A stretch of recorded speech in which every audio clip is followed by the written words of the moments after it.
The gentle April rain that stained the window panes last night is all but gone, but lingers on in scented clouds of air. We watch the town awaken to the trembling morning light. You're so near and spring is everywhere. We danced until the stars came out and spread across the sky. The wee small hours of morning all went by and day is here. We won't give up our dancing, and across the floor we fly. When you are near, spring is in the air. I hold you so close, I think you must hear my heart tingle. We're hand in hand, cheek to cheek, and floating in midair. When you are near, spring is everywhere.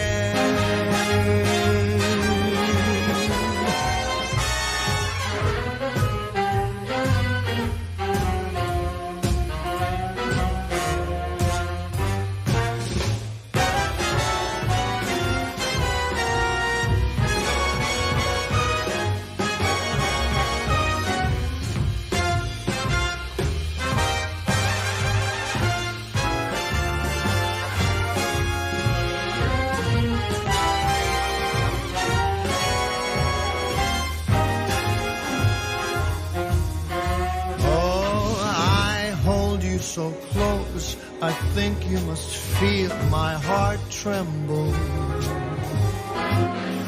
We're hand in hand, cheek to cheek, we're floating in midair. When you are near, spring is everywhere. We dance until the sun is down and stars are in your eyes. Spring is here, I feel it everywhere. You're so near and love is in the air.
Good morning, good afternoon, good evening, wherever you may be in this wonderful world of ours, Canada, Mexico, Germany, UK, Australia, New Zealand, South America, South Africa, or even in the good old US of A. Welcome all in on this Canadian Family Day holiday. Yes, it is Family Day in some of the provinces in Canada, not all, but a few of the provinces have today off. Welcome in, everyone. Good to see you. Chipper on this Monday. Sean So in the chat. Real Teddy O, UVM Cats. I saw Rob Deere in Headlights was the first one in. He was knocking at the door. Come on, Lap, get started. I need those drops. Let me in. Let me in. I want to hear about Dave Stieb. Well, okay, maybe that last part's not true. So good to see you guys on this Monday. Hope it's going well. This is a special stream today. Yeah, we got a special stream, special drops. You'll get up to 14 drops, some regular packs, some silver packs, courtesy of Out of the Park Developments throughout the stream. You got to stick around, though. You got to keep the stream going for a minimum of 4 to 5 hours to get those drops. So drops should be coming in over the course of the next little while. We are here from noon until 5 Eastern Standard Time, or as long as it takes until the final pitch of the affiliate When Mullets Were Cool pop-up is finished. Yeah, we're here until that final pitch. We will track it. It is in the third round right now. Dishnet beat me out in round one. Dishnet beat me out in round one. Oh, and not even with his gamblers. He beat me out with that, Taco Bell team, whatever that was, like the burritos, tacos, cheese sauce team. Yeah. The 10-gallon hats, that's what it was. He beat me out with the 10-gallon hats. Not perfect pack drops. Did I say perfect? No. Do not take me on word. I'm Canadian and I'm a little bit caffeinated right now. Special standard drops, plus some silver drops along the way. Some special guests popping in throughout the next 5 hours. Some returning to the channel, some first-time guests on the channel, so you get a chance to meet them, and some giveaways that we'll do throughout too. So we've had a couple pop-ups here. We've had some pop-ups over the last little bit, and the first pop-up were the EVC ones, and I don't have the winners of that one. I think Firenor was one of the winners of the EVC pop-up. But then we had the Tessawiji one that ran on Friday, and the Flying Purple Baseball Beaters pop-up was won by a guy that you might be familiar with because he produces the content for Perfect Team, and that is Sporer. Sporer and his Dashins beat the San Diego Troll Dolls 4-2 in the final of Tessawiji's Purple Pop-Up. When pop-up video meets OOTP, yeah. Remember those in the 80s, the videos, the music videos, the pop-up videos? I lost in round one of that one as well. So I lost in today's in round one, and I lost in Tessawiji's in round one. So Spore opened up his perfect pack on stream when he was covering the PTMS. So you got a chance to see what he got as the winning prize, because the winner gets an all perfect pack. And then on Saturday, we had the first affiliates gone wild. Oh yeah, those affiliates going wild. This was the Don't Be Salty With Me pop-up. This was one with all players from 1990 and beyond. And we had another affiliate. What's up? An affiliate won an affiliate pop-up? I know, rigged, start putting it in chat, rigged. The Royal Count of Princess Donut. You might not be familiar with that name. It used to be the Clarkston Cougars, I believe. DA 186 won that tournament on the weekend. So congratulations to DA 186. It went 7 games. He had to win game 6 and 7 to take the all-perfect pack. This one I did much better in. I made it all the way to round 5, the round of 16. So I'm happy with that result. And then the team that beat me was beat by DA 186 in the quarterfinals. So he got a little bit revenge on me. And it was kind of sad because I should have went to the quarterfinals, but OOTP, I had a 5-2 lead going into the ninth, the bottom of the ninth, 5-2 lead. And look what happens. They score 4 runs in the bottom of the ninth. I had Roy Halladay pitching. He pitched 8 wonderful innings, and then my stopper did not stop. He just kept going and going and going. So yeah, giving up 4 runs, as you see here on the screen in the bottom of the ninth inning, to lose Game 7, 6-5. What could have been? What could have been? I would have went up against the champion DA 186, and DA posted what he got in his championship all perfect pack. This is what he opened up. He got live cards, of course, the Diaz, the DeGrom, the Diaz. He got both of them, which all of you guys like to predict when a streamer gets a perfect card. Diaz, it's Diaz. And, for the most part, you guys are right. And then he got a Duran, the PT Elite. He got the Noodles Han, which came out, around November, December. And then he got the new Mike Schmidt. So that kind of makes it worthwhile getting that PT Elite and the Mike Schmidt. Good prize. Sometimes I wonder if it's better finishing second, because I think in second you get, what do you get? Like a couple historical rainbow packs. Like I think 2 historical rainbow packs. So do you want the all perfect pack, or do you want the 2 historical rainbow packs where you're guaranteed at least 2 historical? This one here, I've seen people pull like 5 live on this type of pack before. Don't remember what Spora got. I wasn't watching the stream at the time. Didn't get a screenshot. Dark Horse is in the house. Yeah, I don't know what Spora got in his pack.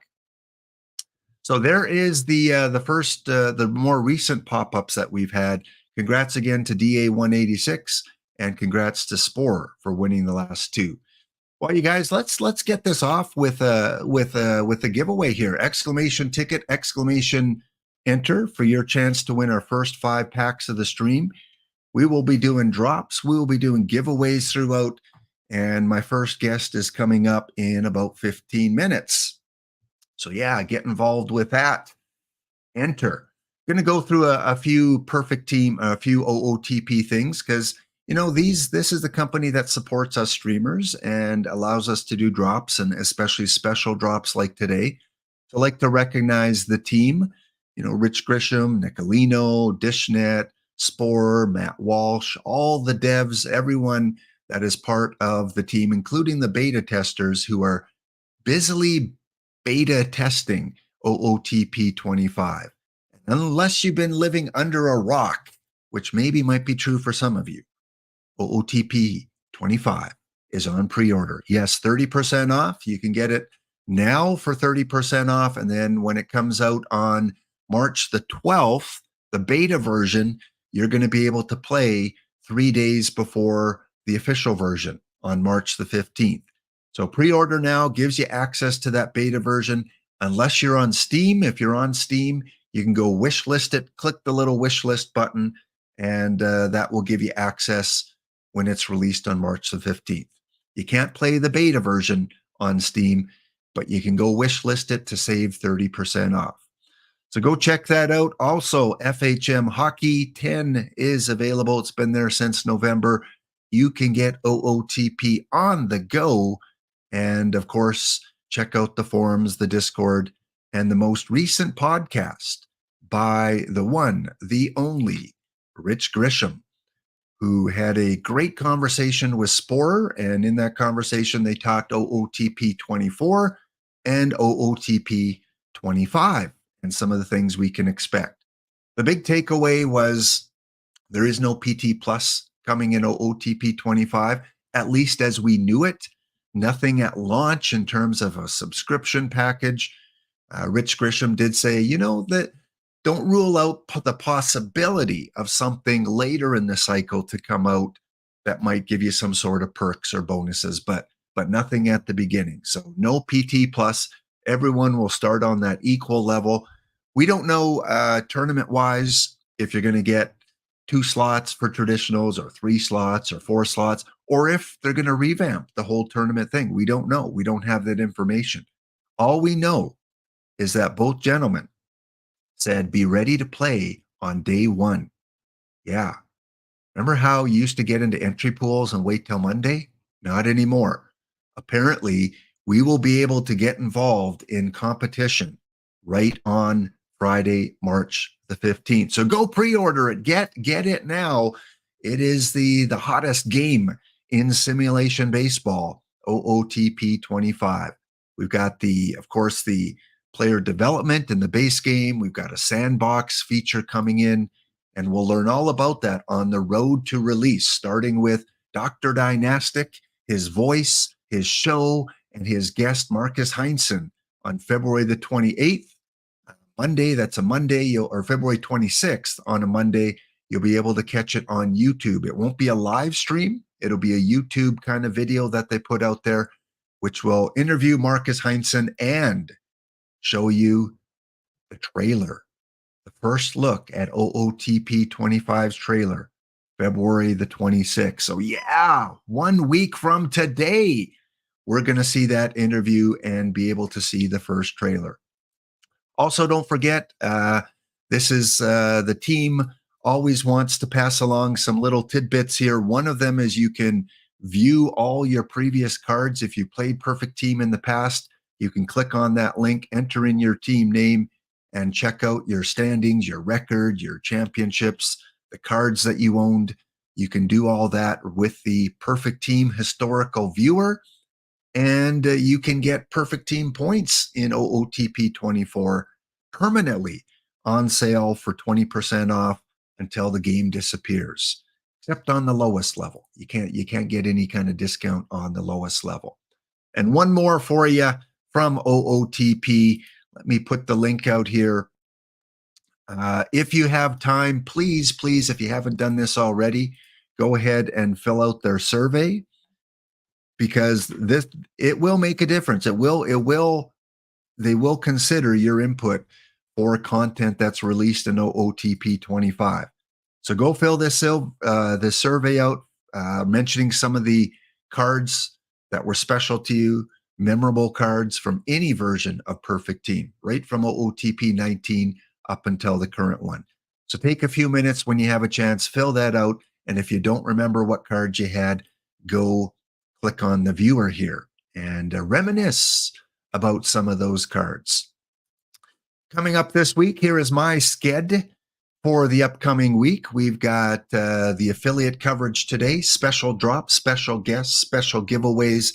Tomorrow, my good friend D-Block from Germany joins me again for an analysis of the new Tuesday Treasure Trove cards coming out tomorrow at noon Eastern Time. Paul Sporer back on the official channel to release more Tuesday Treasure Trove lower level goodness, everything from gold and under. So can't wait for that. So we'll take a look at the new cards and how they might fit into the kind of the meta tournaments that we play. Thursday, no twipped on Thursday. I know, going to go through with a little bit of withdrawals on Thursday, but I am still here.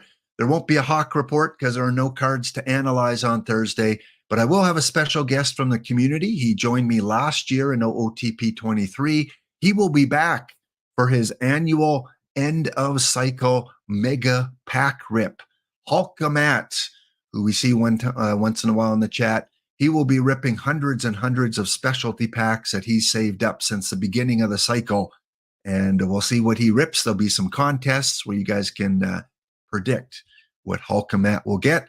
And then on Saturday, we'll return back with the lap versus chat. Base gameplay. We'll check in on how your Tip O'Neill, your Pedro Martinez, all those players that you drafted are doing. And you guys are World Series champs. Last time we did this, you won the World Series. Congratulations, World Series champs. So you got like a 2-week holiday before you resume. And of course, every once in a while, I will come on with the Laptop Hound Lower Level Leisure Lounge finals. Usually that starts around 5:30 Eastern time. Yesterday, I was on with Cub fan 23 Stieb and his Cubs. They took on 68 Pirate and his Central Kentucky Pirates in the final. And it went 7 games. Every visiting team in the finals won their game. A home team did not win any game in the finals. So Central Kentucky Pirates were the home. They had the home advantage. They played 4 games at home. They lost all 4 games, and Cubs fan 23 Steve won the championship. So that is my schedule for this week, guys. Hope to see you every once in a while. Like I said, tomorrow, Don't Cut the D-Block Dragon will be on. We will be on right after Spore at around 2 p.m. Eastern, somewhere around then. And then on Saturday, we'll be back with Game On, Lap versus Chat. Okay, well, we've got our first special guest just around the corner. But before we do that, let's draw our first winner here. Exclamation enter, exclamation ticket. Got my notepad ready here to write down all the winners today from all the packs that we give out. Closing off in 5, 4, 3, 2, 1. Done. 22 entries for this first contest. Our winner is Ryne Schroer, 79. Ryne, write that down. Schroer, 79. Ryan, the easiest way is if you can send me a quick whisper on Twitch here. I'm sure I've given you packs before, but this way I can track, because we're going to give a lot of winners today. So if I have them all in my whispers, I can easily go back and check that when I send the names in. So send me a quick whisper. 5 standard packs will be heading your way. All right. Let me make sure that was closed off. There we go. All right. We're going to take our break. When we come back, we'll be here with our first guest of the day, and we'll talk a little bit about the affiliate pop-up and, maybe do a bounty draft. We'll see. We'll see what the universe has in mind for us. Back in 2 minutes' time. Stick around. Special drops all stream long.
right, we are back.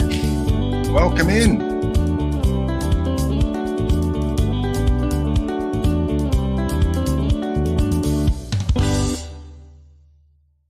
Yes, special drops today, 14 packs total over the course of the 5 hours that I will be streaming. Plus, maybe even get other affiliate drops throughout the day. Plus, of course, we got Monday Night Baseball drops coming up later. So drops. You could probably get up to 23, 24 packs today if you're watching the right channels during the right times. So welcome in everyone as I bring my first guest in to talk a little bit about Perfect Team, a little bit about the pop-up, and maybe will help us out with a bounty a little bit. So guest number one today, all the way from Germany. I know he hasn't been feeling well, so I thank him so much for giving up his time today. D-Block is back on. How you doing, my friend? Well, how you feeling? well. I guess okay. Okay, yeah. Have you? I heard you yesterday on your stream, and it was. I think you were on some cough drops, weren't you, yesterday? No. I run out of medicine here, so and I wanted to get some today, but I slept all day, so still no medicine. Well, we won't keep you long because you've probably been sleeping a lot and recovering. Yeah. And to honor D-Block, I don't have any Kansas City Royals outfits, but or shame hats. on you. So go with the Hawks. Is Connor Bedard back yet? I don't follow the Hawks. No, I think he's supposed to be back next week. Back next week? All right. Well, D-Block, as my first guest, and again, as my co-host on the Tuesday Treasure Trove Analysis on Tuesdays, you started streaming, how long's it been now? 2 months, 2.5 months? November. Okay, so December, January. So closing in on about 3 months now.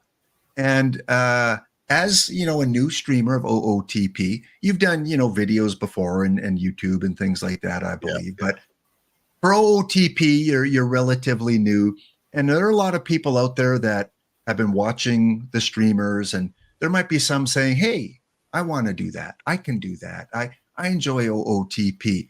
As a newer streamer, what advice would you have for anyone that might want to start streaming either OOTP or any other game or content they want? I'd just go for it. Really, if you want to do that, go for it. And basically, the audience will tell you if they like you or not. If you're doing something wrong or not, the audience will tell you. And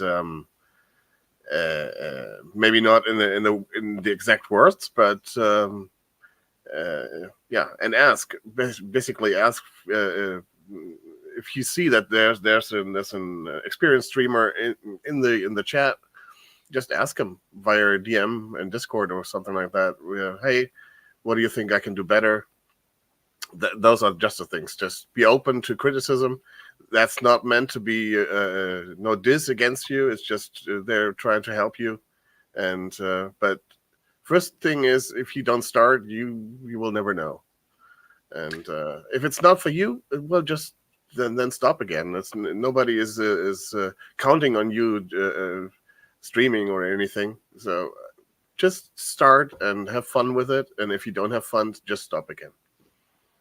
Yeah, I agree. I think something important you mentioned is ask other streamers. Yeah. Don't be afraid to ask for advice. And, all of us, myself included, went to people that have been streaming already and said, how do you do this? How do you set this up? What do you recommend? And the streaming community is fantastic. They'll give you advice. They'll answer your questions honestly. And I think the most important thing is just be yourself. Don't try to be someone else. Don't try to copy this person or that person. Be yourself. Be unique.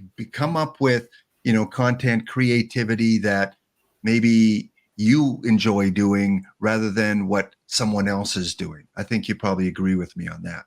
Yeah, definitely. If you're, why would somebody watch the bad copy of something if they can watch the original? I mean, that's just nobody wants to do that. So, and if you think, well, I don't have any creativity, just do what you have fun with. And if that's something that somebody else does, that doesn't mean that you copy them. It's you're doing it your way.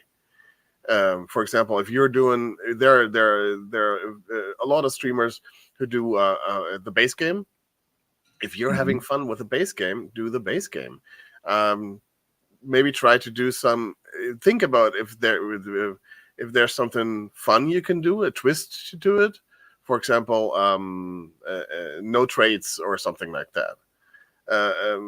But that's just one thing. You just think about something, a twist in that, and that's all you need, basically. Yeah. No, I agree. And again, we see with OOTP, some are, like you said, as part of the base game streamers. Some are doing online leagues. Some do perfect team. It really is a good mix. Like, I'm impressed with our community of streamers, how diversified they are. Like, we don't have too many people doing the same thing. It's like 4 or 5 people doing this, 4 or 5 that, 4 or 5 that. Like, it's really spread out in terms of what's being covered. And I think there's still areas of the game that are untapped. There's still a lot of potential to do other things with the game too. So there you go. Some advice from Don't Cut the D-Block-Dragon. Check him out on Sunday mornings. And hopefully one day we will be able to get some drops from Don't Cut the D-Block-Dragon, because he's a great streamer, has great content and great advice. Like, I listen to a lot of his advice with teams, and he beats me a lot in a lot of tournaments too. So go check him out on Sunday mornings at around 8:30 a.m. Eastern time. Well, let's team up here, and let's get a bounty going before we look at the pop-up, because it's pop-up still in the early stages here. So we're just going to do a good old-fashioned normal bounty right at the bottom there. ID 399. It's the diamond to perfect. See if we can get some of these new legends that have come out. And if you're able to beat myself and D-Block, 5 packs for you for the bounty claim. So let's go and let's bring the screen up here. So I don't know, D-Block, if you want to do your own and we have 2 bounties, or if you just want to do one with me, it's up to you. Totally up to you. No, let's do one together. Okay, let's do one more together. Spots for the community. All right, here we go. Got about 6 people entered so far. This is the diamond to perfect. And I picked this one because there were 0 people in it already, which means more spots for you guys. And because it's 1977, which is the same year as today's pop-up. So we're playing in that environment, Forbes Field. So we got a Babbitt, slightly Babbitt favored D-Block. And then we got definitely a righty home run favorite. Okay. Wow. That may be one of the biggest extremes I've seen in home run. That's like two and a bit, almost 3. Wow. Okay. Yeah, man, that's a lot. So right home run suppression for pitchers is something we would value.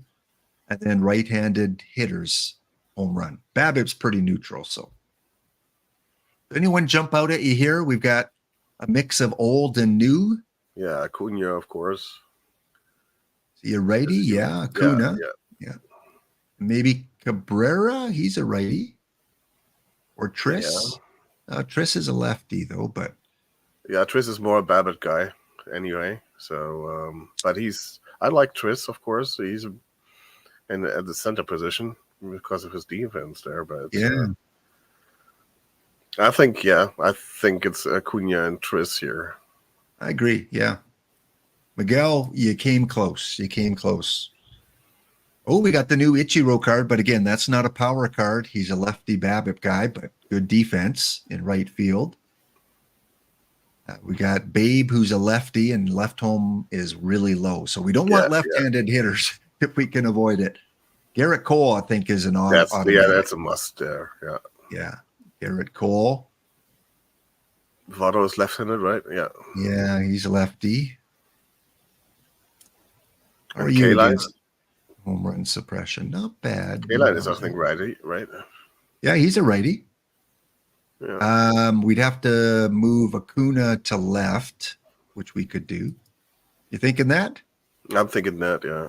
Okay. Cole, Garrett Cole. Well, we got an ace, that's for sure. Okay, so we're going to move Acuna to left. All right. The new Mike Gonzalez. I think didn't you pull that on stream? I did. That was the Yeah. only good card I had out of those 6 historical rainbow packs. In fact, you pulled the that one and the other reliever that came out on the same day. I can't remember his name. Yeah. There were 2 relievers, Gonzalez and another. Chat, help us out. Who is the other reliever that came out? Just straight draft, Sir Pug. Just draft the best team you can. As you see in the underneath D block there, it says normal bounty draft. Well, okay. Oh, Cloudsdale's here, which come true, and the Wonderbolts are in. I'm not sure. I'm not sure if the Gonzalez is better or the Evan Phillips is better. Okay. So he's definitely better against the righties. Okay. Yeah. Very splitty. So I think he is better, right, Phillips? Nope. No, the Gonzalez is better. Gonzalez. I think we go Gonzalez, right? No one else really here jumps out. Boudreaux, though, is a shortstop. Yeah. Yeah, I think we go Lou. And Oscar, of course, is good, but we have already our outfield, so. Well, we could throw him at first base, though. Like, he's good, but he's a lefty. He's a lefty, too, Yeah. So maybe this is one of the only drafts you skip out on Oscar Charleston, but yeah, it's Boudreaux and Gonzalez. I think those are the ones. Yeah. This is you see at the bottom there. This is Perfect Draft 16 ID 399. There you go. Well, Beltre is of course doesn't matter. Oh, Beltre, yeah, Beltre for sure. Right-handed third baseman. Oh, I'm liking this. And maybe Eddie Collins? He's a lefty, but he's BABIP, and BABIP's fine for lefties. Yeah. And he's a second base. I think we got to go. Silver King. Silver? How's he against the righties? He's pretty good. 1977. This is almost the perfect card for 1977 because stuff isn't as important back then. I don't know, Collins or King. We are short on pitchers. I like Beltre and King. You like Beltre and King? Okay, yeah, we need pitching. Maybe Eric Gagne. Marcus Semien. I think Marcus. Yeah. For sure. And Rutschman. Rutschman or Bench? Bench is a righty with a lot of power. It's the old bench, isn't it? No, it's a new bench. No, it's a new one. Look at that power.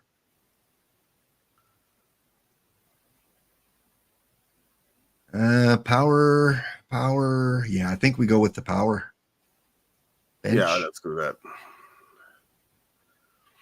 Bench and Semien. All right, we need a first baseman, a DH, and then pitching. Juan Marichal, I think, is pretty good. Yes. Yeah. Again, great for 1977. We have Boudreaux and we have Semien, so we don't need Honus. Oh, man. I think we take him anyway. Right-hander, first base. He could be our first baseman. Yeah. Look at that. I was thinking Ted Williams. At least give him a look. He could be our DH. Yeah, that's what I was thinking him for. Okay, let's go Williams and Marichal. Now we're into the diamonds here. First base. Ed, you're going DH. I'm hoping there is a DH. Yes, it is. Good. So pitching, I think I got to start getting some pitching here if we can. Not really any qualified pitchers here. No. Well, he's better against righties, though. I'm going to go William Bell. You pick out a second one here. Do I have to? Yeah, I know. That's why I went first, D-Block. I picked the guy that at least can play. Posada is the new tournament Posada. Yeah, let's take him as backup. Okay. So we have our two catchers there. Yep. We don't have any problems there. No problems at catchers, and we just need a first baseman. Mo Vaughn is a lefty, so he's no good. Yeah, He's but you won't find a lot of righty first basemen. So no. What's Roger Connor? He's a lefty. Oh, he's a switch hitter. Switch hitter, yeah. But he has no power. That one.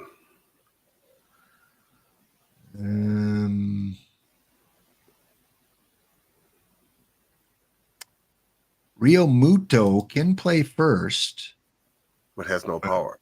No, well, not great anyway. No. Who Hey, Minerva. suppresses power? I think let's go with Tug. That you didn't suggest Stieb yet. Speed. Stieb. Oh, Stieb. That's the inaugural Stieb. I know. You know what? Before you change my mind, I'm taking him. There you go. No draft without Stieb. All right. What do we got? Bunch of nothing. That Harvey card, that's a pretty good reliever. Which one? First row, the second from the right. Harvey. Okay. You know what? Let's go with Harvey and Thatcher. Yeah. Get some more pitching. 5, 7, 9. We need probably 1 or 2 more pitchers, and then some utility guys. We need the Tanner Scott. Yep. And the Noble Meyer. I'm not sure. I don't really know how that is. That card, how good that card is. Just looking if anyone can pitcher. Noble Meyer. No. Okay. No. You know what? I'm going to go Pete Rose just for the versatility. Yeah. Yeah. We'll take Pete. Switch hitter. Wow. Hack, are you a righty? On Hack off the bench. Maybe they'll put him as DH once in a while. Maybe we can tune him. Hack is always good. Hack's better against the righties. And what's Ted better against? It's also against the righties. Is he? Yeah. Yeah. But Hack is better than Ted against the lefties. Right. With the power. Maybe Robert? Yeah. We have already no, that Allen card is terrible. We do have Pete Rose. Yeah, let's take the Robert card. All right, 2 more rounds. We want at least 1 more pitcher, I think. Mark McGuire. Yeah. And the Bednar? Sure. Bednar? Yeah, maybe.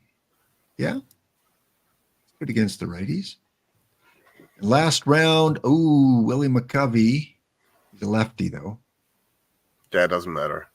Take him. Yeah, there you go. That gives us 2. And then we've got 9, 11 pitchers. I think we're good on pitchers. Maybe Julio Franco. Because we need a utility infielder. Second short. Yeah. We got no one else here to choose. So there we go. We will do that. We will quickly look at our lineup. I'm feeling pretty confident here. We did pass on Oscar Charleston and Eddie Collins, but we're going for power, baby. Home run. And I'm just going to throw these guys in middle relief. I'm going to do the D. Dempsey approach. Everyone in middle relief except maybe a stopper. But even he puts a stopper in middle relief. But Gonzalez is too good to not have as a stopper. Strategy. Let's go with the Mr. Black strategy for 1977. This is what Mr. Black recommended when he was on. Yes, let's do this. Intentional walk. And Mark, you got to be in there, buddy. Against the righties at first base. Ooh, McCovey, though. No, he's better. Yeah. Ed's better. So if we rank by power versus lefties, Hack, Mark, Robert.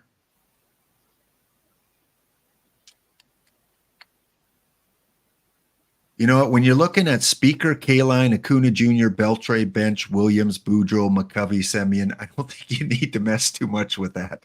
Not really. I would just take the Williams out against lefties and put either McGuire or Wilson in there.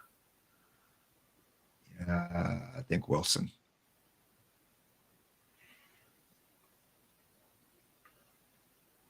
Go. And versus lefties, we'll put McGuire backing up. He is already. And then Williams can go there. And he can pinch hit. McGuire, Williams. This looks like a very good team, but that means probably that we're going to be gone in a sweep in the first round. Oh, don't say that. Don't say that. Don't throw that out into the universe, D-Block. We are going to win. This is only a best of 3 as well, so you don't have much room for error. All right, let's see how full we are. Let's see if we got a full house.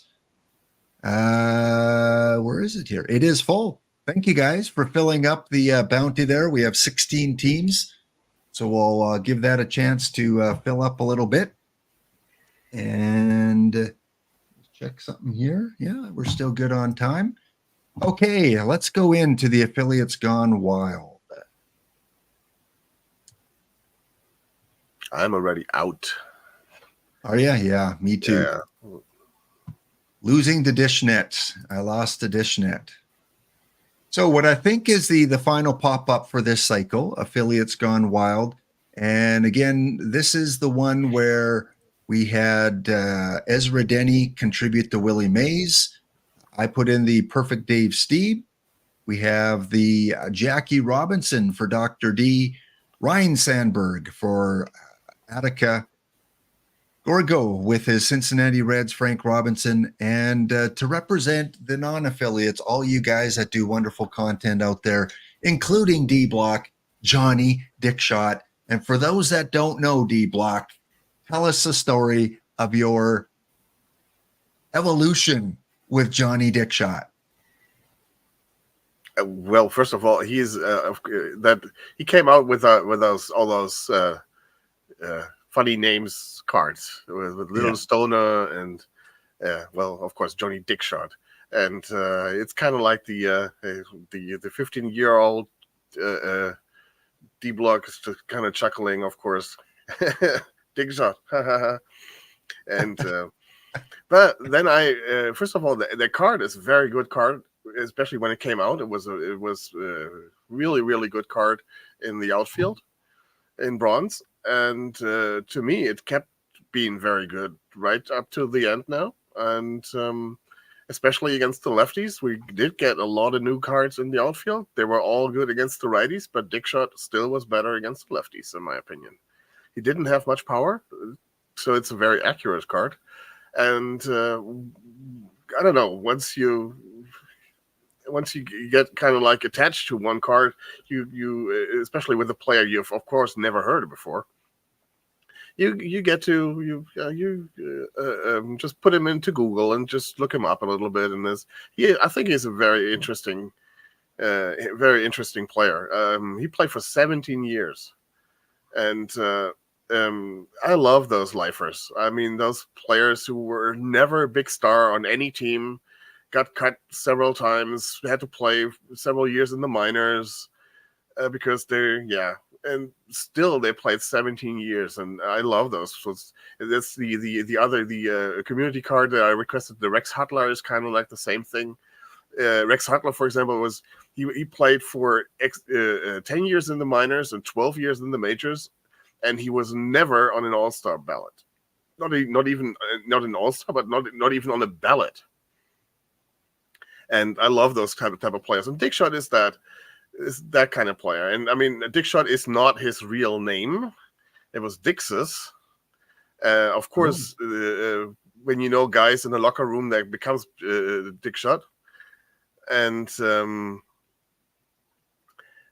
he wasn't very successful. He had his moments, but he just played and played and played and played. And his last game was 1945.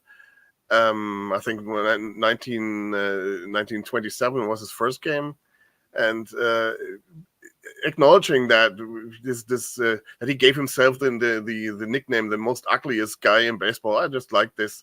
This is. I always joke that we Germans do not have any humor, and that's the kind of humor that I have. That is just taking those things and just running with it. It's just how good is that nickname, Ugly? Yeah, Ugly is his nickname. Yeah, Ugly. Only 7 home runs in his career, so not a power guy. Not a power guy, but a bad guy. So. But yeah, and you know, along with Dickshot, you know, when I started doing my theme team, the Hound Stream theme team, one of the guys that early on became a meme for the theme team was Connie Rector, and you kind of have a admiration of this guy too. And I heard on your stream, I think it was on your stream, you were talking about his longevity, wasn't it? This player here. Yeah, I mean, look at him. He had a career of 6.9 WAR, but he did play. I mean, my theme team is from 1920 to 1945. 1945 is, of course, Dickshot. He played from 1920 in the real minor in the real Negro leagues, but he did play professionally since 1910 as a 16-year-old. So, and when you look at his card we have that we have in the game is his H37 card, and he played 17 years after that. Jeez, you know what we need? We need the Connie Rector. Where was it? I saw it up here. The Connie Rector 1929 card from the Negro League. Look at those stats. 18-1, yeah. Yeah. 18-1, a 947 win-loss percentage. Man, that would be meta for sure. 18-1. Oh man. And then he played for NBY. What's that? The New York Black Yankees. Yeah. That he played for a few seasons. So yeah, it's always fun. That's what's great about this game. Also with him, you see that it's not consecutive. I mean, you know, he kept playing and playing and playing, but not always in the major leagues for the Negro leagues. He just he's a lifer too, and you have those. You know that with Satchel that he played when he was 53 and all that. Yeah, but there were a lot of players who were not stars who were doing that too, and I love that's really the real baseball guys for me. I'm not saying that Satchel and those guys are not real baseball guys, but the guys who have not the big success and still do that. Then you know that these guys love the game. Yeah. Otherwise, they wouldn't do it that long. And the thing is that his first professional game he played in the year that Johnny Dickshot was born. Oh wow! Yeah. He's a small guy too, only 5'8". Wow. 5'8". He played some outfield, played some second base, and last played in 1944. Yeah. 5 teams, and a lot of them were called the Giants: Brooklyn Giants, New York Giants, New York Lincoln Giants. So most of his career, well, all of his career looks like was in New York. He stayed in New York, and if he didn't get on a team there in New York, then he played in the minors there. And over all these years, he only played 13 seasons. Wow. So there you go. A couple of favorite players from the old era there from Don't Cut the D-Block-Dragon. So let's go take a look at the pop-up, because we have 256 Dick shots playing today. You're never going to see that again. Never. 256. Now we got to find out how they are performing here.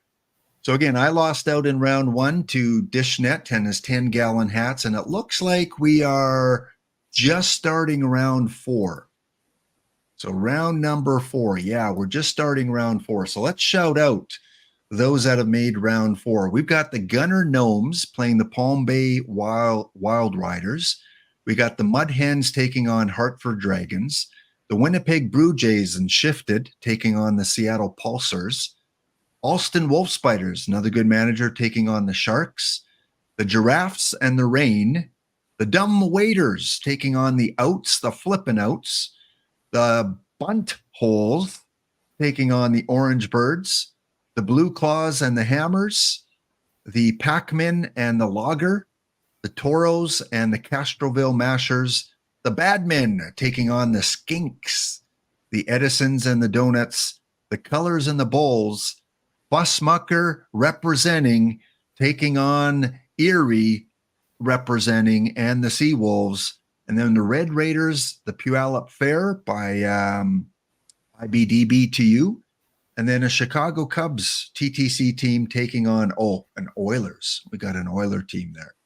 So not a lot of familiar names, are there, left D-Block? No, not really. I mean, compared to other pop-ups and other weeklies, you have a lot more of those common names there. All right. Well, we're going to take a quick break, and then we'll take a final few minutes with D-Block here and bring in our next guest. So be back in 2 minutes' time. Stay tuned. We'll check in on the pop-up, how that Johnny Dickshot has been performing.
All right, so we're back here and looking at the pop-up tournament into the 4th round. So I don't know, that means we got, 32 teams left, I think, in the tournament.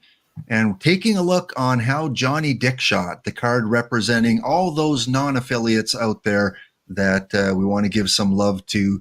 So where do we see Johnny? Oh, second in triples of all the players out there. He's second in triple. Yeah, there he is. He has a lot of gap power, and he has good running. It's not extreme running, but it's still good. And that's his thing. Gap power, doubles, triples, and I mean, you saw that with him. He has a career 272 batting average. That's not too shabby for a guy who did not get consistently on a team. Yeah, for sure. And I think there is a way, I guess if we just put up here in the search, Dickshot. Look at that glory. All these Johnny Dickshots there. Holy smokes. Oh. He must be popular. Might need to take a shower after looking at all this. Holy smokes. So I there must be a way though to see the sortable stats for players. I guess we can go customize. Remember how to do that? How to see a specific player? Yeah, customize. Last name, Dickshot. Is Dickshot. Can't put in last name here, though.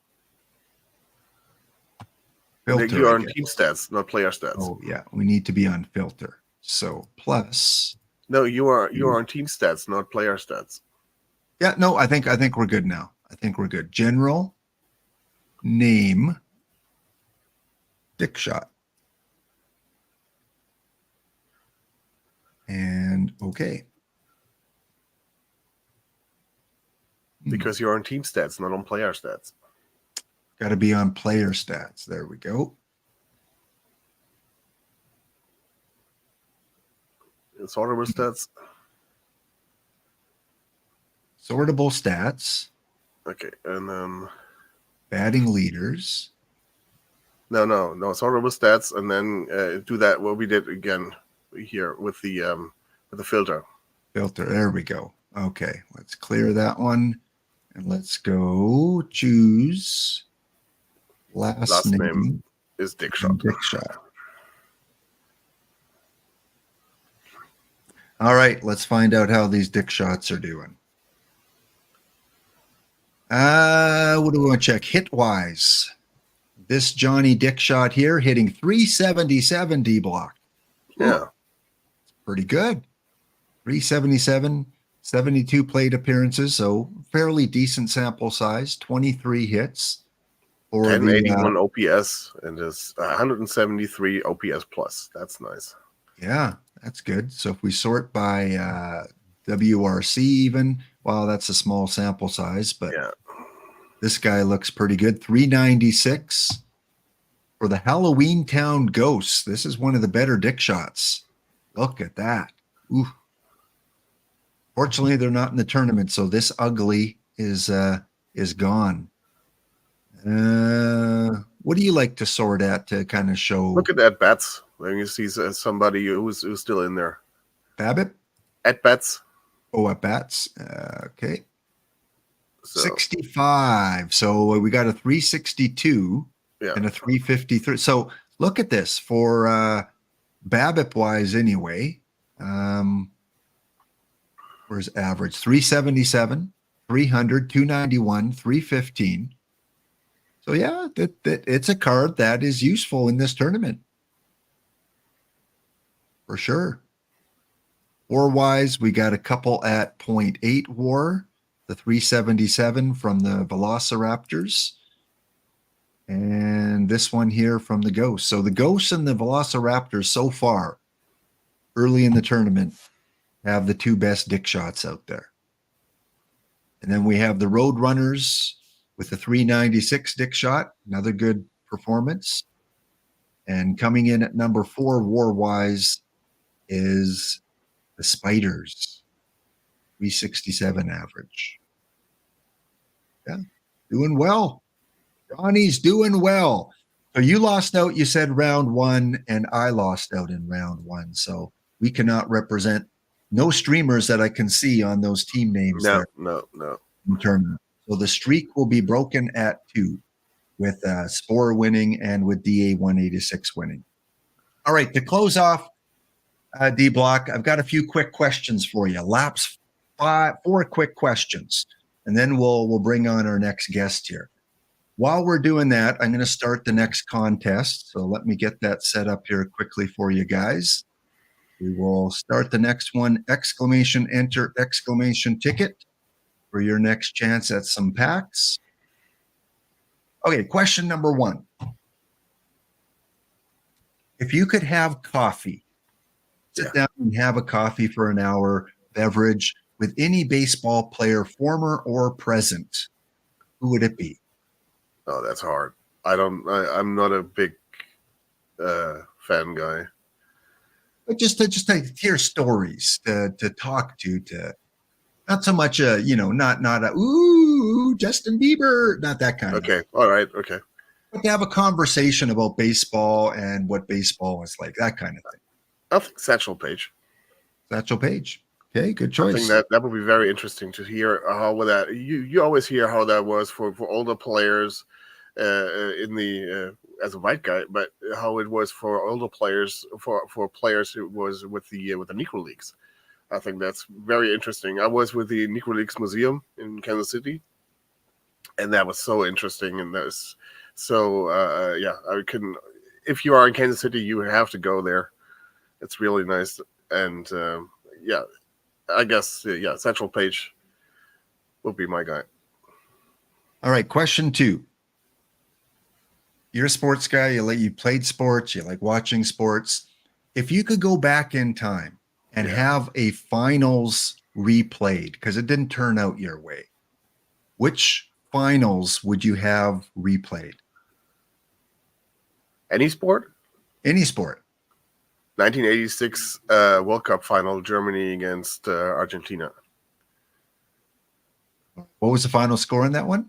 3-2 Argentina. We were down 2-0, came back to tie it at 2-2, and then just were too much euphoria in that, and just went for the third goal, and then went at Argentina with Maradona, of course, the greatest player of all time. I don't care about Ronaldo, Messi, and all that. Maradona is clearly the best player of all time, and he just killed us. And that was the first. We were in the finals 82, 86, and 90, and lost the 82 and 86 one. So being like the Buffalo Bills of World Cups there for a time as a young boy, and that was such a great game. And I would love to see that again, and maybe have a 3-0, have a 3-2 our way. Question 3: if you could get an all-paid expenses trip to any Major League Baseball ballpark for the weekend, where would you go? Oh, that's hard because there are so many I haven't been, and I would really love to go. Even though I hate Boston. I would. Of course, you need to get one game there at least. I would love to go to the Dodgers, of course. But yeah, I'm a Kansas City guy, so yeah, give me Kansas City. Good barbecue, the Negro League Museum, and Kansas City. All right, you would head off to Kansas City. And the last one for you. If you could go back in time and attend any final championship, any sport, which one would it be to watch? The result's going to be the same, but which one would it be to watch? Repeat that again. I'm sorry. I was watching live. Which game would you like to go back in time and watch there live in the stadium or in the arena? That was game 2 of the 1991 NBA Finals. Oh, NBA. Yeah, that was the first time Michael Jordan won that title, and that the Lakers won game 1, and of course they were my team. And but then that game 2, that was the first awesome display I've ever, the most awesome display of basketball I've ever seen. And there were some others from Jordan and some others from other players that were probably equally as good, but that was like the first time when you always remember the first time. So Michael Jordan. So you're a Hawks fan and a Bulls fan for no. I hated the Bulls. Always hated the Bulls. Always hated Jordan. Okay, well. D-Block, thanks so much. I know you're not feeling well, so I'm not going to keep you much longer. But before you leave, we got to do a nice little transition here between you and our next guest. And you know what? It's synchronicity. Take a drink because you stream Sunday mornings at 8:30. And who follows you but the one, the only, Cavacom, who comes on after you. So who best to follow you here but Cava? How you doing, Cava? Hello. Hey, Cava. Hey, we can hear you. So as we send you out and bring Cava in, D-Block, you must have a question for Cava. You be the interviewer here. Ask Cava some question. Yeah. You're still wearing your PJs, huh? Oh, 100%.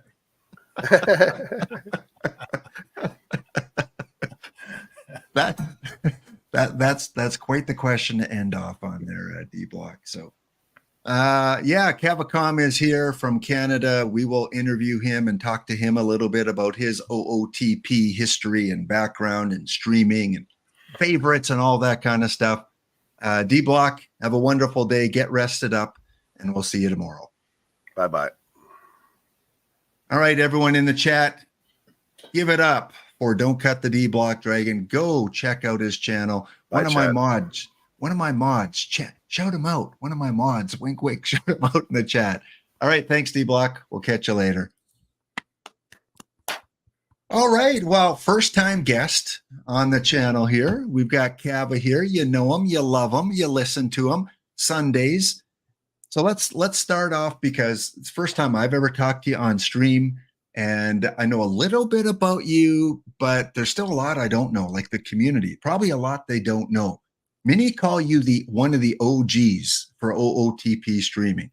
Give us the background when you started streaming OOTP and how that all kind of came about. Well, so I started streaming in 2015, and I spent a lot of time on Twitch. And when PT19 came out, like it came out in like December of 2019 and into January of 2020. And it was like a short, hey, we're trying out this new game mode for our game. I didn't really play the base game. I was I had experimented playing the base game in the early days, but I basically didn't play it. I never took to it, but I was aware of the game. At the time, Out of the Park Developments was using MLB The Show streamers to promote the game.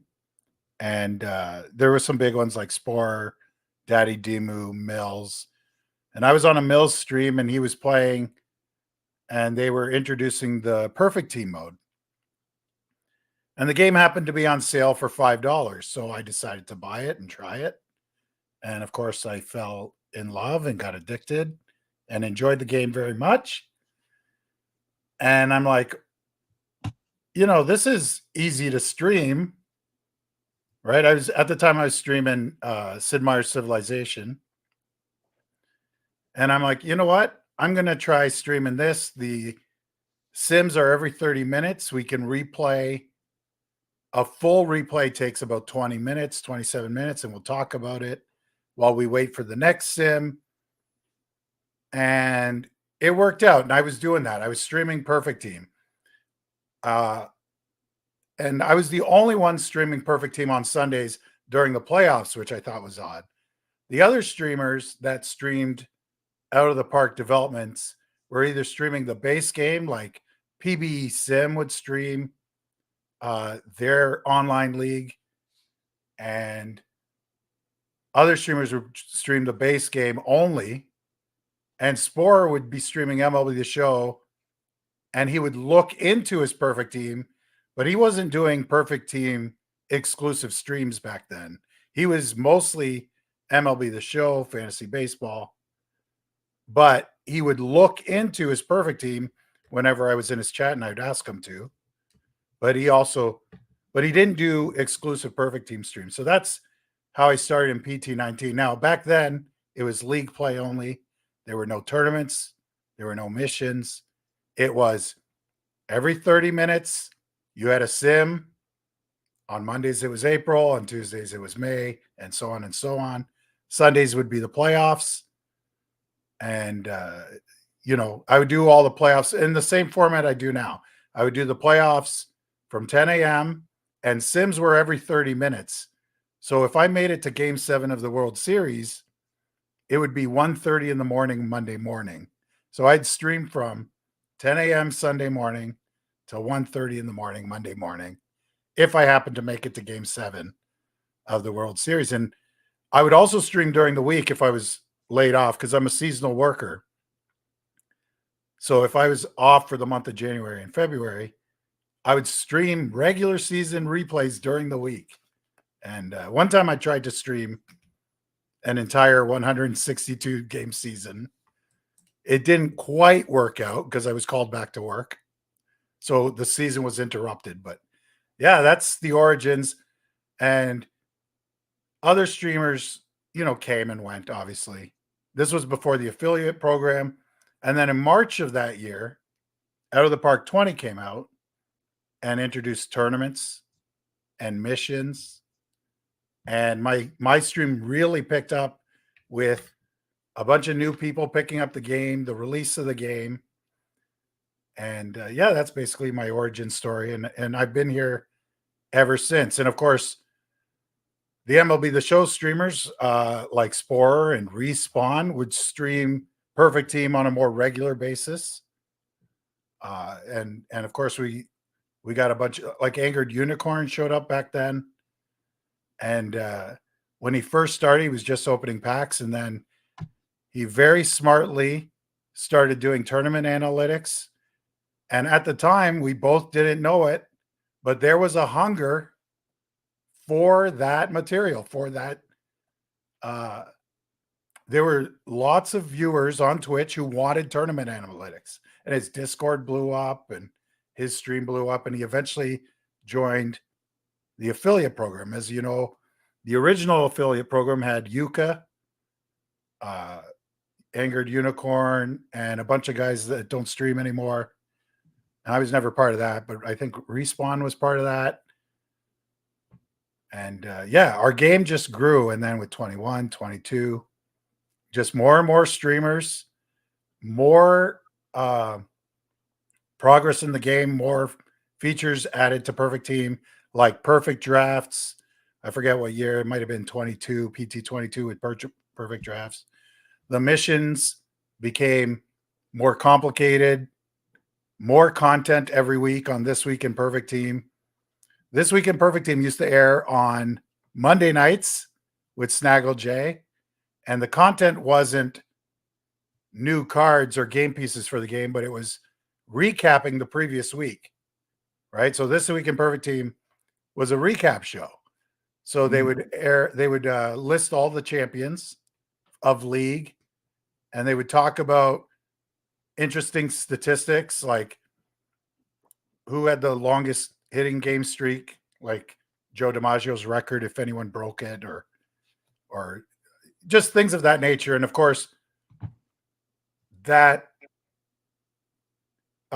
stream transitioned to what we know now, which is now dropping content, missions, and it moved to Thursday night as well. So it was more about the upcoming weekend than it was the previous weekend. So, and I see on your Twitch, main page there, you talk about other games that you streamed, and you streamed some wrestling as well. Must be a big wrestling fan. So I have to ask you, I mean, sometimes it's like picking your favorite kid. It's hard to do, but you must have a favorite wrestler or two over the years. Who to you were the favorites? Well, my favorite wrestler of all time is the Macho Man Randy Savage. And of course, from that era, that's when I really followed wrestling. Like, you would watch WrestleMania, and that's all you'd talk about at school the next week. And that's when I really watched wrestling. I didn't really watch wrestling during the Attitude Era, and I don't watch it now. But the game is a lot of fun. Like the 2K game that I stream is a lot of fun. And I don't have a set schedule for when I stream it, but we make custom superstars. The viewers make their fantasy wrestler, and then we have the matches simmed on my stream, and it's a lot of fun. Yeah, I've caught a little bit of that, and yeah, it looks fun, especially like if you can have community built wrestlers and things. Are you old enough? Chat, don't give me 1920 jokes here, but are you old enough to remember Calgary Stampede wrestling? I do remember that. Yeah. Back in Canada, the Stampede wrestling, I think it was every Saturday night it would come on, and I think the Hart brothers might have been part of that, and that was fun Canadian type of wrestling before it became really big. We had the Stampede wrestling. So Other than that, are you into other things like MMA and all those boxing and things? You watch those competitions too? So I've been to 5 live UFC events, Oh, wow. and 3 in Vegas and a couple in Toronto, and so yeah, I enjoy prize fighting. Yeah. Right. Are you, I'm a big sports fan. are you East Coast or West Coast? I'm in Ontario. Okay. You're in Ontario. So explains the Blue Jays, fan of the Blue Jays. And over the pop-up, when I was asking affiliates which pop-up player they wanted on there, you had a couple in mind, but we're going to have to wait until after our break here, Cava, because it's just kicked in. So we'll be back. Refill those beverages. Shout out to D-Block. Shout out to Cava. We'll be back in 2 minutes' time.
All right, we're back. Just getting some things set up behind the scenes here. Welcome back. And we've got Cavacom here. Cavacom streaming on Sundays, as you saw during the break, the little promotion. He's still the baby of the family, still the baby of the affiliate family. We haven't had a new affiliate since Cava came on board, which is really weird to say because he's kind of one of the oldest streamers as well in terms of how long he's been streaming. I tried streaming OOTP Cava back, I think, like OOTP 16, like way before Perfect Team, like streaming some base game stuff. But my laptop couldn't handle, OBS and the game open at the same time. So it would want to shut down every 10 minutes or so. So I could not do it. It is too much heat for that laptop. So I couldn't stream it back then. How technology has changed things. Let's check in on the bounty before we get back and ask you some Blue Jay related content here. In the bounty tournament, we've got the Express going up against the Mad Hatters. We got Princeton 65ers going up against the Islanders. We are taking on Wish Come True 123's Wonderbolts. We got the Murph Dogs and the Candlepin Bowlers. The River Rats taking on the Frackers. We'll skip that one. We got Evie's Baseball taking on Washington Park Rangers, who won in 2 games. The Tigers tied up with the Red Shirts, and Cava was skunked, as we like to say in Canada. He was skunked 2-0 by the Hoosman's Dodgers. So Cava is out of the tournament, and we are 1 game away from being eliminated by this team here. So we'll check in on that. So Cava, you've participated in the 5L, you played in some of the bounties. Do you have a specialty? I mean, if we had to pick a specialty for you for Perfect Team, what do you feel that you're the best at in Perfect Team? Well, before I answer that, I just want to wish you a happy Family Day. Today is obviously a holiday all throughout Canada. Oh, actually, not even all throughout Canada. You guys have it in Alberta, right? Yes, yeah, we do. Right, Yeah. perfect. Yeah. And it's President's Day in the US. Wish everybody a happy holiday. Yeah, I feel like I'm the best at losing. You know, Oh, come on. Come on. uh, Don't I be do hard on feel- yourself. I do feel like I can come up with rosters that are unique, right? That defy convention, right? That's what I try to do. I don't like cookie cutter. Every 26 has to be the same. I want to find a different way to win. And a lot of the times it doesn't work. And every once in a while, the dice rolls go in my favor, right? So it's funny because I did win the 5L that first, like February 1st, right? And then I didn't win a round for weeks, right? And I finally made like the quarterfinals a couple of times before finishing second. And then, I think I got eliminated in round 3. I think the next time. It's tough. That 5L is very fun. I like it. But yes, bronze and iron are my favorite formats to play.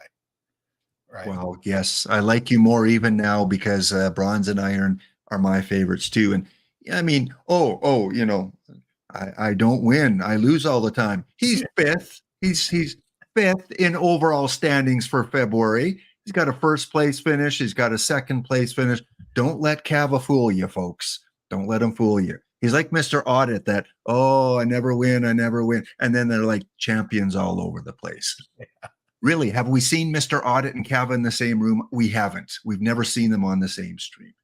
So Cava, yeah, I love that you're part of this tournament and part of the bounties time and time again. So thanks for your participation in my streams, and you're always coming on and supportive and all that kind of stuff. So good to see you as part of the community. Let's talk though about your favorite team, which is the Kansas City Royals. Oh no. The New York Yankees. No. It would be, of course, the Toronto Blue Jays. Of course, probably because you're in Ontario, it's natural to have the Blue Jays as your favorite team. Tell us a little bit about your history for the love of the Jays. How far back does that go? Like I was 3 years old when they were created, right? I don't really remember a lot about the Jays before 1985, really. We'd go on class trips to Jays games at Exhibition Stadium. I remember going grade 8, right? And then the Sky Dome was built in 89, and I would go to a few games every year. It's a 2-hour drive from my home, and I still enjoy a game every year on my birthday. Oh, nice. Yeah, I go every year to a couple games, and I'm just a huge fan. I've taken my wife and kids. They're bored to tears, but I take them anyway. I once saw Pedro Martinez against Roy Halladay. It was a fantastic game. A game I saw that was under 2 hours was Roy Halladay against Mark Burley. They just firing pitches and no wasting time. I have some great memories of attending games. I was 18 when they won the first World Series, 19 when they won the second. The perfect age to be a sports fan. Perfect age, yeah. Perfect age. And when we look back at the 1992 team, and again, you're just becoming a young adult there, you celebrate. I don't know if you went to the parade or anything like that, but as an Edmonton Oiler fan, I remember the Cups and just how electric it was in the city and in the province and even in a lot of Canada. That electricity for the first time a Canadian team won the World Series in 92, it must have just been like a dream. Yeah, like obviously for the second World Series, they had a game. I think they could have clinched it in Game 5 and lost. And I was out at the bar, and I had too many. And No. yeah, it's true. I was overserved. I was having a great time, and at 3 a.m, I'm with my friends, and I'm like, "Did the Jays win?" And I just miss it and forgot. Or so the next night, I watched Game 6 completely sober. I didn't want to forget that they had won. Right. Yeah, that's a little anecdote about that. But yeah, it was a good time to be a Jays fan for sure. What do you remember? I mean, you're 18, 19 years old. You obviously, certain memories stick out for you from some of the players from those two teams. Are there a player or two? I mean, of course, the Joe Carter, walk off. No one's going to forget that. But other than him, is there a performance, an at bat, an inning, a pitch? Like, what stands out from you? Let's start with the 93 team, because you were sober during that one. Yeah. I believe I attended, it might have been 92, but I attended Paul Molitor's first game as a Blue Jay. I'll never forget that. That might have been 92. I thought it was 93, but I guess not. But yeah, I used to I loved Juan Guzman. Juan Guzman was my favorite back then too. I just loved him. Juan Guzman, yeah, I think maybe it was 93. Let me go back here because I might not have been on the infielders. Let's go check out that team. Championship team. Did you attend any of the ceremonies after they won? I did not. I was in college and just hanging out. There we go. Yeah, I don't see Molitor. Oh, there he is. Yeah, other positions. Yeah, it was 93. Yeah. So yeah, Milwaukee Brewers. Be remembered as a Brewer, right? But yeah. He did he win the MVP in that series? It was Pat Borders that won one year. Was it Molitor the second year? I want to say it was Alomar, but I'm not sure. Chat, help us out. Pat Borders was 1 year. I thought it was Molitor that was the World Series MVP the other year, but I could be wrong. Yeah, some of these names we almost forget they're on the team. It's good to see Tony Fernandez get a win. Alfredo Griffin, longtime Jays. Dwayne Ward, Mike Timlin. There's Juan Guzman, 5'11", pretty short guy. Mark Eichhorn, Danny Cox. Yeah, it's nice to be able to say we did this at least twice. How about the Expos? Were you partial to the Expos too? I loved Gary Carter. Gary Carter was my favorite player. And of course he was on the Expos, and he played for a number of teams, but when he was on the Expos, he was my favorite.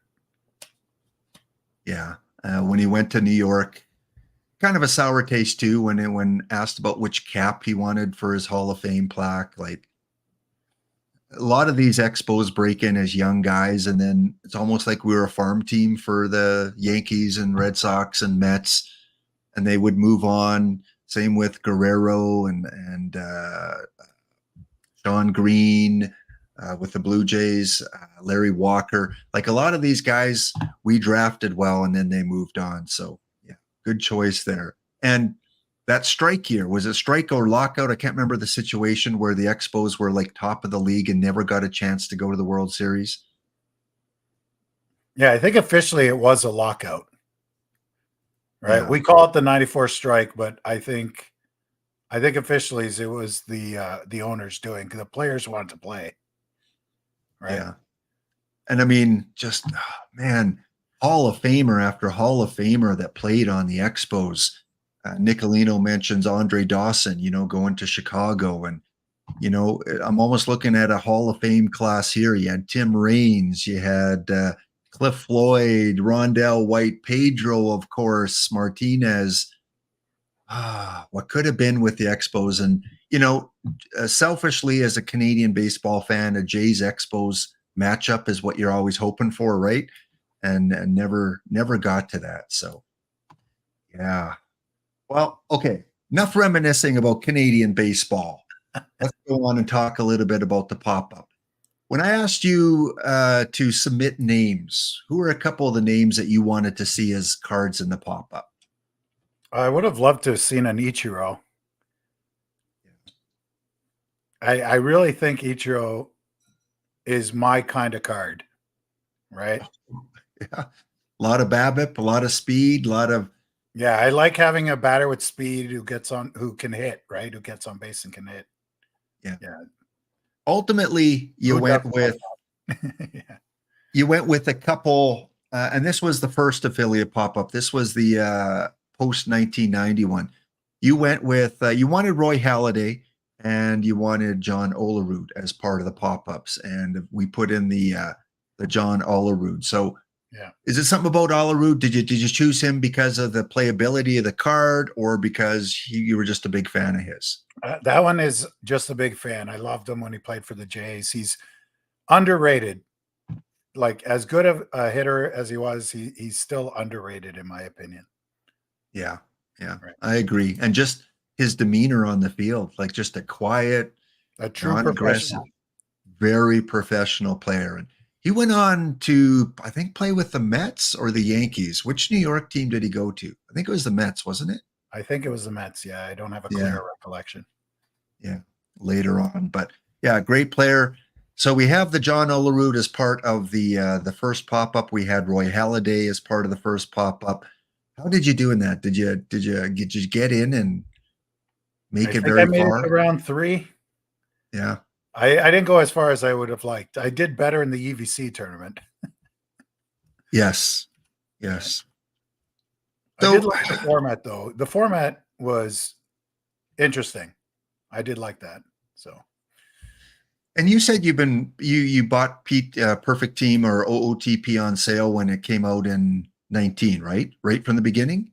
Yeah. When PT was announced that they were doing a card collecting mode, I was very excited. And then it was on sale for $5. Like, there was no reason not to, right? So, yeah.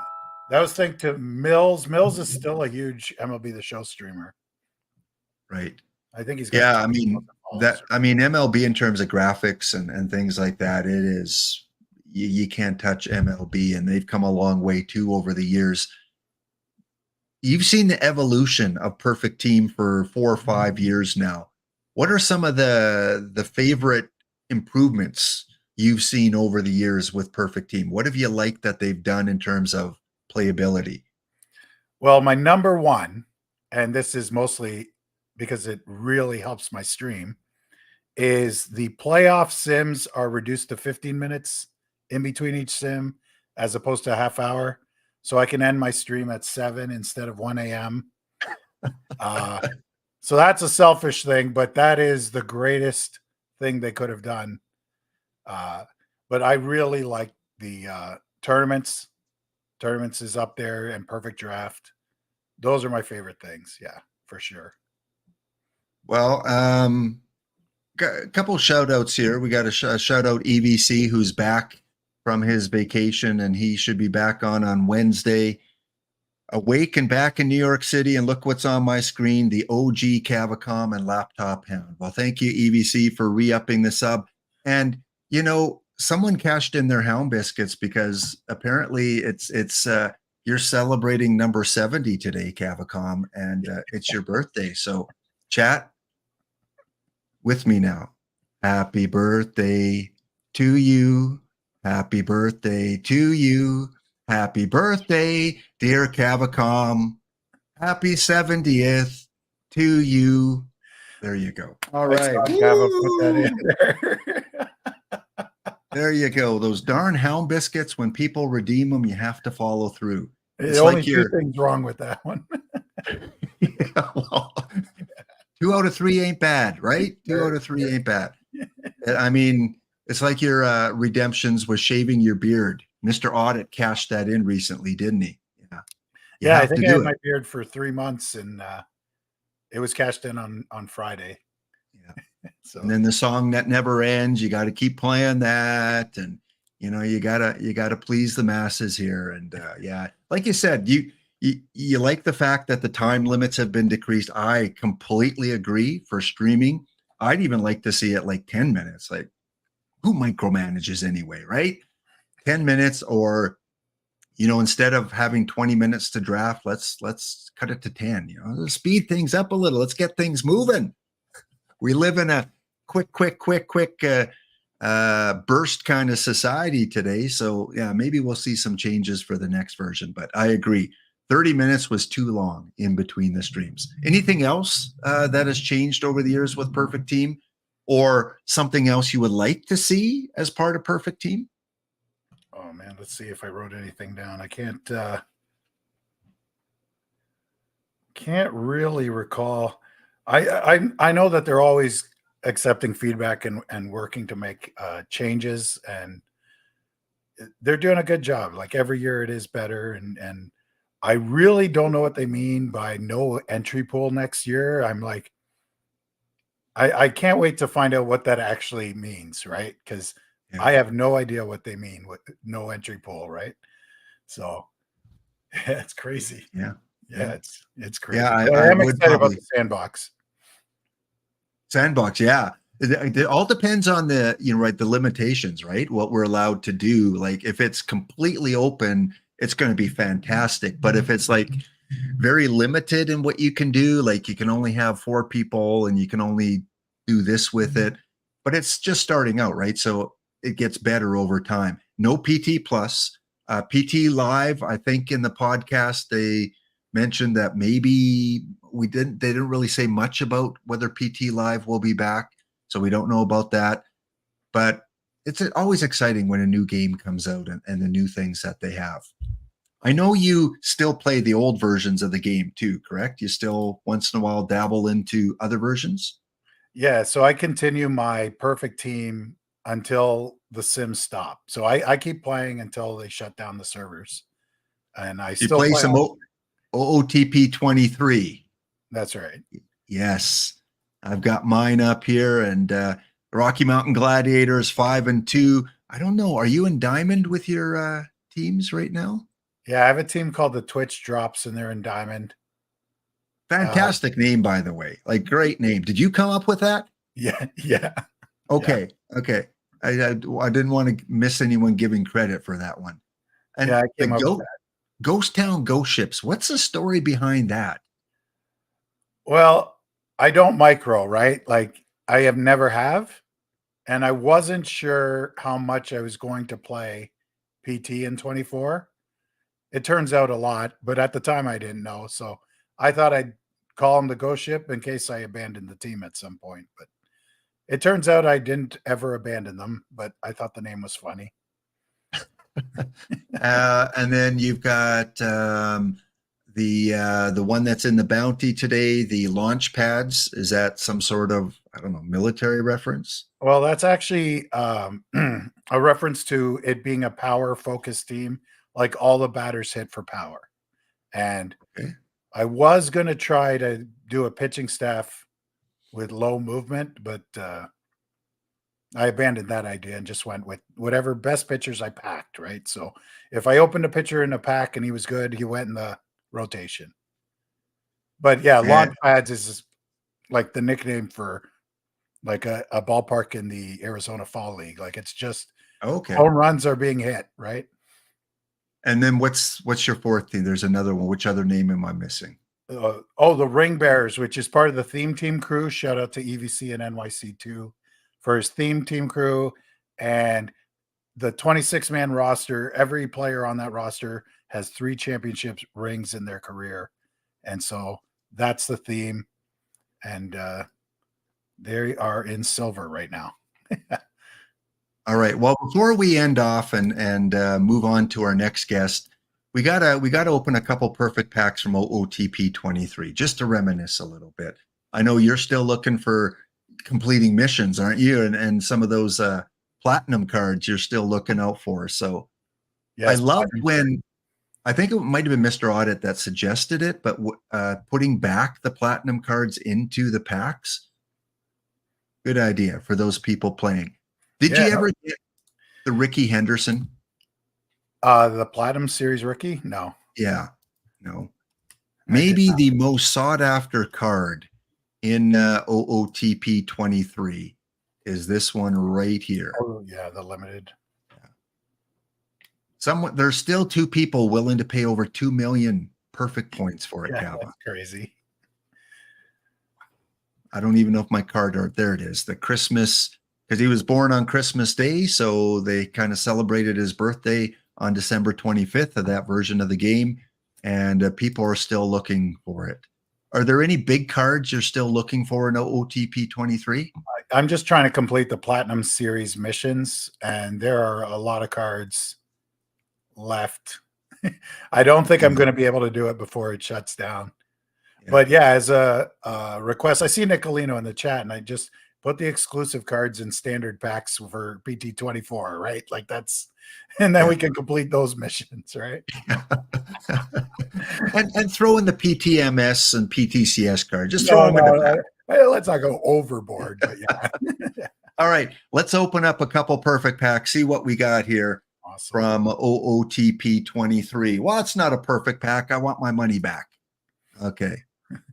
This is one of those where you got to hover over it here correctly. Okay, let me get rid of this one first. Let me just pick a card. Let's go Dustin Pedroia for you Red Sox fans out there. Okay, here we go. What do we got? Is the chat going to guess what you get in this? Call the flop. Oh, so weird seeing this card art, isn't it? So weird. We got Jocko Milligan, Keston. Oh, this is a great bronze card in the current game. D-Block likes it. I like it. Keston Hura. We got Bryce Harper from the Philadelphia Phillies. There's the Keston, yeah. All right. Give us a OOTP 23 card. Perfect. Yeah, I guess Mike Trout. Mike Trout. Babe Ruth Platinum 4. Come on, Babe. Nice. That would be a card. Babe. Oh, Eddie Collins. I actually really like that card. That and it's is. a duplicate. Look at 1.5 million. Is it a duplicate? It is a duplicate. It is a duplicate. So congrats on your 1.5. Gabby, you got your game open right now? No. We'll talk later. Eddie Collins. Woo! That is a great pull from the perfect pack. And I remember buying him for about 600,000-700,000 like after the game ended and the new one came out because I didn't have Eddie. And now I pulled him on stream. What a great content to pull that card. Okay. So that must mean this is going to be alive. Let's check this one out. What do we got? Ray Durham, De Leon, Aranda, Festa, Gutierrez, DeLone, and our perfect is? Probably Greg Maddux. Is there a Diaz? Probably a Diaz. Justin Verlander. Okay. You take the good with the bad. Those are the facts of life, my friends. But Eddie Collins probably could sell him for close to 1 million perfect points. Hard to improve my team, though, because I pretty much got a lot of the meta that I want. But I'm sure we'll find a way. Perfect? Oh, have they made it to perfect? Yeah, have your Gladiators made it to perfect in 23? This team has made it to the playoffs every year since 2068. So we're on about a 40-year streak of making the playoffs when we're in Diamond, and we made the perfect playoffs once. So we've been in perfect now 1, 2, 3, 4, 5, 6, 7, 8, 9, 10, 11, 12 times we've been in perfect. Yeah, I still have not. I've been in Diamond for a year. Really? Without winning. Okay, well, we got to change that before the game goes off. We don't know when it's going to disappear. Usually it's around April, May of the second year, but we might have just a couple more months of OOTP 23. All right, Cava, we're on our break. We're going to come back and end off with our 4 burning questions to you. So get ready. Start thinking about your answers. Even though you don't know the questions, start thinking. All right, back in 2 minutes time.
All right, we're here with the last few minutes with Cava. And Cava, are you much of a dancer? Do you dance much? I do not. You do not? No? When you were young, you didn't hit the dance floor and, I shake it didn't around. really have any moves. I'd go to the No. clubs, but Yeah. just wait for last call. Well, it is last call with you here today. So, Cava, a few questions, similar questions to what I asked D-Block earlier. Which player would you like to meet, past or present, and just sit down and have a beer with? Let's see. I think I would like to share a beer with Mickey Mantle. Or maybe a couple. Yeah. Maybe a few. Yeah. That would be a long conversation, and a lot of good questions and baseball stories I'm sure you could get. So Mickey Mantle, interesting. A rival Yankee that you would pick there. Yeah, that franchise has a lot of history, right? So Yeah. All right, next up. Again, if you could have an all expense paid trip by OOTP to any ballpark for the weekend, where would you go? That is interesting.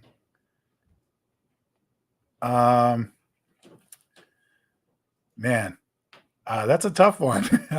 I guess I would choose PNC.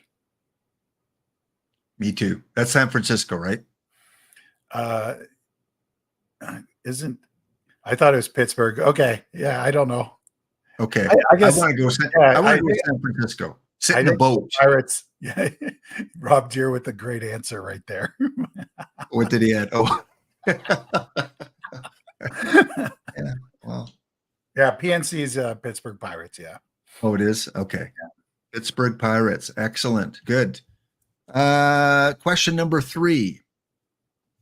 A sporting event you would like replayed because the result didn't end up how you liked it.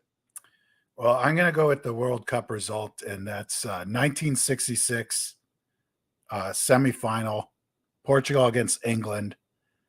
Portugal moves on. England doesn't win their only cup. Portugal wins their first. Eusebio forever. That's that's my choice. That's my choice. Another one would be the 2004 Euro final, which the host country Portugal lost to Greece, which was also a sad day. I was alive for that one. Yeah. I know you don't follow hockey much. You mentioned that a few times. Yeah. But if you did, do you have, are the Leafs your team? Yes. And obviously it'd be the obvious one, right? The Yeah. LA Kings, Gretzky high stick, right? That's the one, right? Yeah. And finally, if you could attend any previous sporting event and be there in the crowd, what would it be? So I answered in the chat when you asked D-Block, and I'll say Muhammad Ali versus Sonny Liston as my live sporting event. I would love to be there in person for that. All right. Yeah. Well, Cava, thank you. Thank you for giving up some of your family day and coming on and just shooting it a little bit and talking some OOTP and getting the community a little familiar with you. Again, if you don't follow Cava, what are you doing? He's been streaming for like 4 or 5, 6 years now. You like get on his channel.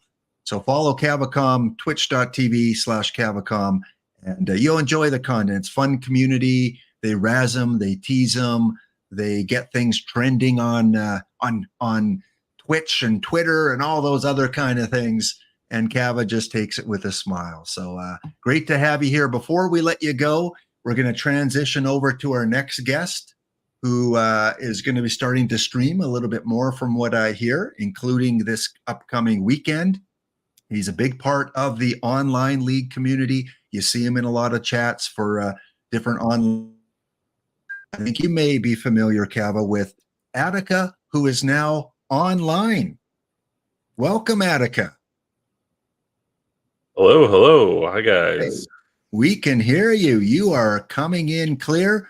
So, Cava, before you go, I like that transition. Do you have a question maybe for Attica to lead us off? Oh, man. You're the interviewer. Yeah, I'm the interviewer now. Yeah, just all right. Well, thank you, Laptop, for having me on. And before I go, I'll ask the question. How is the creation of your league coming along? Is the progress going well, or What league? I don't know what you're talking about. That hasn't been said or even speculated yet. What are you talking? Cava spoiling things right in the first 30 seconds. What league? What are you talking about? I don't know of any kind of league. Oh, my mistake. Oh.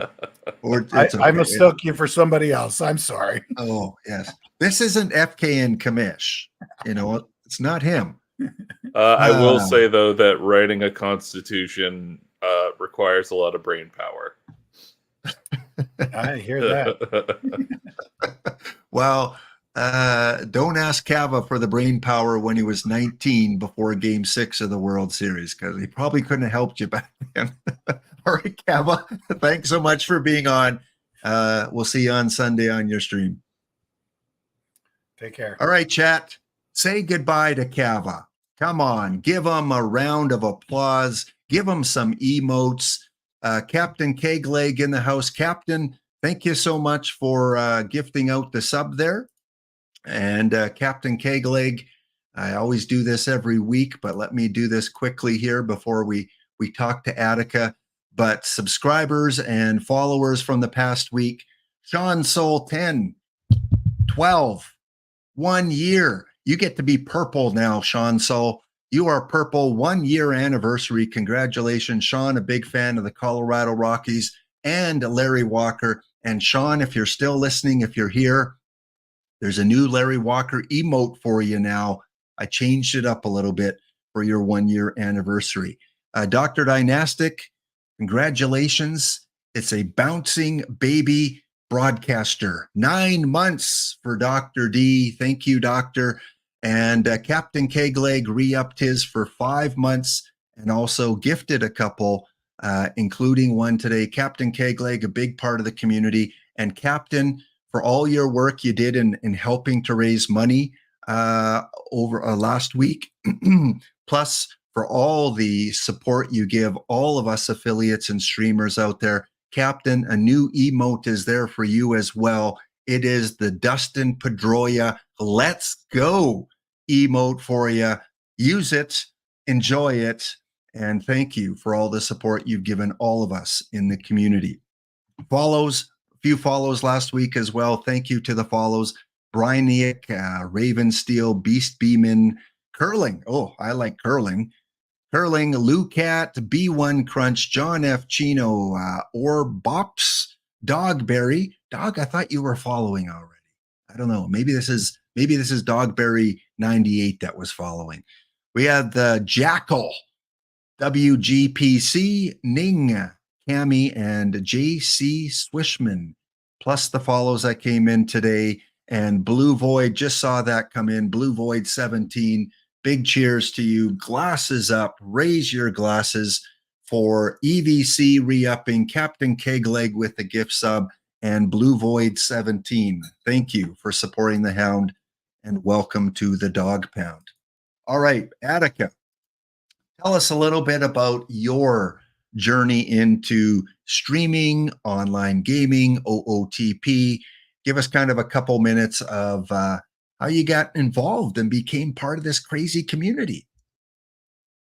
Well, at least whenever it came to Twitch streaming, it's something that I've been doing a bit as a hobby whenever I had time, kind of just leading up from, say, 2015 or so. So it's been about 10 years.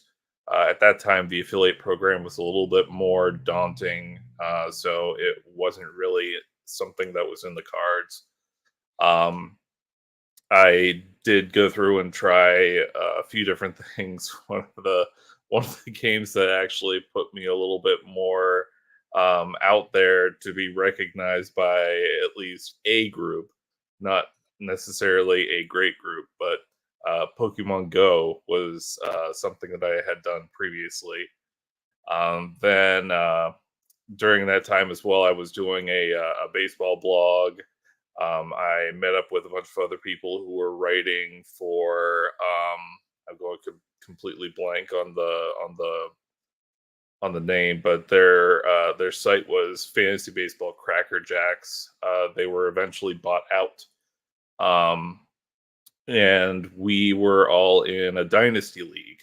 That dynasty league ran from 2011 to 2021.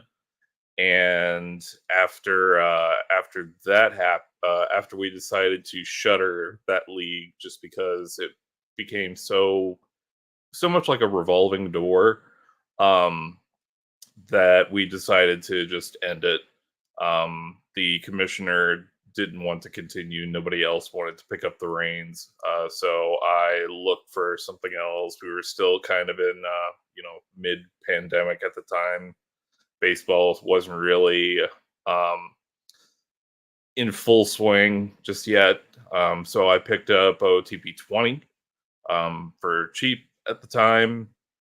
And I went through and I decided to replay as the Pirates in their 2019 season just to see how well I could turn that around, because they had a 69 and 93 record. Even though they had a nice number of wins, I feel like that I could have done better, and I did. Then approximately last year, I decided to do a OOTP 23 pack rip stream. I had collected a large number of packs, and I ripped 860 packs in one sitting. I did actually even have one or two people who was there for the entire time. But afterwards, that gained me a little bit of recognition from the community. That's whenever they decided to, where I decided to apply for affiliate after some encouragement. And since then, it was pretty great. You can see me in the PBE. You can see me in EMLB, where I am a player as well as a GM for the whether or not my screen will pick it up, but I am the Portland Stags general manager. And on hold that up one more time. We got a close up there. There we go. Yeah. All so right. The Portland Stags. It's the expansion team of the EMLB, and on the PBE, I'm a player for the Death Valley Scorpions. I got this cap during their LGBTQ recognition charity time. And you've had some really good players in PBE specifically. I believe Max Powers is one of the guy that you currently still run. Is he still in the league? Is he still playing? Yes. So he just finished his this last season just finished last Saturday, and we're wrapping up season 45. Season 46 is going to be coming up in a couple of weeks, and this will be his retirement lap. Oh, where would I find him? What's he listed under? Max or? Should be P for power, and it will be the first one on the list. You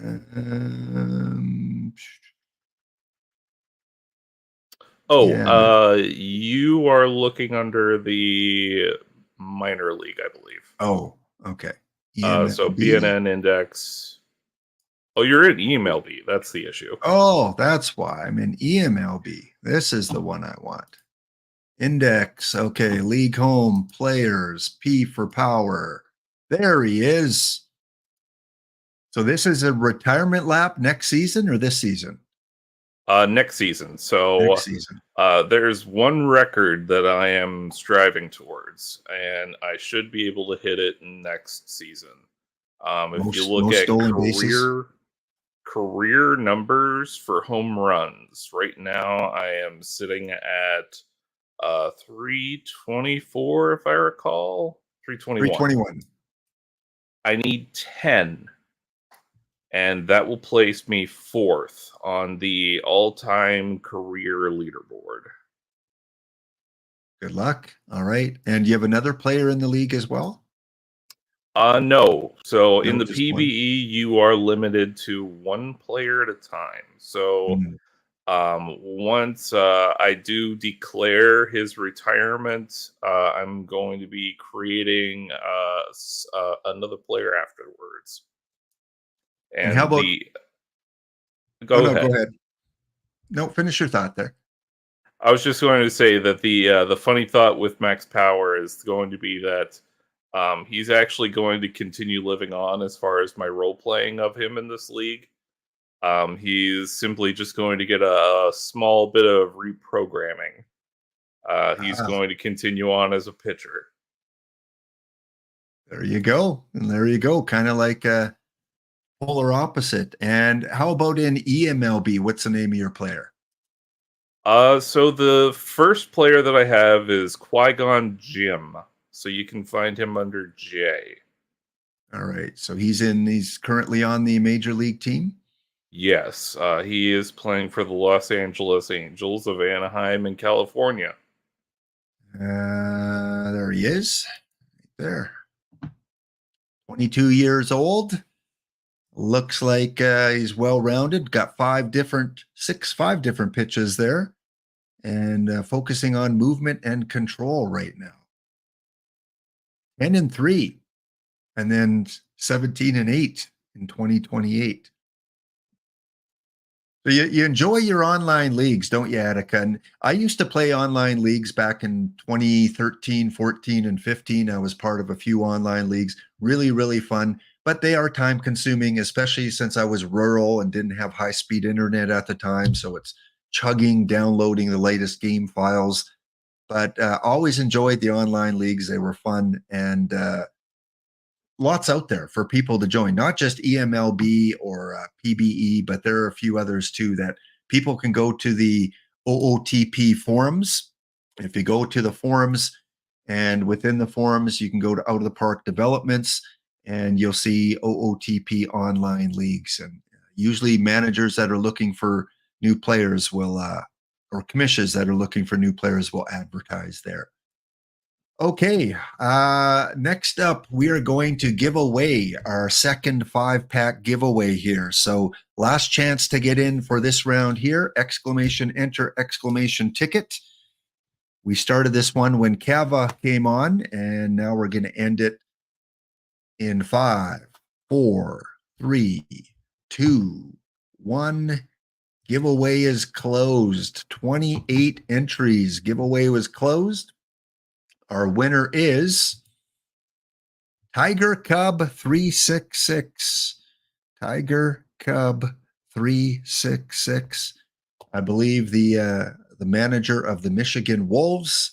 Again, thank you, Tiger Cub, for all your support on the channel. And we will get, I think that's Wolfman, right? Wolfman 56. Confirm in the chat if you're here, Tiger. Are you Wolfman 56? Is that where the packs go? Wolfman 56. I think you're the only Tiger Cub. All right, we're going to mark that one as complete.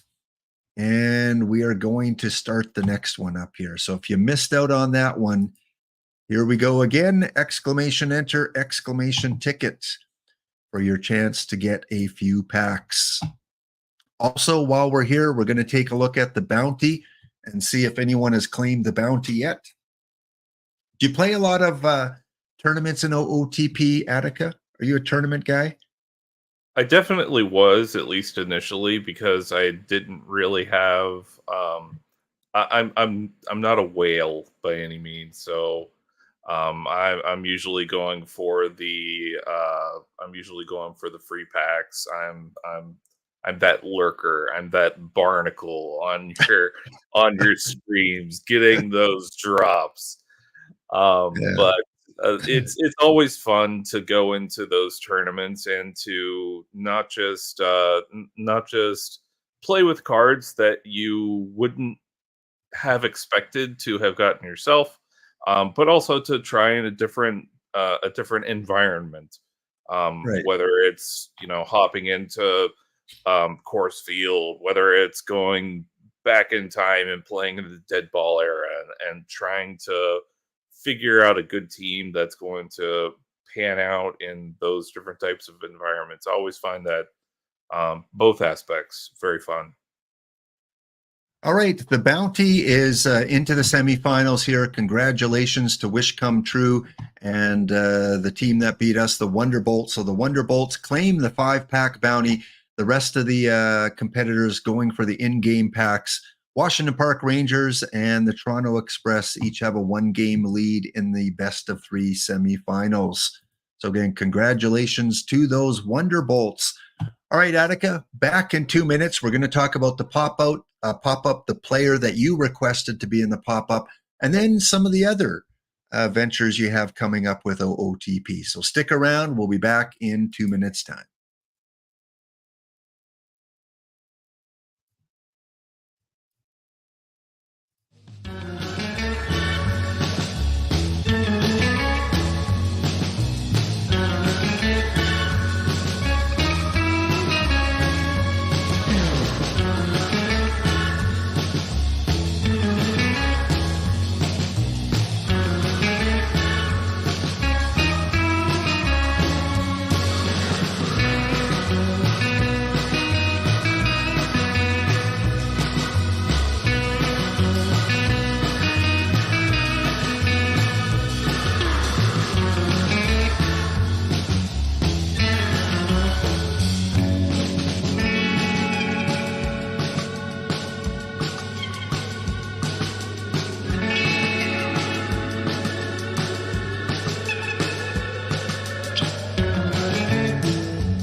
All right, we are here back with Attica Online, talking baseball, OOTP, streaming, and everything else in between. And again, before we continue on with Attica, I want to shout out, because as a streamer, and Attica would agree, we can't do this without the team at OOTP.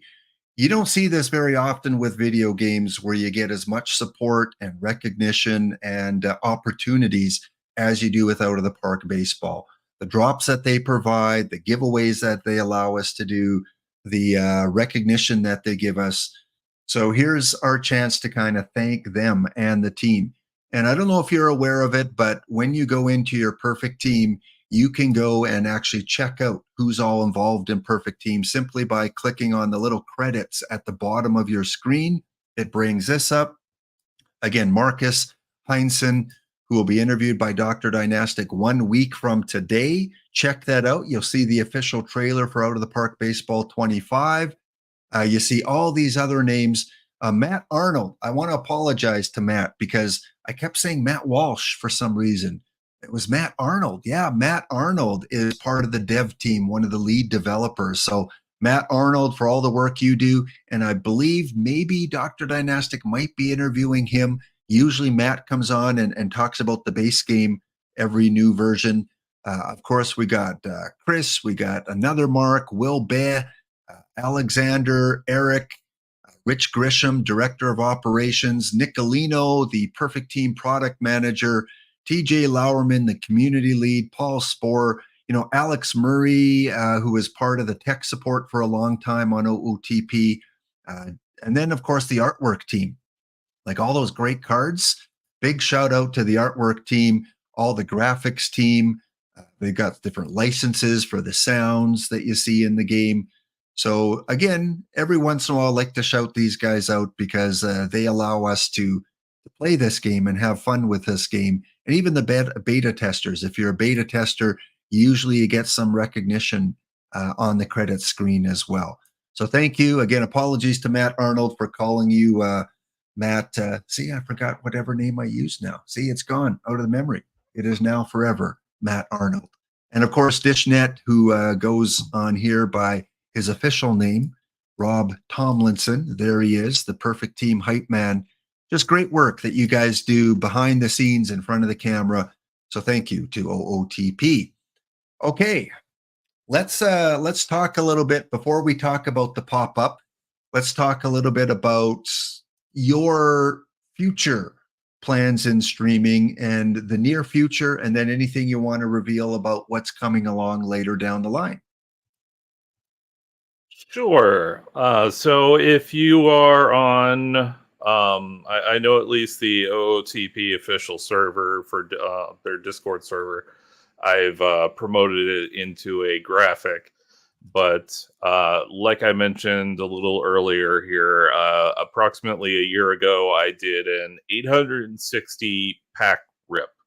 At the time, people thought, wow, that was a crazy amount of packs. And I'm curious, I don't know if it's actually recorded anywhere, just how many packs someone has ripped in a single sitting.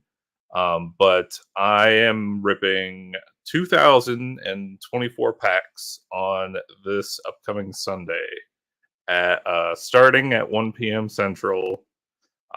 There will be special drops, and that will be during the entirety that it will be going on. So if you don't appear at 1 p.m., don't worry.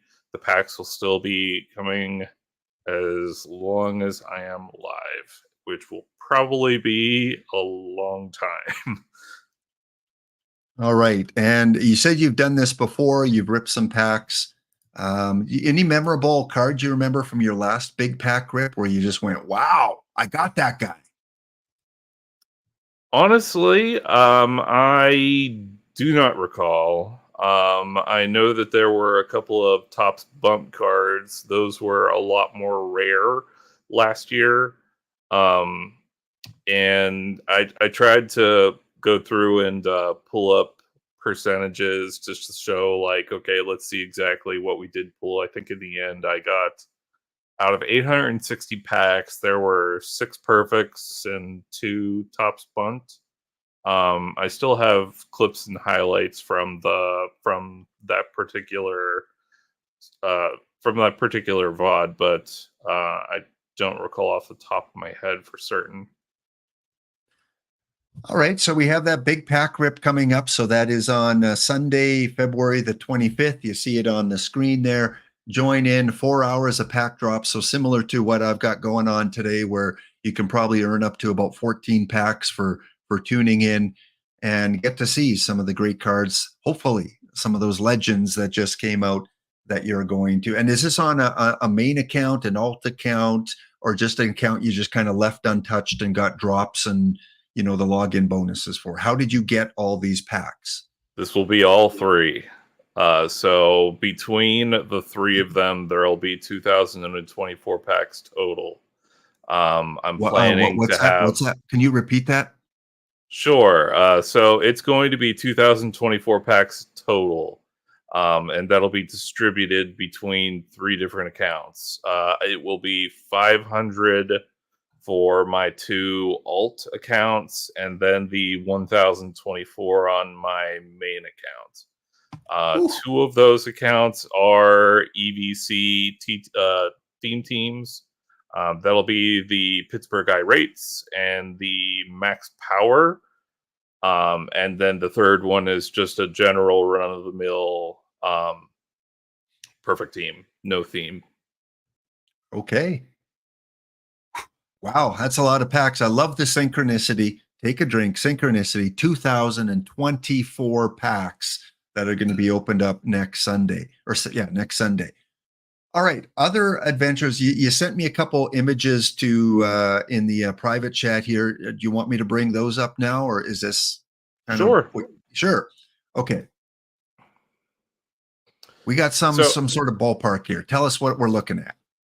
So whenever you were speaking with Cava previously, and we were talking about some of the different features that OOTP had brought out previously, one of the things that I loved was getting in touch with some of the different other specialists from the OOTP forum. Someone who goes by the name Chris Nielsen CP. You may see him on the forum. He is not as active, I believe, as he was previously. But he is the one who actually designed the ballpark in SketchUp, I believe is the name of the program. And that is one of the biggest things that I feel is one of the greatest additions that OOTP has brought into some of their latest iterations. And I also appreciate the fact that he went through and took the file that he had created originally, and I asked him to tweak it slightly. I dabbled in SketchUp, and I did what I could. But ultimately, whenever I told him what I was trying to do, he was like, yeah, give me a moment. And I went out and picked up some groceries and came back and was like, I'm done. So it's great to have smart friends and for people who are knowledgeable in very specific scenarios, especially for things like this. There's those Portland Stags. Let's get loud. The Portland Pride. And then you sent me this one here. What's the story behind this championship? So this was an interesting TTC. This is probably, well, I don't know if it's going to be mentioned on the EVC stream because of the fact that he is on vacation at the moment. But if you look on that screen, I am the Pittsburgh Irates. I am also the TTC Max Power. So whenever we were going into the divisional series and exited there, I thought that this was going to be an all Attica Online World Series, which would have been hilarious. Oh yeah, the Max Power losing in 7 games. Yeah, it was a close one. Yeah, that was in an Iron League, and that was recently, right? 2071. That was just yesterday. Oh wow. Okay. Yep. And the nice thing too about at least that particular World Series, whenever I was first following with the irates towards the end of the playoffs, I was losing 3-2, and then I sent up Greg Maddux. He squeaked by, going 2-0. So that was a close win. And then there was Cliff Lee, who I had just acquired earlier on in the season via just a card purchase.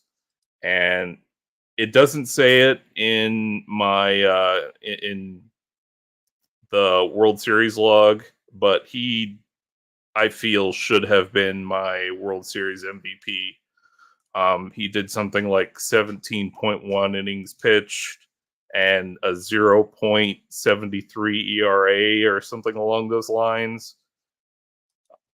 Yeah, that card pulled me through. And I don't think I mentioned this beforehand, but interesting backstory on Qui-Gon Jinn, my EMLB player. But Qui-Gon Jinn is created based off of the card Cliff Lee from PT23. Oh, that was a good card in PT23. I really enjoyed that card. That was he's still on my OOTP 23 team.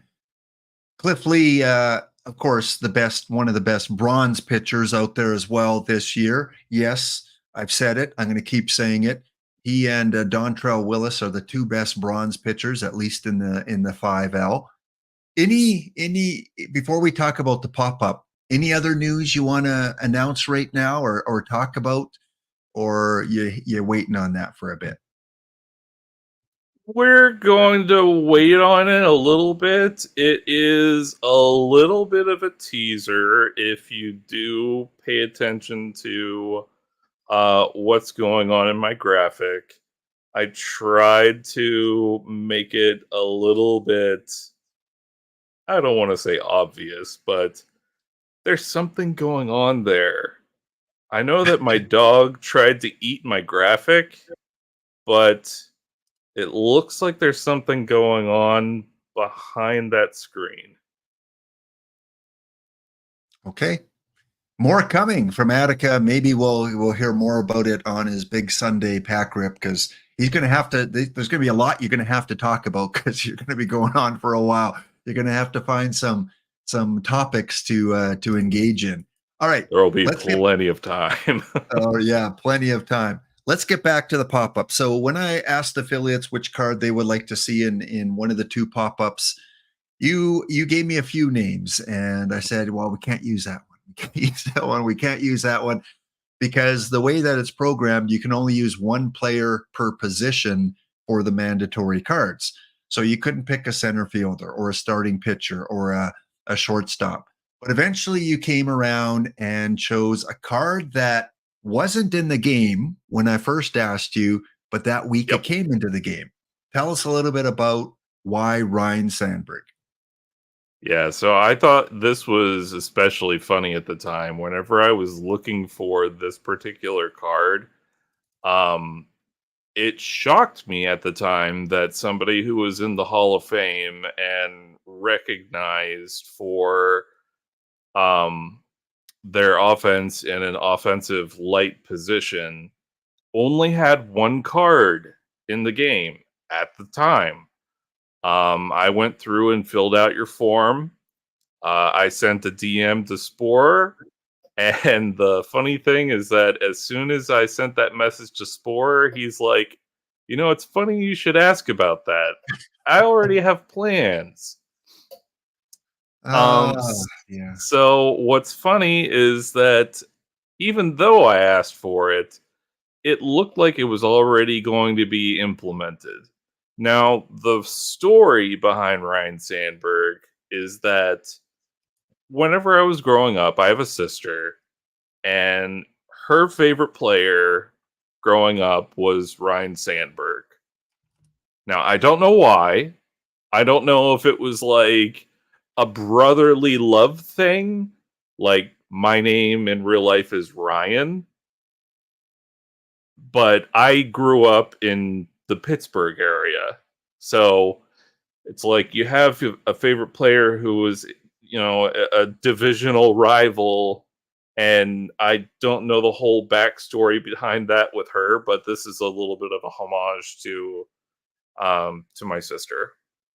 Nice. All right, and we'll take a look quickly at how he's doing in the pop-up here. Again, 256 for your sister are in the game. We're never going to see that many Ryne Sandbergs in one game again. And there are a few Ryne Sandbergs that are performing really well. We've got the Ryne Sandberg from the Flippin' Outs. The Flippin' Outs, 2 MVPs in the tournament so far for this Ryne Sandberg. 396 average, 1.198 OPS. Do your sister proud here. Yeah, 2.4 WAR. So he's having a heck of a tournament. And we've got another one with a 2.1 WAR, 417 average, 10 home runs, 37 RBIs, 30 hits in the tournament. So he's having a heck of a tournament. He was MVP a couple times so far already. So again, he's performing for, what team was that? That was the Buckrow Beach Bums. And then number 3 on the list with a 1.9 WAR is this Ryne Sandberg, a 407 average and a 1.154 OPS, 1 MVP. So I think Attica, you've picked a player that I think a lot of teams are happy with because he's performing pretty well. I'd say the only person that I know would not appreciate this one, because I know he said so, is Warbot, because of that eye. Well, it would be funny if the worst performing Ryne Sandberg had the lowest WAR. So let's go take a look at the lowest Ryne Sandberg WAR. It's negative 0.8, and it's from the Buddy Biancalana's Baseball Bonanza, which I believe is a Rob Deer and Headlights team. So Rob Deer and Headlights, but you look at Ryne in his last 5 games, 2 hits, 2 hits, 2 hits, 2 hits. So he did start to pick up the pace. Unfortunately, he didn't go much further in the tournament. So there are a few negative WAR Ryne Sandbergs, but I don't see Warbot amongst the top 4 here. So yeah, great card, great choice. So Chicago Cubs are your team then currently, or is it a different team? No. Yeah, that's actually the funny thing. Like I mentioned, I'm originally from Pittsburgh, so whenever you were talking with Cava about whenever like some special moments, the 1993 World Series is special to me because that's what drew me in and made me a baseball fan. That's what really started it all. Even though I'm not from Toronto, I'm not from Philly. I'm unfortunately from Pittsburgh, and unfortunately from 1993 onward was dark times for the Pirates. So I became a baseball player at the worst possible time, at least from my perspective and from where I'm from. Which is going to be the entire reason why my theme team, the Pittsburgh Irates, they are made for that particular reason. All the players on that particular team are players who played during the Pirates losing era, 1993 through 2012. I am currently living in the St. Louis area, so I have allegiances to interdivisional rivals, but we both equivocally have a hatred for the Cubs. Whenever I first met my father-in-law, one of the first things he asked me was, "Are you a Cubs fan?" "No." "Okay, we can get along." Oh yeah, how sports can play into family dynamics a lot of times. It's there are some passionate sports fans out there, and if you're the fan of the wrong team, it can cause just a little bit of friction once in a while. All right, we're going to be back to close off with Attica and bring in our next guest, and we're We're going to ask Attica the 4 burning questions so he can think on those before they get asked. We'll be back in 2 minutes' time. Stay tuned.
All right, we're back to close off with Attica Online. And before we go, again, just a reminder that special drops are turned on for this stream here, where we celebrate the final pop-up of the cycle. Affiliates gone wild, and we'll do more in-depth coverage as we get closer to the final. So stay tuned for that. More guests coming on. And of course, we got a giveaway going on right now for 5 packs, !enter, ! ticket if you haven't done that. But Attica, I've always got to do what the community asks. And I missed this about 20 minutes ago. But one more time, Cava, happy birthday. This one's coming from Kegleg. Captain Kegleg wishing Cava a happy 70th birthday. Happy birthday to you. Happy birthday to you. Happy birthday, dear Cava. Happy birthday to you. Way to go, Cava. You look good for 70. Hope you got another 70 in you. That one's from Captain Kegleg.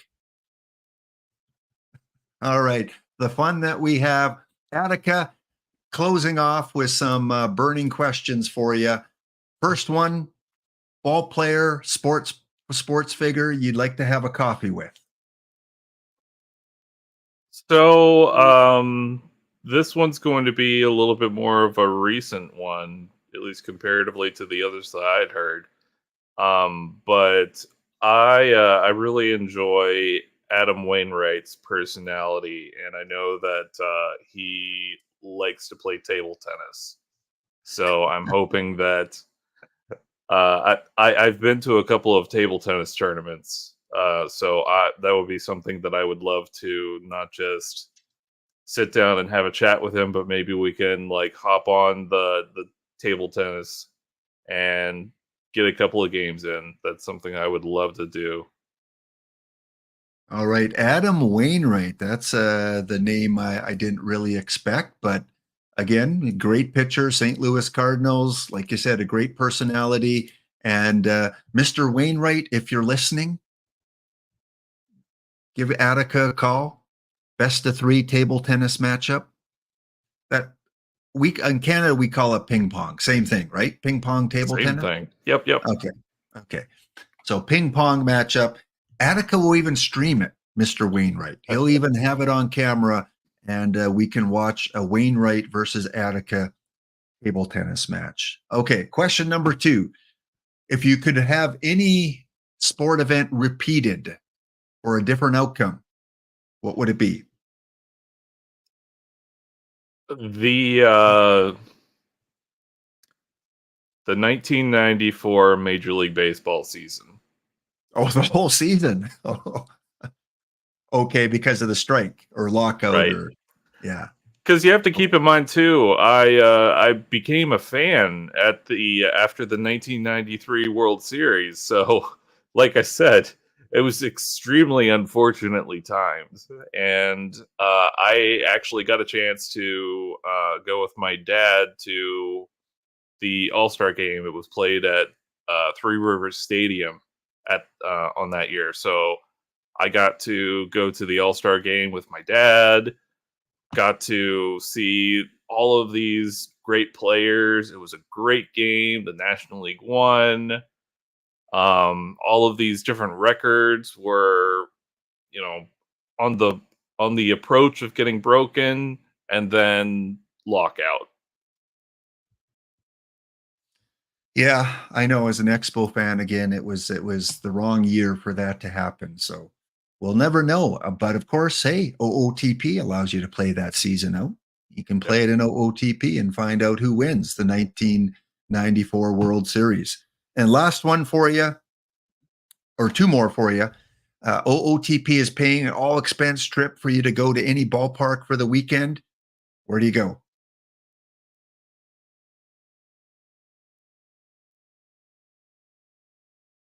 It will have to be, as much as this probably goes against my every fiber of my being, Wrigley Field. My wife has been saying that she really wants to go to a Cardinals Cubs game just to see what it's really like there. And I agree. I just, I feel like that they're at least a little bit more mannered there, to the point where I feel like that we'll escape with our lives in the end. Wrigley Field, yeah, great choice for a ballpark. I think EBC recently, maybe last summer, went to Wrigley Field with his wife and just had a great time there. I think he's probably been there more than once. Never been there. Of course, I've never been to any Major League Baseball stadium. Best I've done is AAA with the Edmonton Trappers here in Edmonton, Alberta. But one day, have to get to a ballpark. And I think, did I get them all? If you could go back in time and watch some sort of championship, a game, a playoff, anything in history of sports, where would you like to be and watch it play out live? This one's easy. 2011 World Series Game 6. Refresh our memories. That was the game where the Cardinals came back and beat the Rangers in extra innings. David Freese tied it up in the 9th inning with a triple, and then won the game later in extras with a home run to dead center field. You're getting a lot of love. We got the Freeze. We got the Jeff Steele Fleck saying, "My man." First for fan craziness for Wrigley Park, ranked 2nd on visits. So Andy from Sheffield on his recent tour went to Wrigley Field, so he really enjoyed Wrigley Park. Chess Safari saying, not the 1968 Mazeroski game. That's true. Yeah, a lot of good choices, a lot of good things to go through there. Well, Attica, it's been a pleasure having you on. My next guest is running a little bit late, so we won't make you wait around for them to come on and do the transition. But any closing comments you have about, OOTP streaming, advice you have for anyone that wants to stream? Well, the best I could say is that so long as you're doing something that you really love and enjoy, then the rest of it doesn't really matter. You have to do something that makes you happy, and if it doesn't make you happy, then you're not going to want to be there. And that's going to be part of the reason why I fell in love with OOTP in the first place, because I love baseball. And whenever I had the opportunity to, whenever I lost the opportunity to play in my Dynasty League with a lot of other people who I had played with for about a decade, I needed something to continue to scratch that itch. OOTP was it.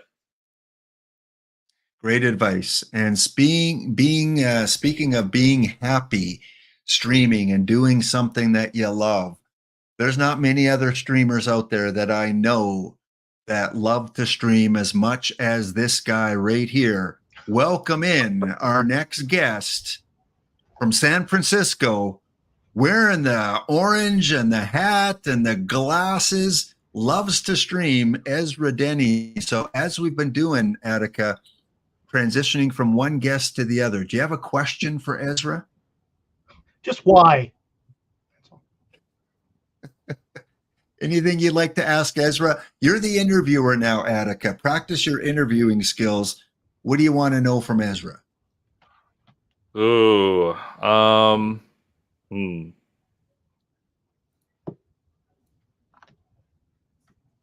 I have so many questions for myself.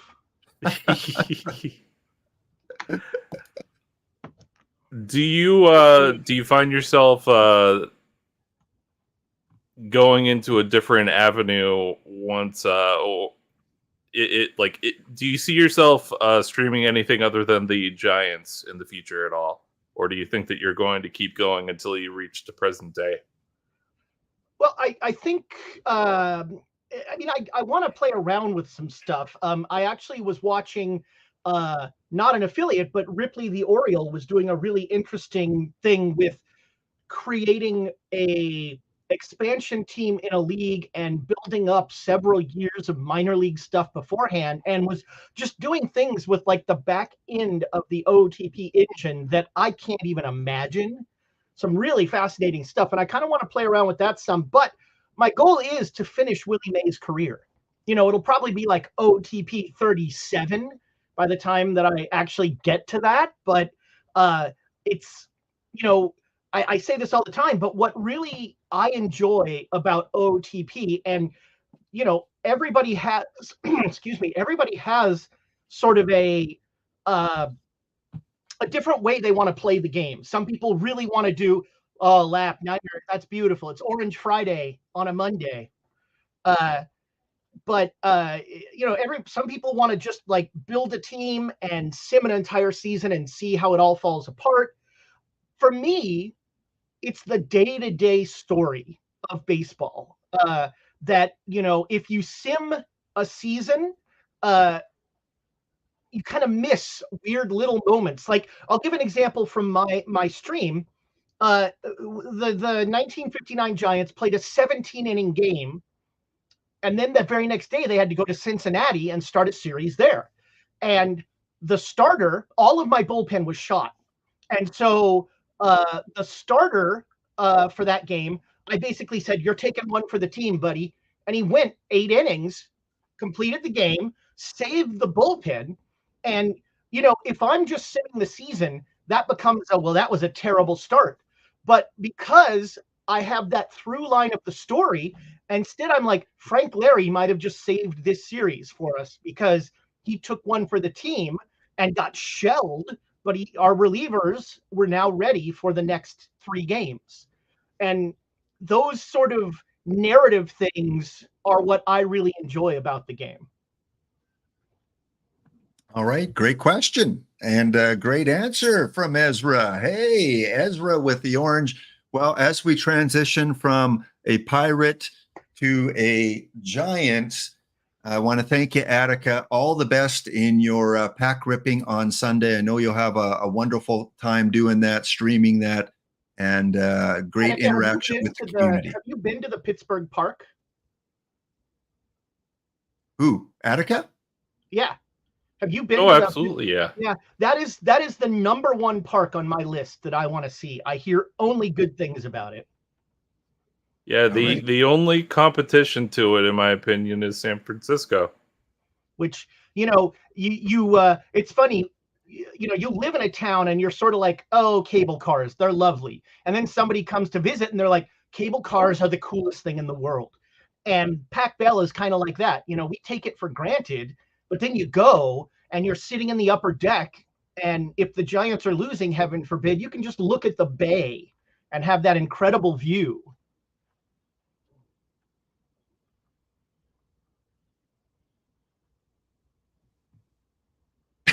All right, okay. I was listening to the echo. I think you guys just take over. Finally, Laptop's going to pronounce some players' names right. That's exciting. All right. Attica, thanks again. Enjoy your pack ripping on Sunday. Good to see you back in the streaming community here. Look forward to it again. Special drops. 2,000 packs. 2,000 packs. 2024, Ezra. Synchronicity. Is Attica going to get a Daddy Wags before I do? I'm up to Let it go, Ezra. As they say on Frozen, let it go. Never. Okay, we'll see you, Attica. Thanks for dropping in. Bye, Attica. All right. Thank you. Oh, Ezra, my good friend Ezra. How We you meet doing? again. We do, and we're not doing any game calling right now, so we're safe. We don't have to pronounce players' names, or I don't have to. You know what? To start off with, I have to say that I watched your stream. Was it Saturday night when you were doing your 5L? And you were, going through your usual 5L player picks. And all of a sudden, you were like, oh, this is my last chance to get Daddy Wags in the 5L. And you get to the last round, and you go, oh, he's not here.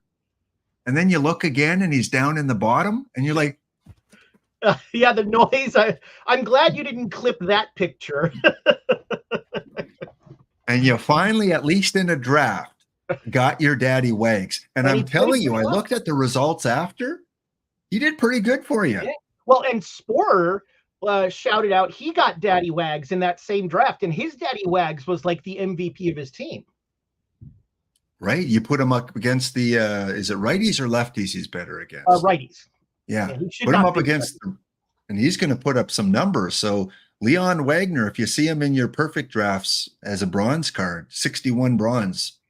That's pretty good. Now the question is, does Daddy Wags make opening day of 25? Is the groundswell of Daddy Wags love enough? Let's start a letter writing campaign. Do any of you people write letters? Can any of you people even read? What is cursive writing anyway? Is it where people swear all the time? Like, what is it? Oh man, my handwriting is the ampersand, Yeah. It would be, with the younger generation, with the Zoomers and the boomer, or not the boomers, Zoomers and millennials, it'd be all like LOL and gag me with the spoon and RML. Gag me with a spoon is an 80s thing. Oh, is it? Oh, yeah. Valley Girl or something like that? Yeah, that was an 80s thing. They would say this whole show is mid. Is what?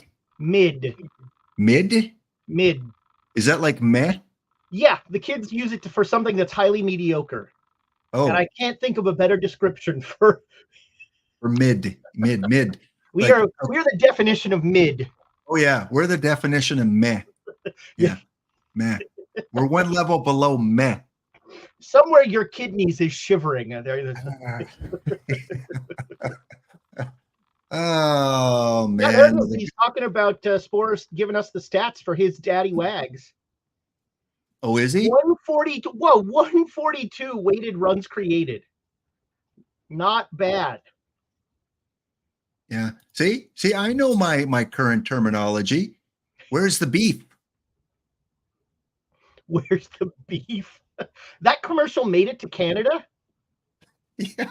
Well, we got Wendy's up here. Come on. Did it show up there in 2000? Yeah.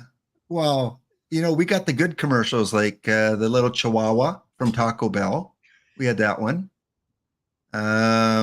We had all the cool McDonald's slogans. I love the fact that I come on this stream.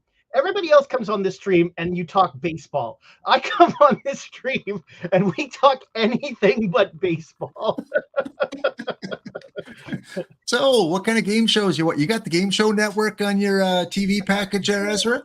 Oh, I have an idea that I want you and I to make happen. And now I think we need to do it pretty quickly, but I want to do like an Oscars for Out of the Park for 24.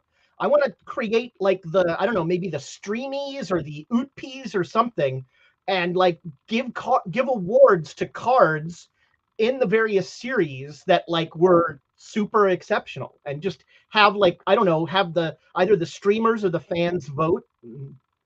I think that would be a fun thing to do. I do. It's been percolating, and I think we can make it happen. Yeah, we'll talk. We'll talk. We will talk, and we will talk and make it happen. But like Daddy Wags it's not the Daddy Wags Awards.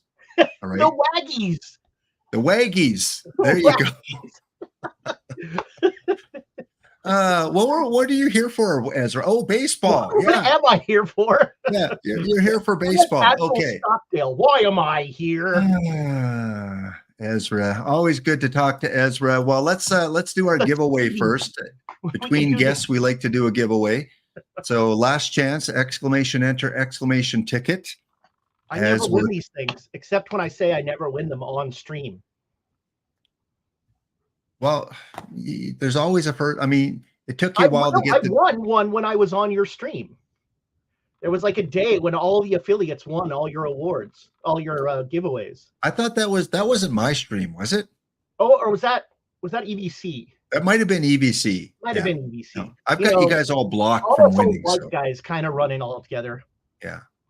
Okay, 5 more seconds. Ticket, enter. There's no laundry on it, at least. Where's your coat rack? Come on. You're missing a coat rack. All right. In 5, 4, 3, 2, 1. All right. Joining Tiger Cub and Ryan Schroer and Wish Come True are 3 winners so far today.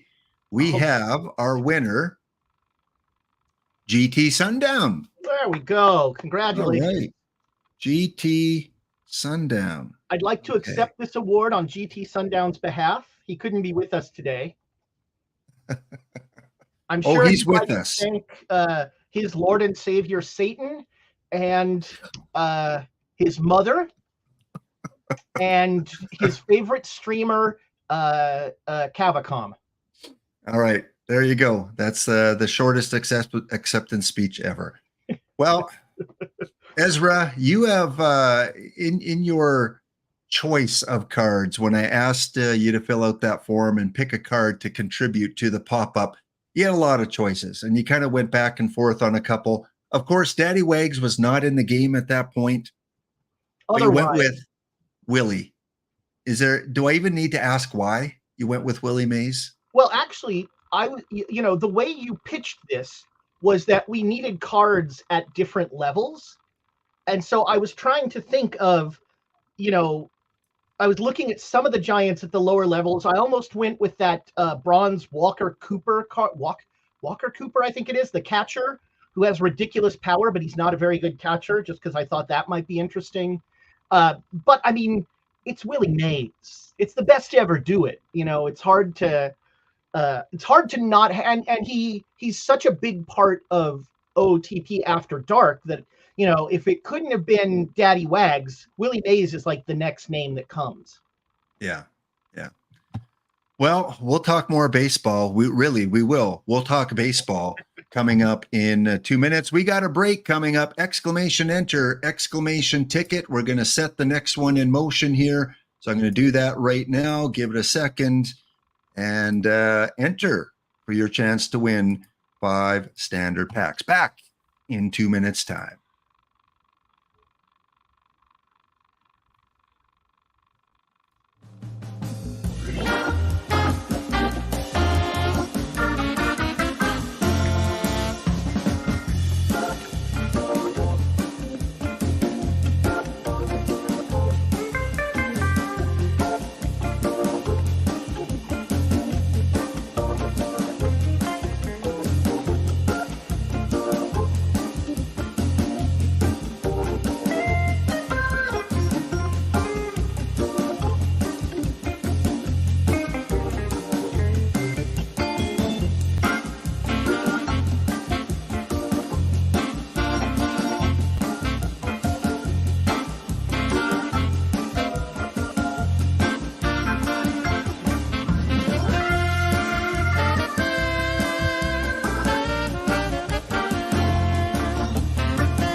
All right, we're back and we're here with ezradenney. Yes, OOTP After Dark 5 nights a week.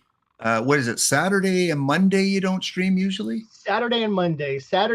Monday's game night, and Saturday I run a role-playing game on YouTube. Oh, wow. Role-playing game on YouTube. Is that family? Like, can we talk about it? Is it?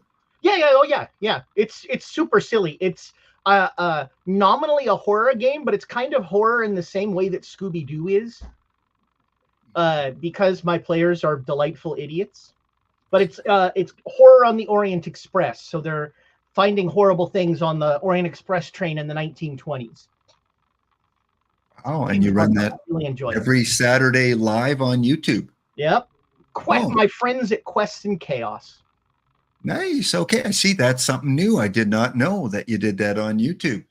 Is that like every week someone can play, or do you have a league? Well, actually, it's a what we call in the business an actual play, like think Critical Role or something like that. So we're all in a studio, and we're playing the game at a table, and the cameras and mics are around us. And we play the game as we sit on camera. So I try to make it like you're sitting at the table with us. And so, my producer hates this because my producer wants it to be a more professional, like, let's get right to it. But it being me, and as Rachel says, I'm the king of digressions, we go all over the place. Wow, that's how long you been doing that? Years now. Oh, wow. They used to be on Twitch, but then Twitch is a lovely platform. I'm very glad to be here, but some people have decided that YouTube might be a better location for them, and they've made the switch. You know, I always say I have no interest in commodifying my art, but I'm fine with helping you commodify yours. So check it out. Let me guess. YouTube.com/ezradenney. No, Quests and Chaos. Quest and Chaos. Yeah, no, I'm just the help. They run the whole thing. They've got all the cameras and the beautiful sound and stuff like that. Oh, what time does that start? 6 Saturdays at 6 Pacific. Okay. And so the game we're playing, Call of Cthulhu, is very popular. It's all over the world, and so we have people showing up from like Thailand and Germany and England. It's really neat. All right. That's Quest for Chaos? Quests and Chaos. Here, I'll put a link in the Okay. I'll put a link in there. And Chaos. Quest and Chaos. YouTube.com @Quests and Chaos. By the way, Okay. Lap, I really like the stuff you're doing on YouTube, and I like how you kind of have changed your format from Twitch to sort of take it to deal. I don't know how to say it, but you do a little more sort of pre-recorded stuff, and I think it's really neat. Yeah, I enjoy making some pre-recorded stuff on YouTube. That's where I began, doing pre-recorded stuff and just throwing it on YouTube, and then Twitch came along. I think that's the right link. Brent wants to talk V. Were you a V fan, Lap? Oh, the Alien series? Yeah. Oh, loved it. Loved V, the final battle. Fantastic. Oh, look at this. So that is the guy on the left is the guy who owns the studio, Thomas. And then if you go to our playlist, you'll see a dorky guy you recognize. This is a board game they're playing. But I am Horror on the Orient Express. So go to the Quests and Chaos main page. We actually got on the front page of YouTube, which was pretty exciting. And then go to playlists. And then there it is, Great Danes, the Great Dane Society. Don't play all. Oh, good Lord. No. This is actually where here you can. There's my dude, Daddy Wags for OOTP 25. You know, I don't love the fact that we have 4K cameras. I'm not a huge fan. The rest of the cast is much more attractive, but guess what I'm about to say? Hello. Oh, okay. Let's see if I can actually put a little bit of the audio here. Shout out to Quest and Chaos here. Let's see if I can get some of this. Ezra This is where on it became my catchphrase.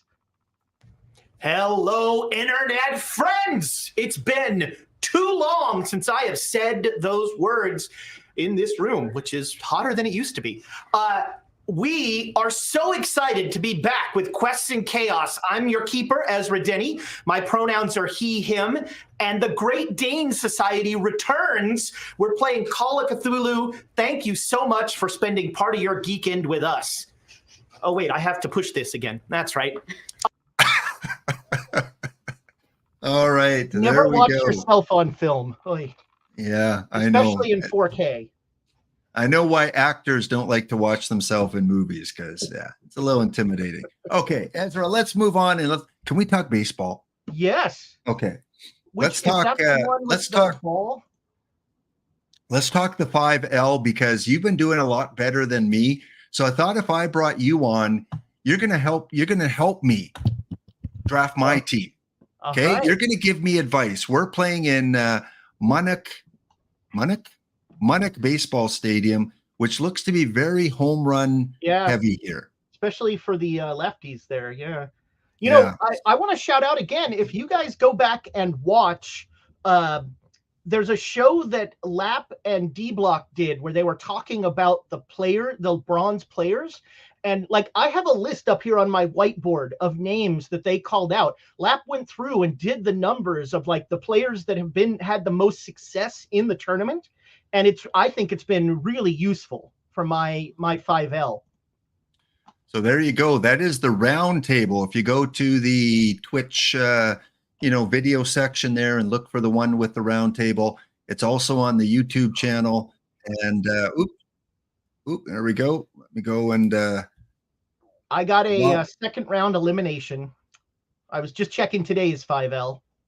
Oh, second round elimination. Oh, I'm sorry about that. I'm still in it. Damn Guardianapolis clowns. Ooh, the clowns. Yeah, I've come across them quite a bit too. That gorilla is too vanilla. I mean, really. Come for the dad jokes and stay for the baseball. That's it, folks. We got you covered here on Out of the Park Developments. Okay, let's go and draft my team for me. Out of the park before lunch. Boy, those are small. Out. Okay, who do you like here? I'm going with your recommendations. You're doing 2 drafts today, mine and yours. Oh, fudge. I kind of like let me look at that Luke Walker. That name, I think I've heard that name before. Really what I do is I wait for, so this would be, with the home runs, I kind of like this Luke Walker. Given the way the park is, I'm looking at home run suppression and PBABIP. I'm not so worried about control. So I kind of like this guy with the, but let's look at the other pitch. See, I don't know if you've noticed, but if you watch my drafts, I run out of time every draft because I look at every freaking player. Join the club. It doesn't help me because I don't remember the players. I always love the NEL stars in this draft because I think they are the kind of multi-dimensional players that really help. So I think Bruce Petway is one of the ones I like. And then either Luke Walker or Jack Quinn.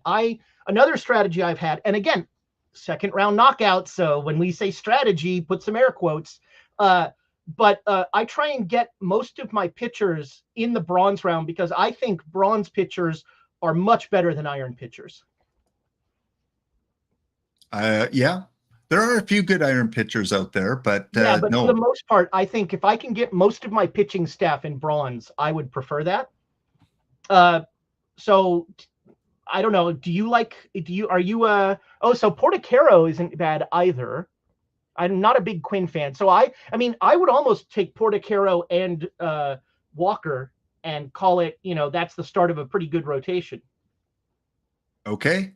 I'm going to go with you. I'm going to see how the Ezra team does here. Oh, well, we know how the Ezra team does. Okay. I'm overriding you. I'm taking Cliff Lee. You pick the second one. No, I was going to pick Cliff Lee. I wouldn't override that. I almost want to just say Derek Jeter just to piss people off, but I think I like that Mort Cooper. Take a look at that Cooper. Not Derek Jeter, no. Ubaldo at least has home run thing. Yeah, I like, but not in this park. I think Ubaldo is actually a better choice, but we should also think about, I don't love any of the position players here. One thing that I need to get better at is knowing the live cards, because I really struggle with figuring out which live cards I should be using.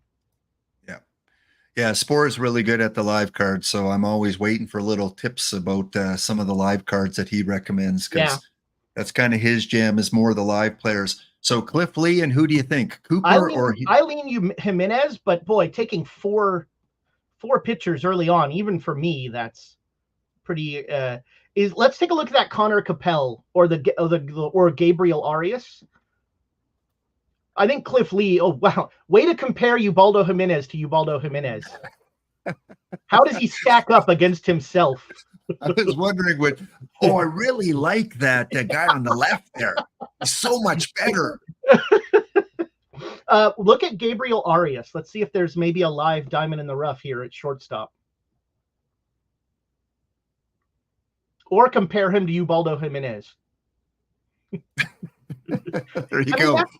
That's Jimenez is much better. He's much better. Yeah.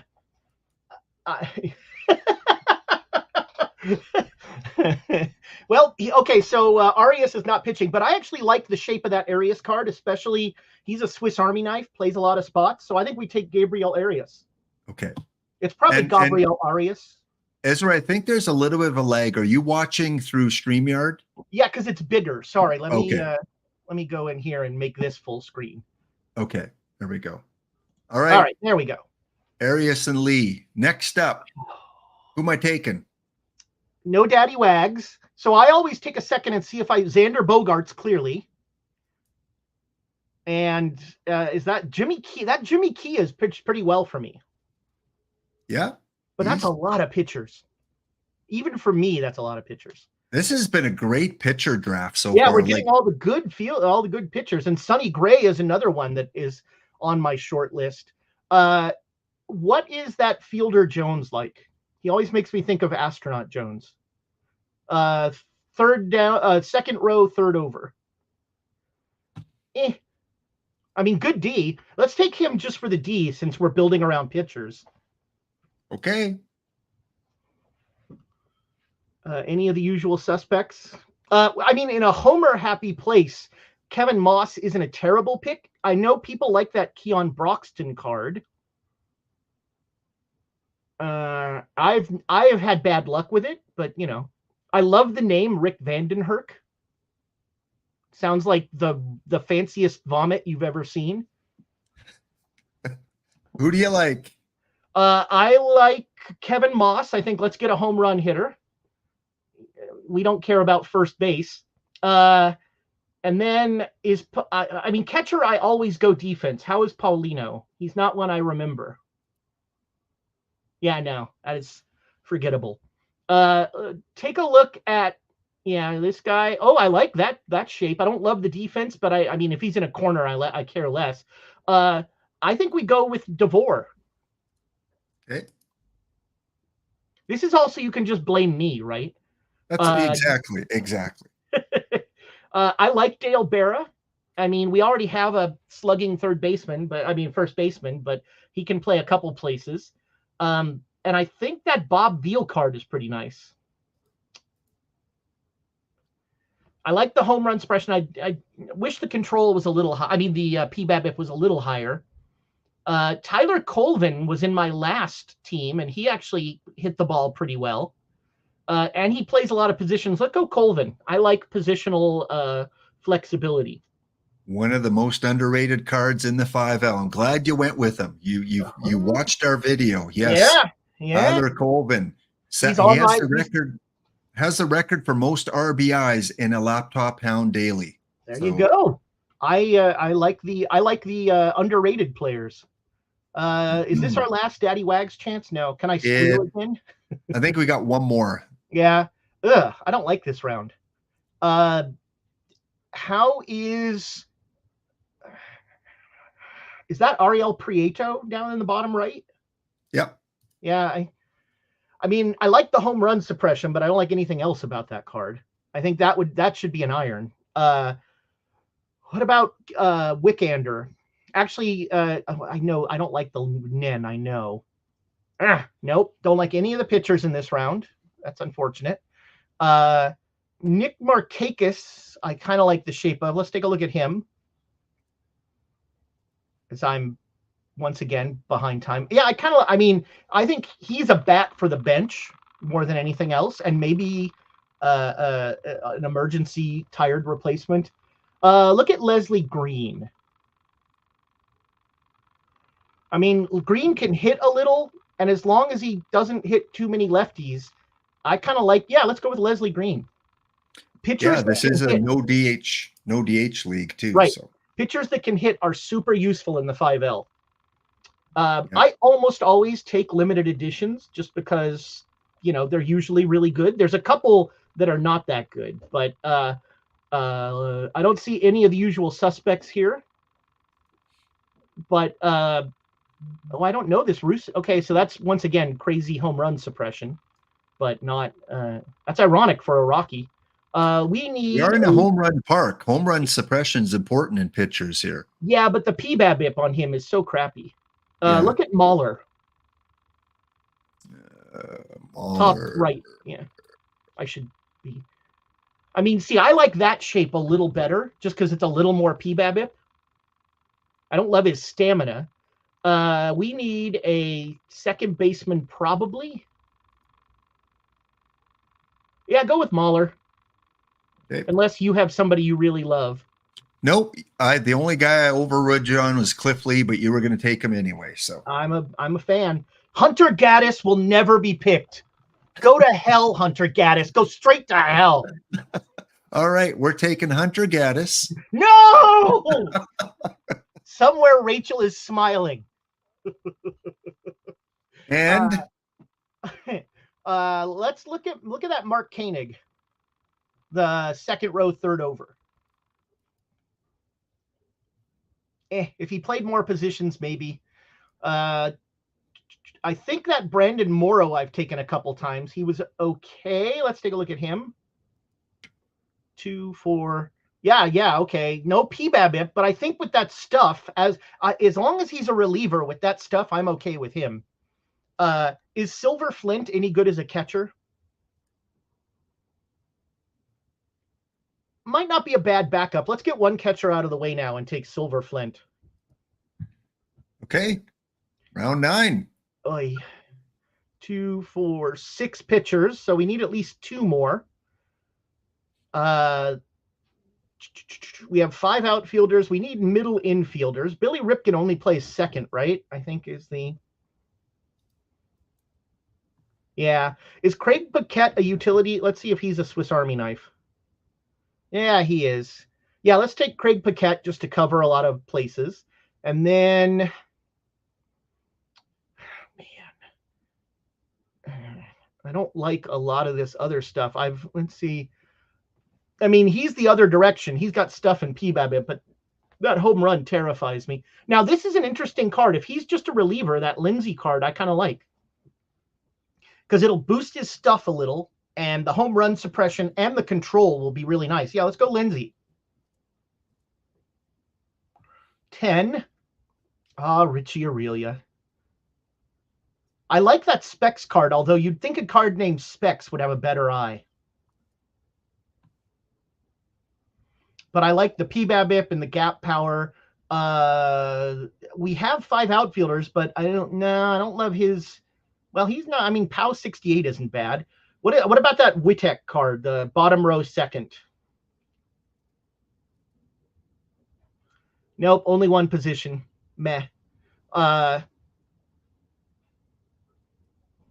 Let's see here. I don't love this draft here. Look at Baksick up in the top right. Apologies, chat. I'm because I'm bad with time. I'm not paying attention to all the funny ways you're making fun of the players that I pick. Yeah, let's go with Baksick. Okay, but I'm sure you're all delightful. How's that Kevin Seitzer?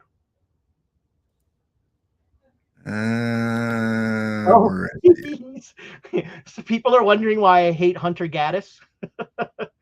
Man, if he played some D, that would be okay. Or if I was Izadafo and didn't mind third base defense. Is there anybody here you like? Well, not really. Yeah, I know. It's kind of rough. Yeah. I mean, I'm sort of leaning towards Seitzer just as a bat off the bench. But, I mean, he'd be like the third bat off the bench. That's not terrible. Yeah, let's go him. Let's get another pitcher. I think we're good on pitcher. We need one more pitcher at least. Yeah. Speaking of limited editions, I don't take that Greg Luzinski. Yes. Fred McGriff could give us a little power off the bench and a backup first baseman. Oof. How many catchers have we seen? Oh, is this our last chance? This is 12. So we have to take one of these crappy catchers.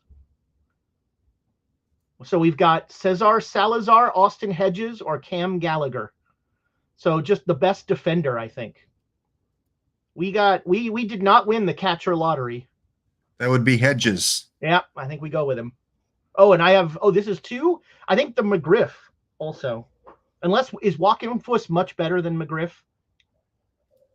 Well, he catches too. He could be a catcher. Oh, that's handy, although not well. Now, I think you still go with the McGriff just to give you a little pop off the bat, unless there's somebody you really like. This guy. Oh, that's okay. Yeah, that's a nice leadoff guy. Yeah, I think Willett. Yeah. And we have plenty of backups for everything. I wish that Tim Raines card was better. That Tyler, we don't really need another pitcher. That Tyler Chatwood isn't terrible. Look at that Wally Post. He shows up in OOTP After Dark from time to time. I mean, I like the power. He's not a bad defender. I think Post might be a pick to give us like 27 outfielders. And then I would say either Blackburn or Peckinpah, whoever's better defensively, whoever plays more positions.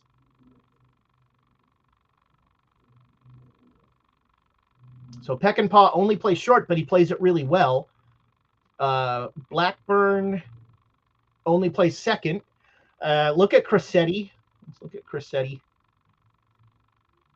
Compare him to Ubaldo Jimenez.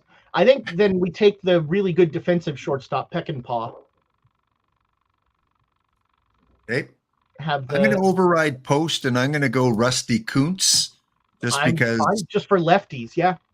Yeah, he's good against the lefties. I like my platoon players. You All right, have to one be more able round. to live with this team, Lap. Oh, speaking of limited editions, I don't take Jose Canseco. Yep. Fudge. Mark McGuire does everything that Fred McGriff does better. I think you take McGuire just for a puncher's chance in the last round. And then whichever of the three in the top row, the historicals, are better. All right. Well, we got to make sure we have a couple second basemen, because we have no second baseman yet. Yeah, but we have like a number. I think most of those shortstops can play second. Several of those shortstops can play second. Nope. The only one that can play second is Craig Paquette. this guy here. Oh, Arias. Well, at least he plays it really well. All right, so let's look at the. We got Gonzalez or Woody Held. Probably Held. Yeah, always want to take a historical over a live if you can. And we need a pitcher. Oh, we need. Oh, I thought you said we were good on pitchers. No, one more. Let's take Zestrinsny just for the name. I want to hear you say that name. We're taking Roz Yestrinzi from the Pittsburgh Pirates. That's for Attica. To round things out. There you go. That is for Attica. We'll go and set this a little bit later because it doesn't fire off for tomorrow. Well, this is the laptop daily right now. That is probably about halfway through, and we'll just kind of pop in and see where today's at right now. Yeah. What do you expect? Second round elimination for you. No, I made it past the first couple rounds. Watch so out we'll for take that a look, gorilla. and then we'll ask you your 4 burning questions, and then we will bring in our next guest. I hope and my have burning both questions you on. aren't where is it burning? Ooh, Sean Sultan. We're going to game 7, my friend. Wow. Scott McGregor against Kid Gleason. Ooh. So if I win, or if Sean wins, then they're going to take on the Malamutes, run by Skylon, team I haven't seen in this tournament before. So we're about halfway through in today's Laptop Daily. Get entered, get involved. 20 packs go to the February overall champion. Currently at the moment, I believe it is, let me do a quick check here. Currently goes to, right here, Portland Llamas Music Lessons over Warbot with 9 points. So that is our current update. And as Ezra mentioned, yeah, go check out the YouTube channel. Look for the roundtable. If you want to get involved in this tournament, some good advice checking out the roundtable. Here's the video that Don't Cut the D Block Dragon, D Dempsey and I did, where we go through our lineup and kind of give you our favorite cards to play in a bronze and in an iron tournament. And we debate which ones are very useful. And these will be useful in your 5L as well. So go check that out.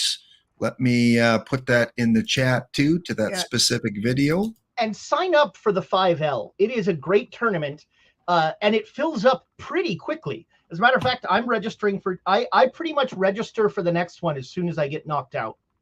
Yeah, exactly. Good. I Okay. recently lost a tournament slot, so, I have to be a little more careful. He said, not wanting to cause any controversy. Well, Ezra, time has flown by. Your time slot, your guest slot has finished off here, but I want to get some quick 30-second responses here. First, coffee with any baseball player, present or past. Who is it? I think there are two people that have done the most for making baseball a more inclusive game in every sense of the word. I would either pick Curt Flood or Jackie Robinson. Curt Flood, of course, started free agency, which gave every ball player the freedom to play where they wanted to play and to do the best they could. And Jackie Robinson, no more need be said. Okay. Next, if you could get an all expenses paid trip by Out of the Park Developments to any ballpark for the weekend to watch a weekend series, where would you go? Is there a baseball stadium in Istanbul? Because, man, I love Istanbul. I want to go back. Pittsburgh, like I said, that is number one on my parks I want to see. But Rachel and I are making plans. We're going to try and get to Kansas City this fall and visit the NEL Museum. So that, and the Hall of Fame. So that would also be high up there. Question 3. You could replay any sports finals or matchup from the past. Which one would you want replayed? When we replay it, does it go the way I want it to? It's all from the beginning. It could have a different outcome. Yes. Well, every time Dynastic replays the 89 World Series, the Giants win. So I think the 89 World Series, because excellent. Poor little Ezra at a high school dance, watching Game 3 of the 1989 World Series and having the soul slowly crushed out of him by both the high school dance and the 89 World Series, was a formative experience in my life. And final question for you. If you could go witness any sporting event from the past and be there amongst the crowd, which game or event is it? Oh, man.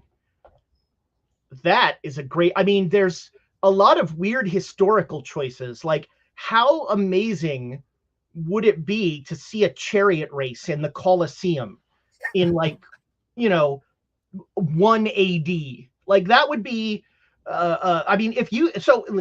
pardon the digression, but read up on chariot racing in Rome. It was more like modern sports than you think, except more like English soccer, where the fans would all dress in the same color and they would beat up people in the other colors and that sort of thing.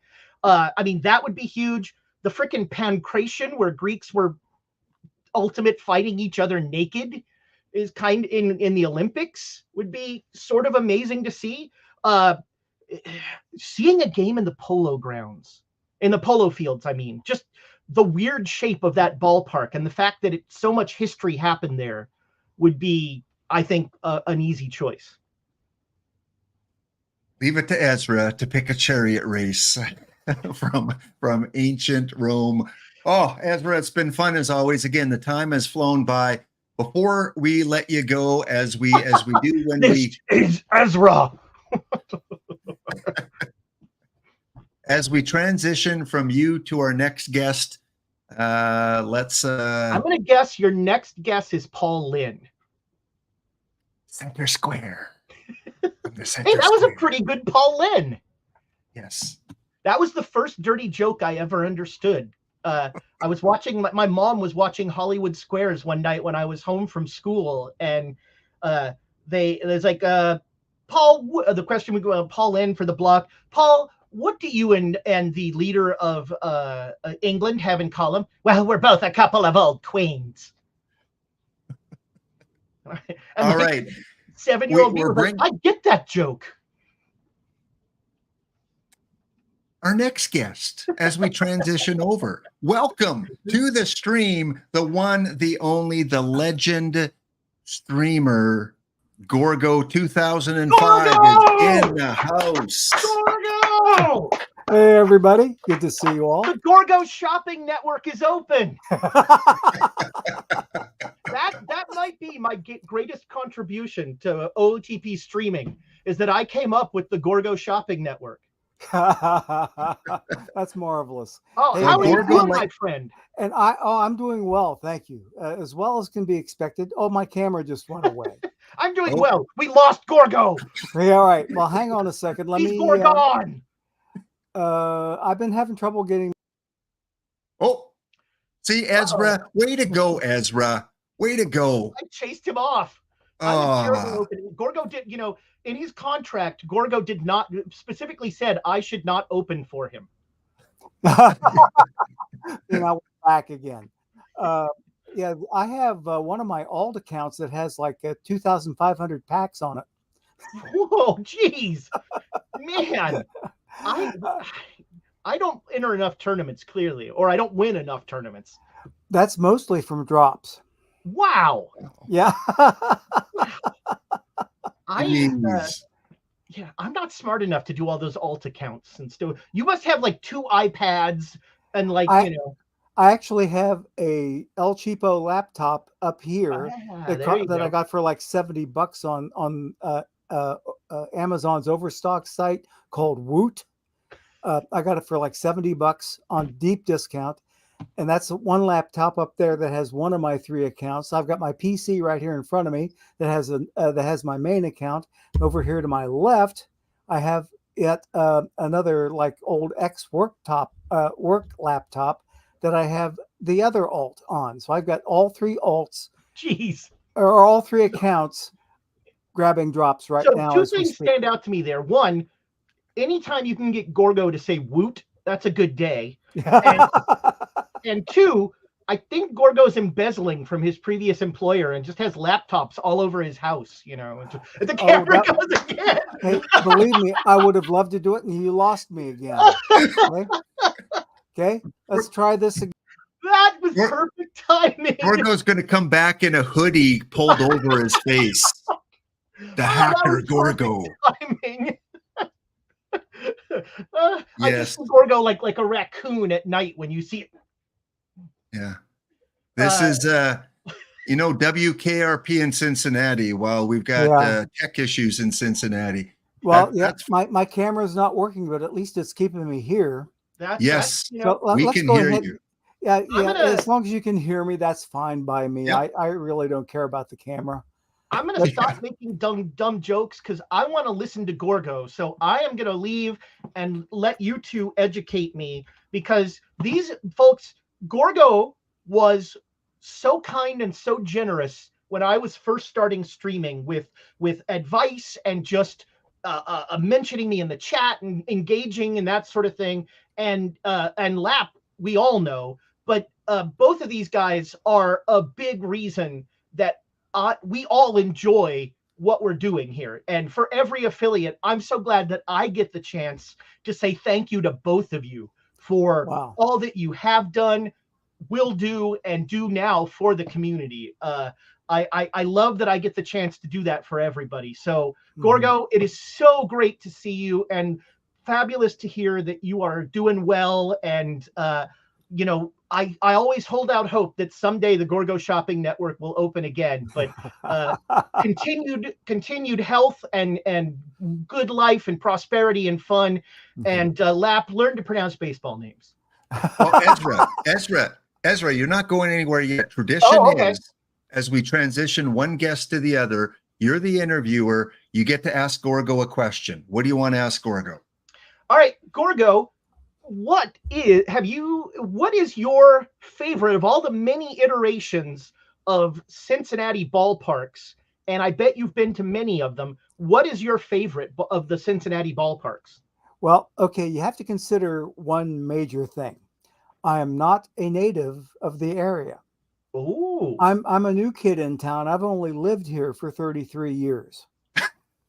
Only.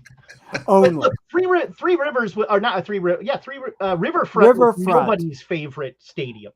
Riverfront was a cement donut, and quite frankly, let's put it this way: before I ever went to a baseball game, I marched on that field in the Ohio University Marching 110 for 4 years in a row. Okay, and on the hot AstroTurf, Yeah. where the field temperature was something like 110 degrees plus, and we're wearing woolen uniforms.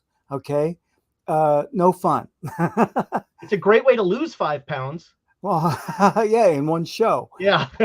But I also marched on the field of Three Rivers when it was still up. I marched in the old Cleveland Stadium. Also, the mistake by the lake. right? Yes, the mistake by the lake, Memorial? and I think it was the original RFK Stadium in Washington. We did a Redskins game. Wow. So yeah, we got around a little bit. And that was at Ohio State, you said? No, oh man, you said the wrong words. Oh no, my ears are hurting. Not Ohio State, Ohio University. Ohio University. Ohio University just had, I believe it was yesterday, had its, let's see, I got to add the years together. Its 220th anniversary. Wow. Now, is that one of those weird Miami in another state universities, or is this just Ohio University? Ohio University. Now, of all the cool things, my 2 oldest daughters are graduates of Miami of Ohio University, which is just up the road from Cincinnati here. And in fact, one of my daughters is employed up there rather gainfully as a tenured librarian at the main campus library.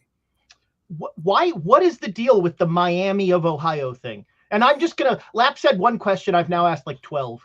All right. Miami of Ohio was established just a little bit after Ohio University in the very early 1800s.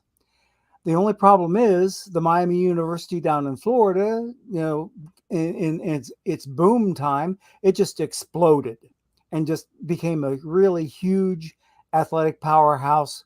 And the other Miami that actually preceded them by quite a number of years got known as the Miami of Ohio because it was the second-rate Miami, so to speak.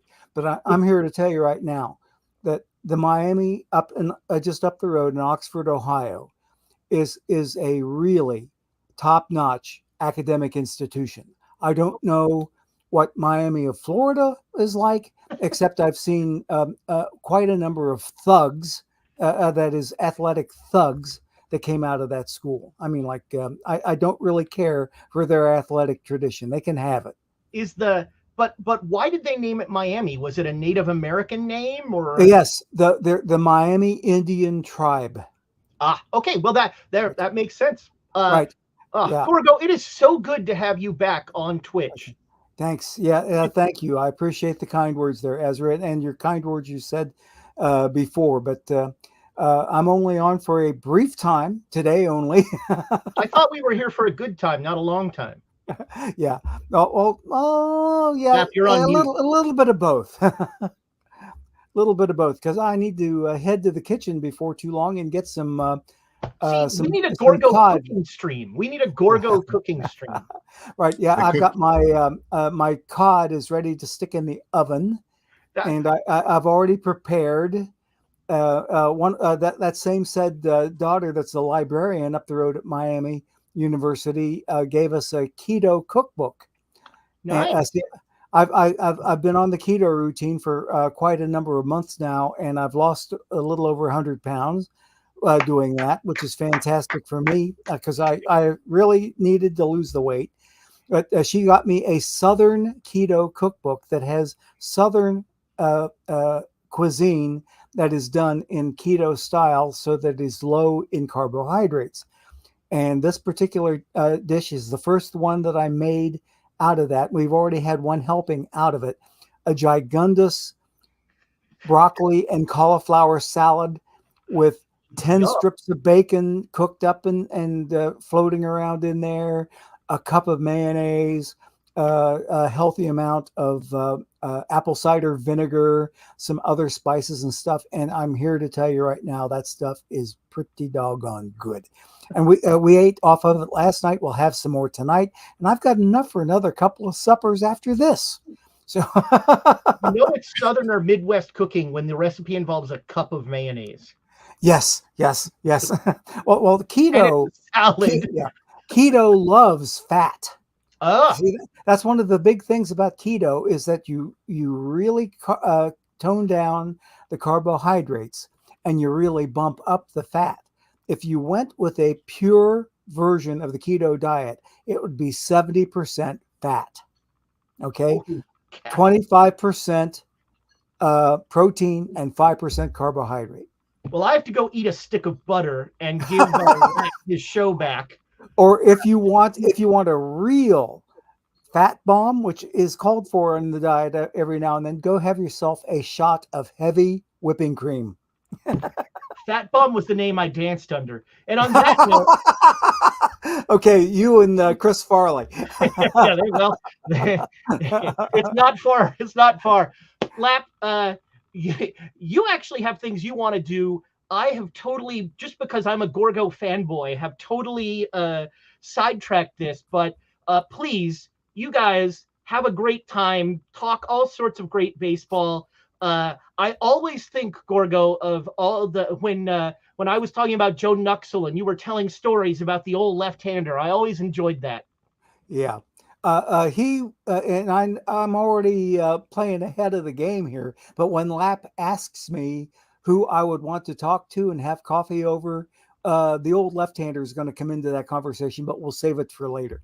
Here I am stealing all of Lap's thunder. Goodbye, internet friends. Hey, take care, Ezra, and thank you again, buddy. See you. Thanks, Ezra.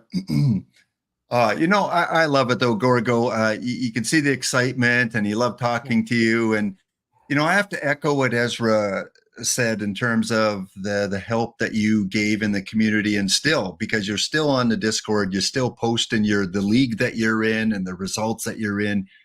When I thought about streaming back in September of 2022, because I was doing YouTube stuff and I wanted to get on Twitch, and the first guy I went to was Your Kidneys, because I knew he streamed, and asked him a few questions. What do I do? Who do I apply to? How do I get involved?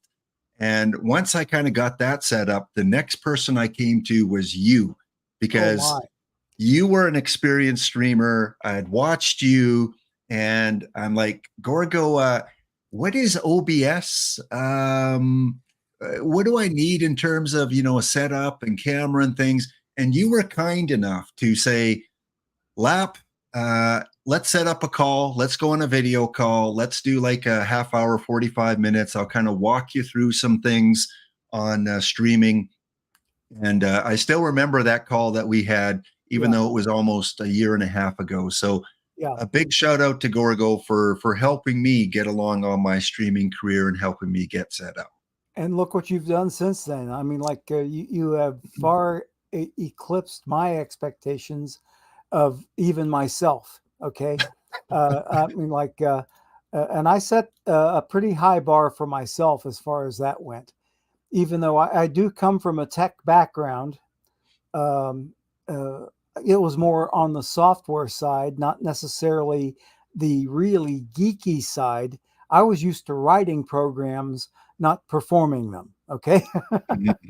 Yes. So I had to learn a little bit of a different game when it came to the streaming thing.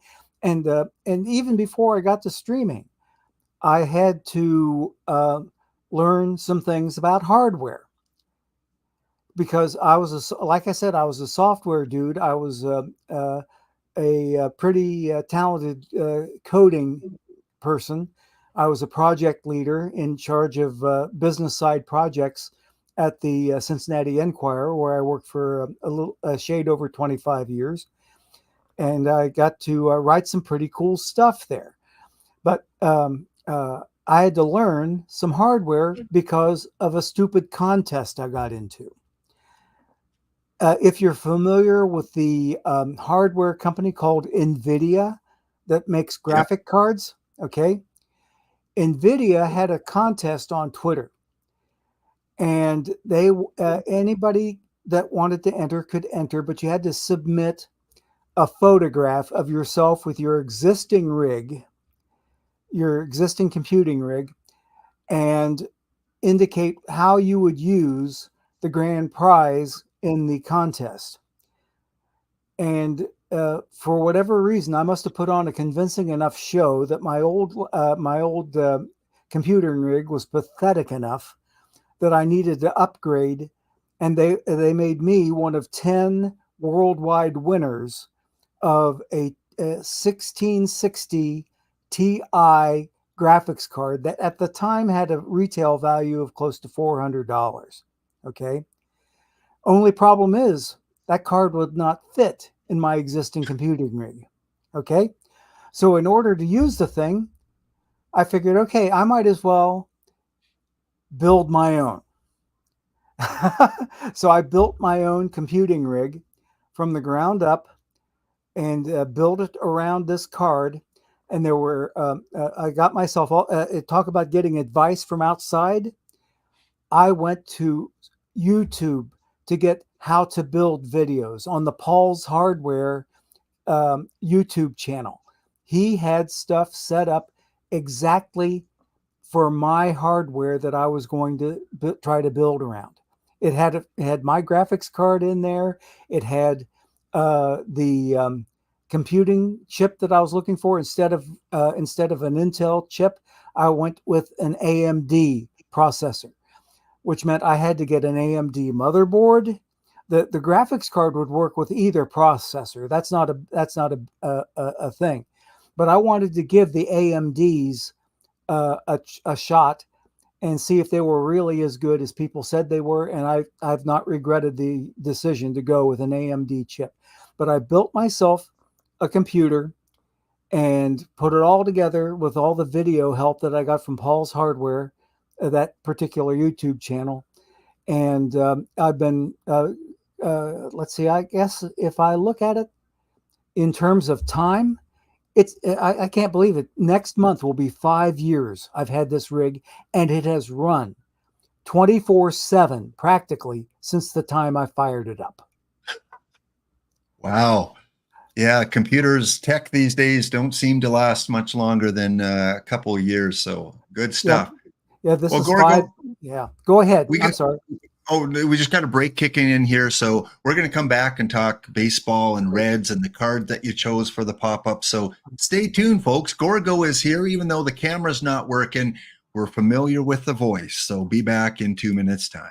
All right. I'm going to go ahead and try to get the camera up and running again. So I'm going to do some resets while I'm off, off the stream. Okay. So we'll see what goes and try and get myself back in there. Okay. All right. Care. See you in a bit, Gorgo.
All right, we are back, and I think we have Gorgo back as well with the camera. There he is. Gorgo, good to see you.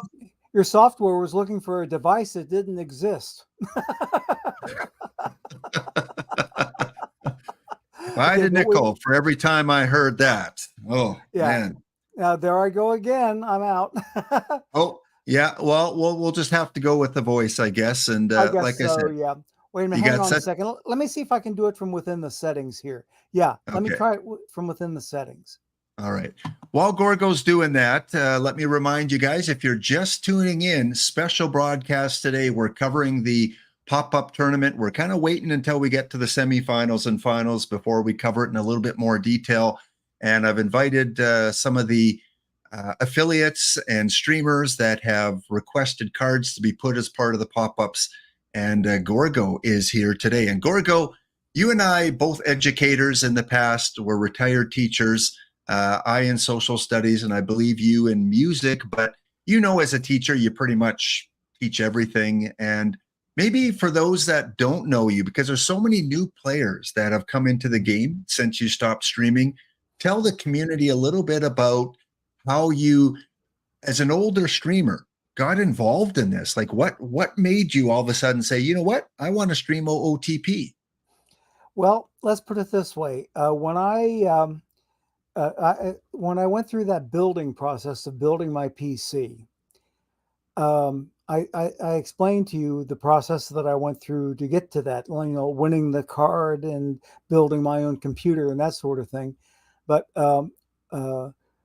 once I got into what the card was capable of doing and what my processor was capable of doing, I realized that, I have enough hardware power in this box. I can try maybe expanding my horizons a little bit. And I wasn't sure what I needed hardware-wise, maybe in addition to what I already had. Do I need to have a capture card? Then I found out, no, a capture card is something that you use when you're using a gaming console, say like a PS5 or an Xbox. That sort of thing. That's a capture card is what you use to capture the video coming out of the console, and then you can go to a computer and get it out to the rest of the world. Okay. So, I mean, like I had to learn all kinds of different things, and then just totally on a lark, I started doing a little bit of just streaming on my own without being an OOTP affiliate at all. I just started doing a little bit here, a little bit there. And I believe it was August 20th of 2020. Was that right? 20 months? No, maybe it was 2021. August 20th of 2021. That was when I did, wait a minute, August 19th. I forget now exactly. I think it was the 19th. It was August 19th. Because when I quit on April 19th of the year just completed, that was my 20-month anniversary. So if you go back 20 months from April of 2023, that takes you to August of 2021. That's when I first started, and I just did it. It was totally crude. No production values at all. I was using the microphone on my webcam, and I've kept the same webcam, but I've since upped my game on my, oh, there we go. There's my production stuff. You can see some of the stuff I brought in. Those were overlays that I picked up from Stream Elements that I could set up an appearance, a background, so to speak, and just plop my camera into the middle of the frame, and boom, there I am. And you can see in the lower left, I started bringing in music from the Pretzel Rocks website and internet presence, if you will. Gosh, look at the stuff I've got on my neck there. I've got a whole lot less flesh on my neck now than I had back then. I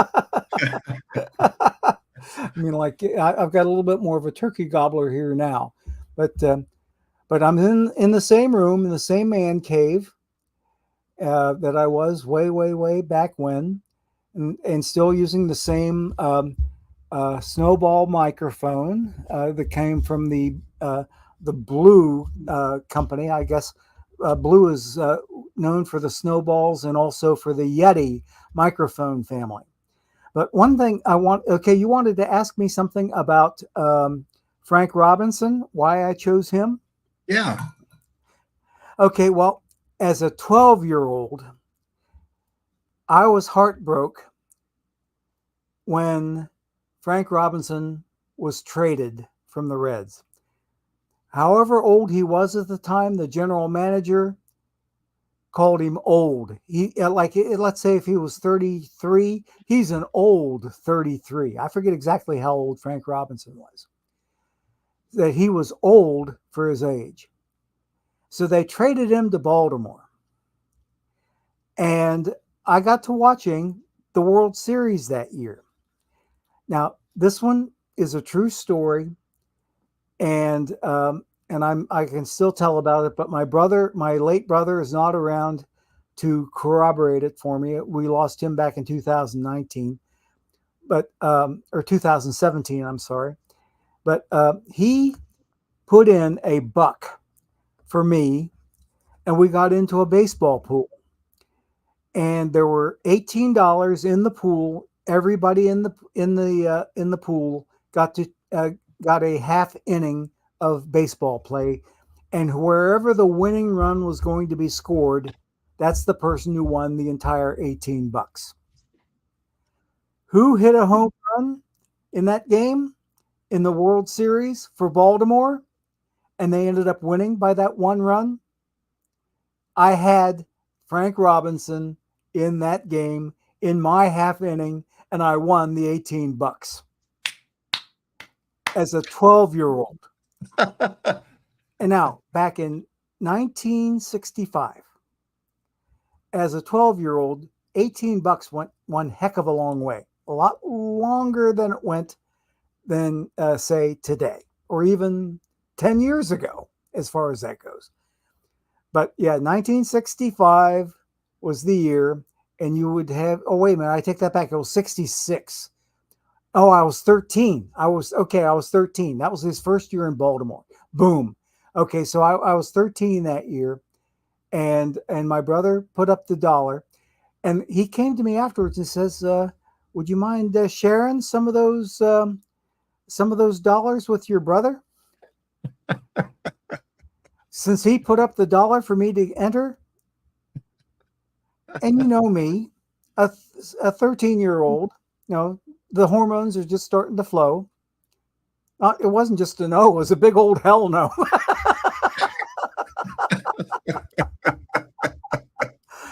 Oh man. He ended up getting a lot more back out of me, because I in my college years later, I was, there's Burner Guy. Good to see you too, buddy. Thank you so much for the kind words.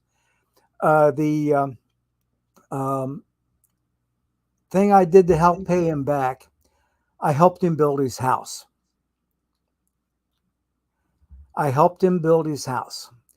He designed it himself between him and his wife. And very sadly, that's where he took his last breath. He was, I hate to try to relive it, but the Vietnam War took over 50 years to finally claim him. The Agent Orange that was in his system from back then made for such a rough way for him to go. I mean, the poor man went through hell. Absolute hell. And it was a blessing when he passed. It was an absolute blessing. His liver was turned into mush. He was, he was not really an alcoholic or heavy drinker or whatever. He liked his scotch every now and then, but he wasn't a very heavy drinker. So he didn't have liver damage from that. It was the Agent Orange that got him. But instead of pumping out its usual stuff, it was pumping out ammonia, chemical ammonia.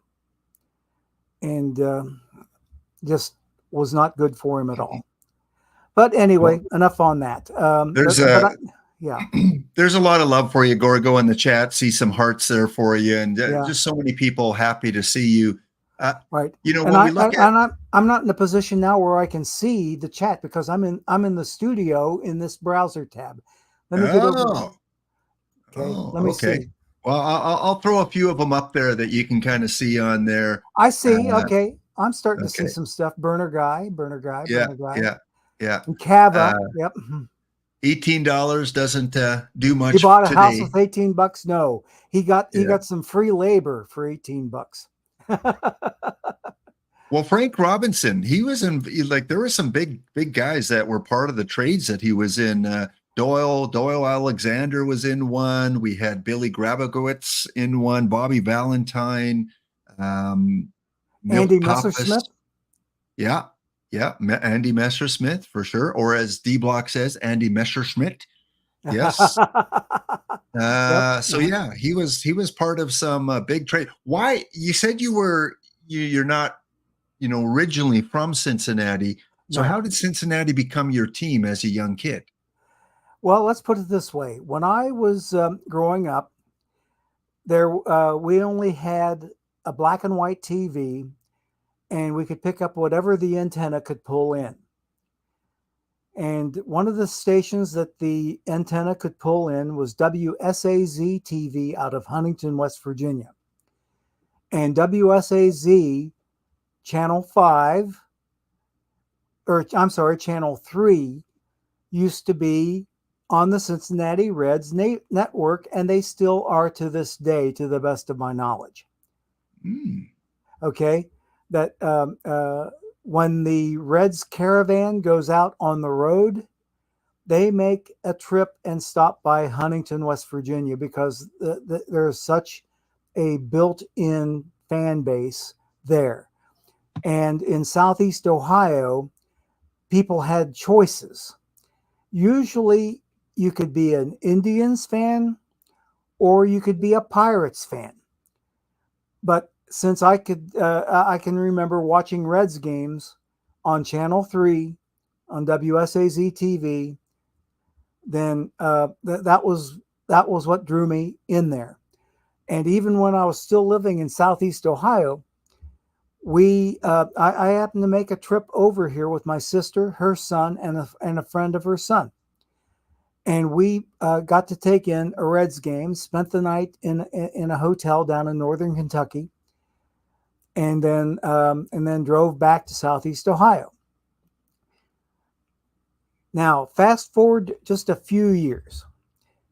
I got married, didn't have any kids yet, and I took my new bride back to a Reds game. And it was a fantastic experience. I remember more about the second trip than I did the first. The first, I was wrapped up in just taking things in. I mean, I didn't care that much about the game. The first time I'd ever been in a stadium like that to watch a baseball game. Now, granted, I marched on football fields in front of similar sized crowds, and that didn't faze me. But going to a baseball game and being around what I would probably now call 40,000+ of my closest friends. And we were all Reds fans, so we were close friends. It was different. But the second game that I went to with my then brand new wife was when we got to see the Reds play the Dodgers. We hated the Dodgers. That was back then when the Reds and the Dodgers had this huge rivalry thing going. But I wanted to see somebody that Cincinnati had pitching that night. Who was it? Tom Terrific Seaver. He was on the mound for Cincinnati that night. He won the ball game and didn't just win it from the mound. He hit, to this day, the only time I've seen in person a pitcher hit a home run. That was something. So Tom Seaver hit a home run that game. He was the winning pitcher in the game and just absolutely killed it. Wow. Do you remember the year of that, Gorgo? That would have been, let's see, you're looking at Tom Seaver. 79? It would have been, okay, 77 it wouldn't have been, because in 77, that's the year we got married. It was going to be 79. In 1978, my wife and I took a driving trip to California to visit my sister out there. So yes. Okay. Well, I know you picked Frank Robinson, but of course, as a Cincinnati Reds fan, yeah, so many players, so many great players you had the opportunity to see play. Like, you've been fortunate to have seen Cincinnati in their best years. And other than Robinson, who are some of your favorites? Well, JB, for one, in my estimation, the best catcher to ever play the game. He's a true standout. And even though some aspects of his personal life I would care to do without, but Pete Rose, I mean, nobody could slap a ball like Pete Rose could. And it's a shame that he let personal things get in the way of his baseball career, or else he would be a first ballot Hall of Famer, in my estimation. I mean, like, you don't get to be the biggest hitter in baseball history without having earned your way there. And you can see there, he is a native. He's a homer. He went to Western Hills High School out in the western part of the city. Obviously, Western Hills. But Western Hills is known for some other things. If you've ever heard of the name Carl Tuffy Rhodes. Oh, yeah. Yeah. Tuffy Rhodes is also a Western Hills grad. And if you go really back, you've got, you're going to have Carl with a K. Carl Rhodes right there. That's him. See that? Okay. Western Hills High School. Boom. Yeah. Now, look for Don Zimmer, the guy who Pedro Martinez famously threw to the ground in that thing. It doesn't show it here, but Zim is also a graduate of Western Hills High School. Okay. Oh. So you've got those three baseball personages. Now throw in some other names like Doris Day, Andy Williams, amongst others. We're not in Andy Williams, not the baseball player. Andy Williams, the singer. Ah. Yes, Andy Williams, the singer. Okay. And Doris Day, the actress. She didn't get to finish up at Western Hills High School. She started out there, but then she got discovered and moved to Hollywood. Is that where you taught? Huh? No, I did not teach in the city of Cincinnati. Okay. I taught in Southeast Ohio. I moved to Cincinnati as part of my information technology career. I spent 10 years in teaching and 30 years in infotech. The first 5 of those 30 years were spent in Springfield, Ohio, up by Dayton.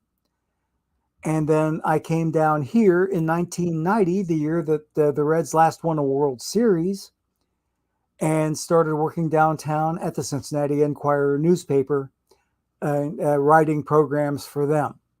And I stayed with them for 25 years until they made me an offer I could not refuse. In October of 2015, I took a buyout. They gave me a year's worth of salary and a year's worth of benefits, and then told me, okay, bye, we won't see you anymore. And that's the way I took it. A year's paid vacation, couldn't say no to that. And since then, things have been looking great. But we did celebrate a little early. The wife and I took a flying trip to an historic location in more ways than one. We went to Boston and spent a week there. Oh. In September of 2015, just before I took my early retirement buyout. And I got to tour Fenway. So I'm not going to steal your thunder, but I already have an answer for you when you ask me what place do I want to go to, all expenses paid. I've already got that one figured out. And I'll tell you, I'll save that one for later. Okay. All right. Well, we'll keep you about 10 more minutes if that's okay, Gorgo. If you're good. I think we're good. Yeah, we're okay. good. Okay. Let's do our giveaway here in honor of Gorgo being on the stream. 5-pack giveaway, ! Exclamation ticket. We've been running for a while here, this giveaway. So if you are just popping in on this special stream, introducing you to some of the current and former affiliates and great OOTP players, ! Exclamation ticket, closing off in a few seconds here. All right. And I did not enter the giveaway. No. Like I told you, hey, listen, man, I've got about 2,500 packs on one of my alts. I don't need any more packs. You got more than Attica, who's got over 2,000. That's going to be opening on the weekend here. Okay, right, 40 entries. I've got 2,500 plus on one of my alts, and the other one had over 2,000, and I opened about 1,000 of those, and I'm down to just a shade over 1,000 now since I picked up some more drops since then. But so I've got about 3,500 packs left to open up on my 2 alt accounts. And on my main account, I think I've only got like 30. Oh man, geez. Oh, no, there we go. I've got 41. I've got 41 right now on my main. And we all remember you opening packs and just the genuine excitement you would get when you hit a perfect card. And so fun to watch. All right, Gorgo, before we get into our kind of last questions here, OOTP's 25 is coming around soon, and we always get excited for the new game. Oh yeah. I'm sure you're going to be hyped up to play that as well. Have you seen anything that really excites you that they've kind of revealed so far? What I've been asking for years, a tournament laboratory setup, the sandbox, so to speak. I've been asking for that forever. Okay, give me a way so I can play around and build myself a lineup at my own leisure without having to have the pressure of time that I only have this much of a window to get all that done. Yeah. I can take my good old time and put some thought into it and make it work. And by gum, that's what I'm looking for. If nothing else, that's it.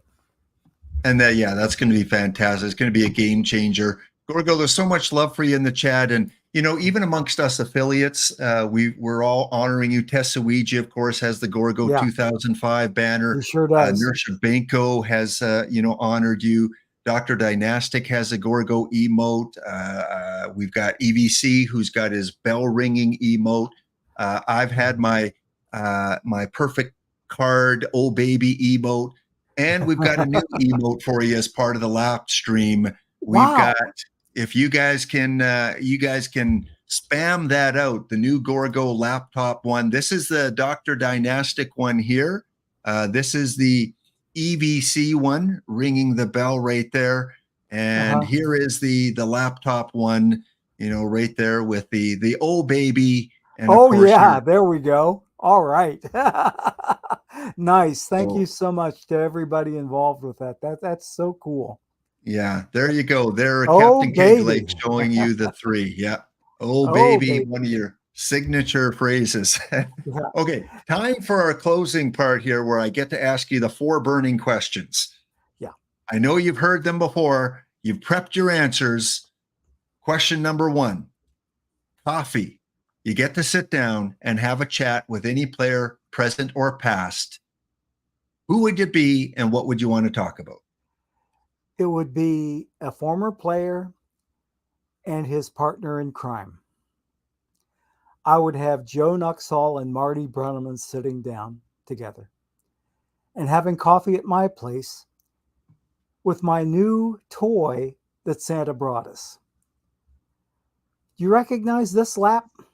Oh, You recognize this? Nespresso machine. Not an espresso machine. It's an espresso machine that has an adapter in it that I can plug these bad boys into. Ooh. Yeah. And I've got me a whole bunch of these. A whole big bunch of these. How are you enjoying them? Love it. Love it, love it, love it. And there's a coffee frother, or I'm sorry, a milk frother on the thing. So I can steam and froth all day long. And on top of the espresso machine, I also got myself a burr grinder, and I can grind my own coffee now to order. And I've been having some of the best doggone tasting coffee you ever had in your life. But there's Nuxie, bless his heart. I miss that man dearly. I mean, like this town absolutely adored the guy. And if you see there from his bio, he grew up just up the road, up in Hamilton, Ohio, which stands partway between here and where my daughter lives up in Oxford, Ohio.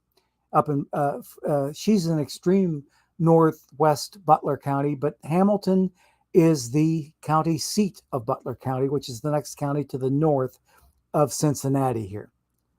But he died in Fairfield in Mercy Fairfield Hospital, the place where it's a circle of life thing. 2 of my 3 oldest granddaughters were born in the same hospital that Joe Nuxhall died in. Okay. So really, really big deal. And he this town misses him something fierce. There's a statue of him pitching on a mound where the slope of the mound from the mound to home plate, the slope is meant to reproduce the slope of the old Crosley Field outfield. Okay. So it's referred to as the Crosley Terrace. But there's a pitcher's mound on there. There's a picture of Joe Nuxhall pitching. Frank Robinson is at the plate batting, and Ernie Lombardi is behind the plate catching. Why isn't JB there? He's got his own statue over by the Hall of Fame and Museum. So JB is immortalized in bronze. Pete Rose is doing one of his head first slides. Joe Morgan is also immortalized. You also have Big Clue, Ted Kluszewski, with his sleeveless jersey showing off his massive biceps. That's kind of looking toward Crosley Terrace, where you have the triumvirate of Nuxhall, Frank Robinson, and Ernie Lombardi. But over here to the side, you've got Big Clue. And they also have Tony Perez in there. He's off to the other side of Crosley Terrace. So you have all of those great statues there, and they're all done by the same guy, a guy named Tom Tushia. Very, very talented guy. He is, you might as well say, the artist behind everything at Great American Ballpark. All right. Well, that leads us to the second question. And if you could go back in time and have any series, game, sporting moment replayed with a possible different outcome, what would it be for you? I'd want to see the 1975 World Series between Riverfront Stadium and Fenway Park and leave everything just the way it was. I would kill to have been able to be there to see that game 6, even though the Reds didn't win that game in 75, in game 6 of the World Series. That was one of the most epic baseball games ever played, in my estimation. Carlton Fisk hitting the home run and body Englishing the ball to stay in the park and don't go foul. Okay. Oh, Yeah. okay. That was that game. Oh, okay. Yeah. That one. Yeah. Yeah. So that's the game, not only the game you'd like to see replayed, but the game you would like to be there in person to watch. Yeah. And I did get to go, like I told you before, I did get to go to Fenway, and I got to tour Fenway, which was, it's like a baseball history shrine for me. So Nice. You can probably guess where I'm going to go next when you ask me what stadium I want to go to. So Gorgo, if you had an all-expensive paid trip by Out of the Park Developments anywhere, where would you go to spend the weekend and watch some games? It's a place that I've only seen from high up. And that high up is atop the John Hancock Tower in downtown Chicago, where I could give a real bird's eye view of Wrigley. That's the only time I've been able to make a visual on Wrigley. I'd like to be in there sometime. Wrigley is the other, shall we say, baseball mecca for fans of the game. I've been to Fenway, didn't get to see a game. The Red Sox were out of town, but dadgummit, I was there. Okay. Now, they were also, this is something interesting. Fenway was hosting another athletic event in the absence of the Red Sox. They were on the road. And what was Fenway doing in the meantime? They were hosting the Irish Curling Association. And they were playing a curling tournament of Irish curling players in downtown Boston, which has quite the Irish heritage, I have since found out. But the Irish Curling Association was having a tournament in Fenway when we were touring. When you said you wanted to see it from, you've only seen it from up high, I thought you meant maybe Canada. No. Oh, not that kind of high. Oh, no, okay. The John Hancock Tower has a really nice observation deck, and I could look to the northwest and see Wrigley quite clearly. And the World Series you're talking about, here is that World Series we have on screen. Back and forth, and game 6. This is the game that you would have liked to see. Oh, good Lord, yes. That was such a ball game. I mean, such an absolute gem of a ball game. And even though the Reds didn't make it that night, we were ahead 3-2, and we could have clinched the series that night. But no, what did they do? They had their own come from behind win in game 7. And they extended the Red Sox curse. See, if you remember the curse of the Bambino, it was still in effect after 1975 series was done. And it was still, it was in effect for some period of time before they finally did get a series win. And I think, I'm not positive of the year, but I believe it might have been the year that they reverse swept the Yankees in a series to get to that World Series. I believe you're right. Yeah, that does ring a bell. Yeah. I mean, down 3-0 going into the 6th inning, game 7. And you know what's cool, Gorgo, is when you look at these box scores and you see players that you never really knew, but you know them from Perfect Team. Like that Will McEnany, like a bronze card that I draft all the time, usually. Like, oh, he got the save in game 7 of the World Series. Mm-hmm. That's pretty cool when you see some of these names. Yeah. Right. Yeah. Isn't Baseball Reference so much fun? Oh yeah, it is. And Stathead Baseball, which of course they promoted during the season. And I know when you were streaming, you had subscribed to Stathead Baseball. And right. Yeah. Well, Gorgo, it has been an absolute pleasure. And, the community has loved to see you. Big smiles on the faces, a lot of positive comments for you. And again, Gorgo was the one that brought you the Frank Robinson card. Captain Kegleg had it right. It's not curling. Curling is where you throw the rock down on the ice. It's hurling. See, that's what happens when you get to an old fart stage like I'm in. I'm like, you get the words kind of mixed up. Well, yes, it is hurling. Yes. Hurling. Okay. Yeah. Curling is where you throw the stone down the ice. It's hurling. Irishman hurling. Does that have to do with Guinness beer or anything? Like what's going on? Not that kind of hurling. Oh, okay. Okay. Good. Gorgo. Yeah, I'm sorry. Go ahead. No, finish your thought there. I was thinking I've seen a game or two after I saw that they were having a tournament there. I had to come back home and see some video, and it reminds you a little bit of field hockey, but I'm not going to go any further than that. Okay. We are going to be Googling that later, finding out what that's all about.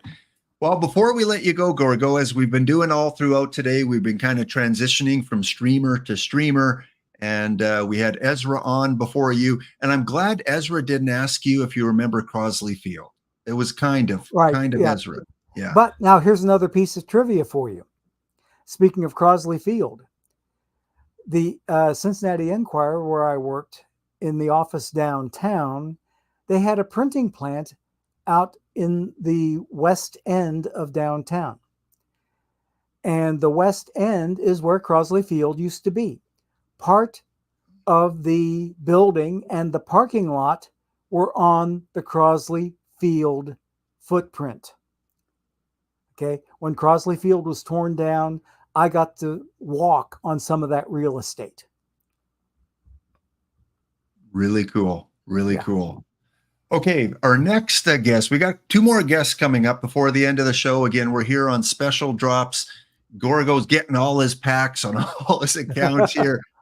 14 packs throughout the 4 hours here, guys. And we got two more guests coming on. And our transitional guest this time is, give it up, welcome in, fresh from, we don't want that screen, fresh from his tour of the South. Welcome. And I know, Gorgo, please don't take offense to this, but it is a Dodger fan. It is a Dodger fan. No. We don't hate the Dodgers anymore. I know it's EVC. It's got to be EVC. Yeah, there he is. Hey, buddy. Good to see you. How you doing, Gorgo? Great to be on screen with you. It's been so long, my friend. Yes, wonderful to see you. It has been. Yes. Thank you. Thank you so much for the kind words. Yeah, it's good to see you. How did you enjoy your vacation? Spectacular. 2 weeks of just, icebergs and whales and guanaco, which are llama, but not domesticated. Nice. And excellent. Just amazing. Found a brand new hat, a gaucho hat, which I'll be debuting on stream on Wednesday. So I'm very excited for that. I am exhausted. I boarded a flight from the very southern tip. I got the very southern tip of South America the day before. Took the flight from Punta Arenas to Santiago, Chile, and then boarded a flight. So I got on that flight around 2, and then I got a flight at 11 p.m. last night out of Santiago into JFK and arrived around 7:30 this morning. And I haven't slept. I didn't sleep on the plane, and so anything can happen. It's live, everybody. It's live streaming. What could go wrong? Don't fall asleep like I was used to doing. Did you actually fall asleep on a stream once? Twice.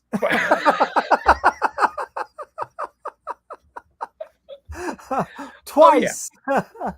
Oh my gosh. Oh, I think I remember that. I busted a gut.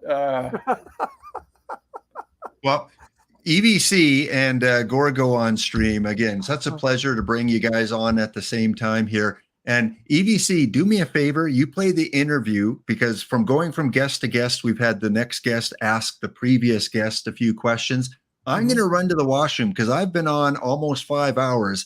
And the older you get, the quicker you have to go. Oh, so I So wrote who's the book asking- on that. I who's wrote the asking book whose on that. I'll be question? signing copies this week. EVC, you ask Gorgo a few questions here, or he can ask you questions. I'll be back in a couple minutes. There you go. So, Gorgo, I know one of the things that many people don't know, and I found it fascinating. I always love seeing different facets. And again, I don't know if you hate it or not, but I have the bell ringing Gorgo that I have. Oh, as yes, my MO. yes. Uh-huh. And for those that don't know, Gorgo performs doing different bell ringing for your local church, I believe, if Yes, I'm it is. remembering correctly. Yeah. I'm always interested in what piece do you like playing the most? What has been one of your favorite pieces to play? Oh my, that's a kind of a tough one. See, because I'm a relatively new bell ringer. I'm only in my second season of ringing. Probably the piece that I got the most out of artistically was something called Song of Peace, which is really kind of crazy in that it starts out extremely dissonant and very conflicted. You're not used to hearing melodious handbells sounding so awful, but it's dissonant on purpose. Yep. And as the piece progresses, it melts into Donna Nobis Pacem. Nice. The melody is like Dona Nobis Pacem Pacem, which in the Latin translates to grant them peace. Okay. Love it. And if you ever get a chance, Google it. Google Song of Peace for handbells, and you'll get to see maybe 2 different performances, and you'll get an idea of what it is. Because, like I said, it starts out, it's extremely conflicted, but ends up extremely peaceful. And it's almost enough to drive you to tears when it gets to the peace part. Yeah. No, it's great. I mean, the conflict of war and then heading up in something to peace where everything's kind of melodious and falling together again, which is we could all use a lot more peace in this world. So there you go. Amen. Very nice. Very nice. Preaching to the choir, which I'm also in. Great. That's awesome. So, I remember, the time when everybody was in the NL West, when we had 4 divisions. Yes. And it was always the Reds or the Braves and the Dodgers going back and forth. Every now and then, Ezra's Giants would show up or something like that. But those seasons were crazy, right? I mean, having that many people in one division, it was really hard. There wasn't really any wild card either, right? You won the division or you were done. So there's only 4 people in the playoffs at that point. That's it. Yep. What was the most heart-wrenching season for you in that type of format when you had, you were so good, but the other team was just that much better ahead of you? I think it was 1970. Before the Big Red Machine was in somewhat of its infancy. Not all of the parts were in place. Joe Morgan wasn't in-house yet. But a lot of the pieces were there. Johnny Bench was there. Tony Perez was there. Pete Rose was there. I believe Davey Concepcion was also there. Maybe Cesar Geronimo. I got to remember back. I'm not even sure that George Foster was there yet. But 75, 76, those were the big years. I mean, like when the Reds made their hay, they made their hay while the sun shone. But I believe it was 1970 when they were right on the cusp, but not quite ready to get over the top. Yeah, no, it's and again, the Big Red Machine dominated for those years in the mid 70s. Dodgers came back 77, 78. I remember the Braves I can't remember what year the Braves, like 79, the Braves were there. I think it was like 12 seasons in a row. 12 or 15. Oh I yeah, forget the number. and when it got to, well, then they split up into different divisions. That was just, and then Erie GM's talking about in 1968, there were no divisions, right? I'm doing a sim now. I'm doing the 1960s. I'm running the Dodgers. Yeah. I've got a really great squad. I've won 10 games in a row. I'm still 3 games back and 3 teams behind in the wild card. Or in the one division, for the 68 series. So when you do these sims using OOTP, it's kind of nuts. I hate it. I mean, welcome to my world, buddy. Welcome to my world. That's just, I think it'll be so much more difficult. Again, I don't love how expanded the playoffs have gotten now. I think it's a little too much. But when you only had only 2 teams would win these huge divisions, it's a different flavor. I mean, you earned it a lot more because Cubs fan Steve loved that time. Well, now think back even further, because when I would do the historical simulations, I used to do the 1927 Yankees to get my 1 pack every 72 hours. The 1927 Yankees, back then you had to, there were 6 or 7 teams in each league, and there were no playoffs. You had the World Series, and that was it. Yeah. You either won your league or you went home. No, it's nuts. Okay. Yeah. So, so the Yankees, if they didn't win their league, they went home. No, and that's what makes that so impressive. How many wins that they actually got during that season? 110 wins. Yeah. Look at Laptop Hound. He looks refreshed for some reason. All bad. The pause that refreshes. Almost empty. So yeah, we had to empty the tank. Okay. Do you want me to wire this to you, Lap? Yeah. Please send that my way. Oh man, we could talk for hours reminiscing about, baseball and the game and coffee and all that other stuff. And Gorgo, you are welcome back anytime you want. Just DM me and say, Lap, let's chat. Let's talk to the community, and we can sit and chat about anything. And thank you so much for taking an hour out of your day. And I know you got supper going, so you probably got to get that pie out of the oven or in the oven. Oh, I got to get the fish in the oven. The side is already prepared. That's the broccoli and cauliflower salad with all the mayonnaise and the bacon and all that nice fat stuff that is good for a keto diet. Yep. There you go. I'll be getting on to putting my fish in the oven, and we'll be eating by 5:30, and we'll be in good shape. So thank you, everybody in chat, for all the kind words you've been sharing. I have to admit, I have not been able to keep track of a lot of it because I'm on a browser tab that has Lap's private little studio in it that has the pictures that you see now, but we're seeing it real time where you get it on somewhat of a delay. I wanted to see it real time, so here I am here. So I don't get to see the chat unless I go to another browser tab. But thanks to everybody, and thanks to EVC, and special thanks, of course, to my buddy Lap. That is going to be over that way. And we'll catch up with everybody later, okay?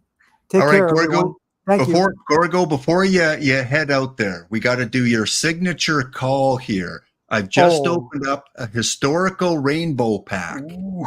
And so let me get rid of the gold first of all. We got the gold card. Bill Bradley. Mm-hmm. Oh, yeah. Diamond. Ozzie Albies. That's a good card. So now imagine this is you. You've just opened the pack and you see that glorious brown gold border. What do you say? Time for a drum roll. And then I hit my button on the stream deck that says drum roll. Okay. And while we do that, when it's about ready to hit the last tap on the drum roll, then I go ahead and click the card. Oh, baby. Oh, baby. Yeah. Oh, baby. All right. You knew that was coming. You knew that was coming. That's what I was expecting. And Danny D. Smith Jr., man, in the house and honoring Gorgo and EBC here with the gift subs. Wow. That Captain Leg hit it. Captain Keg Leg hit it right there with that comment there. No one hit packs better other than EBC before Christmas one day, but yeah. Gorgo hit the pat luck. Oh, there was the one time when I drew that perfect Lou Gehrig, and it drove me to tears. Oh gosh, I remember that day like it was yesterday. Yeah, I loved getting that card. That card really did it for me. Yeah. So no Cincinnati Red, but we got the Dodger for EBC and the Canadian player for Lap. So synchronicity, take a drink. It all worked out. Eric Gagne and Attica saying, please give that card to me. So, hey, Attica wants a new closer for the I rates. So there. Yeah. There you go. Gorgo, what a way to finish. Thank you for again for being on, and all the best to you and your family, and enjoy the new baseball season coming up and the new version of OOTP. You know we will, for whatever time I'm able to devote to it. We will put it in there. Okay? All right. Thanks again, everybody. Take care. Thanks again. Bye-bye. There we go. EBC. Gorgo's still here. Yeah. Hang on. I haven't gotten off yet. Hang on. He's not allowed to leave. He has to stay. He can't go. Oh, here we go. He's in the dog pound. Oh man, what? Yes, Captain Kegleg, you got it. What a legend. Like I said, he was one of the first people I went to seek advice for streaming. First to Kidneys, then to Gorgo, and then to EBC. Those were the three kind of mentors that I went to learn a little bit about how to do this gig. And again, can't thank Gorgo enough. Capico Luigi's bringing it up again. Remember, I had to wait on the Streamathon. I also had to follow Gorgo on the Streamathon when he announced his retirement. It was like, oh. Well, yeah, I'm the bump-up crew. In all fairness to EBC, this was I didn't know when he'd be back from vacation, so I didn't send him an invite to originally be on today's show. I didn't even know it was happening today. This is great. This has been fun. It was great timing. You're back on the same. This is the legend, Laptop Hound. You look good. Did you get a new haircut? I've been gone 2 weeks. Things look different. You're in the Matrix. I mean, what are you talking about? You're tired, EBC. You're exhausted. You're seeing things. I'm delirious. Yeah. It's great. You've been drinking again, haven't you? What have we warned you about drinking on a Monday? I did have a great deal of Chilean wines and some local beers down there, and ate a lot of good food. And I've gained probably a half a pound every day I was gone. So yeah, it was good. Yeah, thanks, EBC. No, you look even more clean cut. Did you get, wait, I don't see, you're not wearing glasses. Did you get like new contacts or something? Did I miss something, guys? Has this been going on for a week and I just missed this now? It's the shirt. It's the EBC shirt. I'm representing you with the shirt today. Thanks. Oh, Thanks for the backhanded compliment. Moving along here. Oh my God. Man, that was a pretty good historical rainbow pack, though, wasn't it? That was a very nice historical rainbow pack. I'm going to open, I have 2 perfect packs, a couple spotties, some historical rainbow packs on the Wednesday stream. Since there's no more guests to set, I guess. There's no more content, right? No new content coming out. Yeah. You've missed quite a bit in a week. I mean, not only the makeover, but you've missed so much content with OOTP. You must be like, what the heck went on while I was gone? I have no clue. You have to fill me in, but I don't know what's happened. I see there's some new cards. I did find Wi-Fi at one point and looked through the content slides, and they slowly came in one at a time every 30 seconds. I got one more image to see what card came out. So, Well, you know what was a telltale sign that you were back in town? What? You entered the 5L tournament. That was the one thing. If I had Wi-Fi from my phone, I didn't take the laptop with me. I said, I know the cards somewhat well enough. let me just go through and try to draft and see what I can get. And I got to the quarterfinals today, so that was good. But yes, I see the brand new games coming, all this great stuff coming. I cannot wait. Separation anxiety for Captain Kegley won a TTC league. There you go. See, I haven't even gone over yet to see. I'm going to do a recap of the last 2 weeks of theme teams. I'm already starting to think through the theme teams for next year. What's up with that comment, Beetle Boy? I don't know if take that as a compliment or an insult. That's because my eyebrows look so huge. That's there all. You go. There you go. It's because EVC, has bigger eyebrows. No, I did not get my eyebrows done. Nails, maybe. I don't know. Love it. So yeah, you won the TTC in silver, I think it was. I think so congratulations on winning. The Dodger team won. It's okay because now I'm in diamond. I think I've lost. I'm 0-11. So.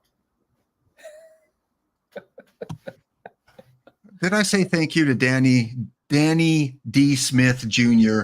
He didn't say anything about my eyebrows. He didn't. He just said drive by, dropping in, got to go. But he wanted to just, thank the community. It's great stuff. Yes, thank you, Danny D. Smith. Thank you to all of you guys that re-upped the subs and are following over the last little while.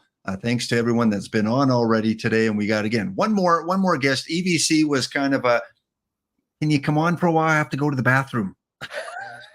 I am your chair filler. Yeah. At the Academy Awards, they have a dummy sit in the seats. That is me. That is me. Yeah. So what are you looking forward to? Did you have a chance to look into the new version of the game and some of the teasers? Just really briefly. I did not expect it to start so soon.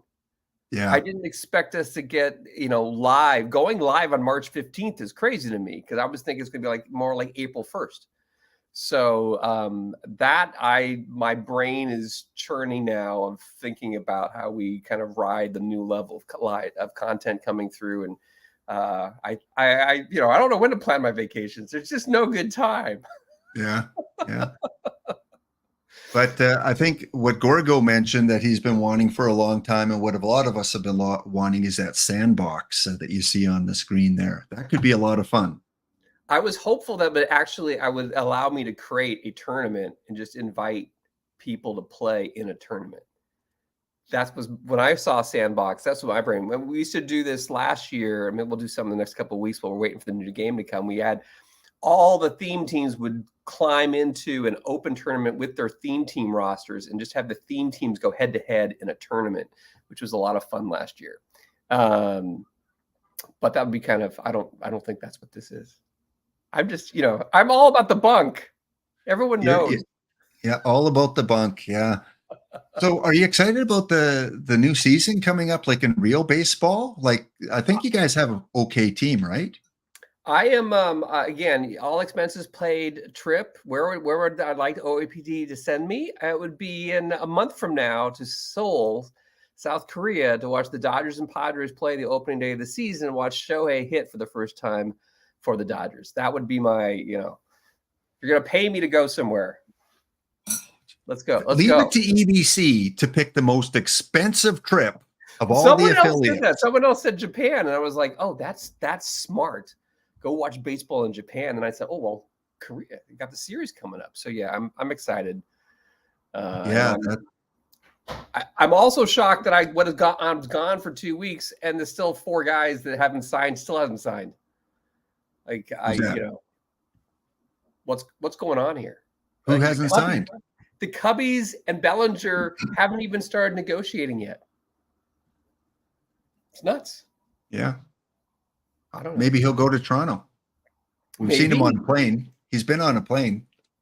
You got your build a Shohei. You get your Bellinger and you get your Snell. Yeah. There you go. I think Toronto's Toronto signed who was it? Escobar.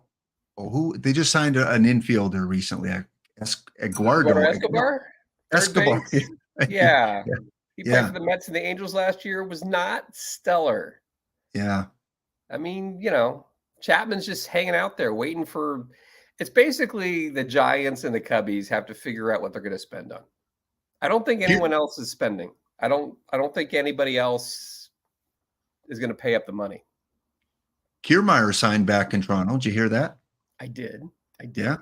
He's coming back. Apparently his wife really likes Toronto. Like apparently in a tweet he said, or in an X post, whatever you want to call it, he said, my wife, when the season ended and we were leaving, she was crying, bawling her eyes out. The kids love it here. She loves it here. So apparently she's excited to come back.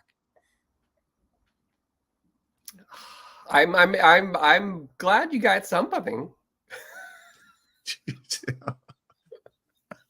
Yeah. Sorry. Okay, back to perfect team.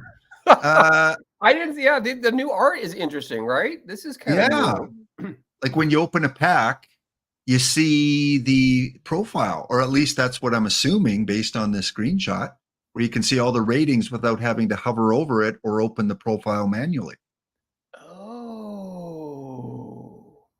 Yeah, did I just educate you, EVC? Did you just notice that? Dude, I seriously, I had a little tiny phone screen and I couldn't even get these images to get bigger on it. And I was like, I don't know what it is. So this is the first time I'm seeing this stuff.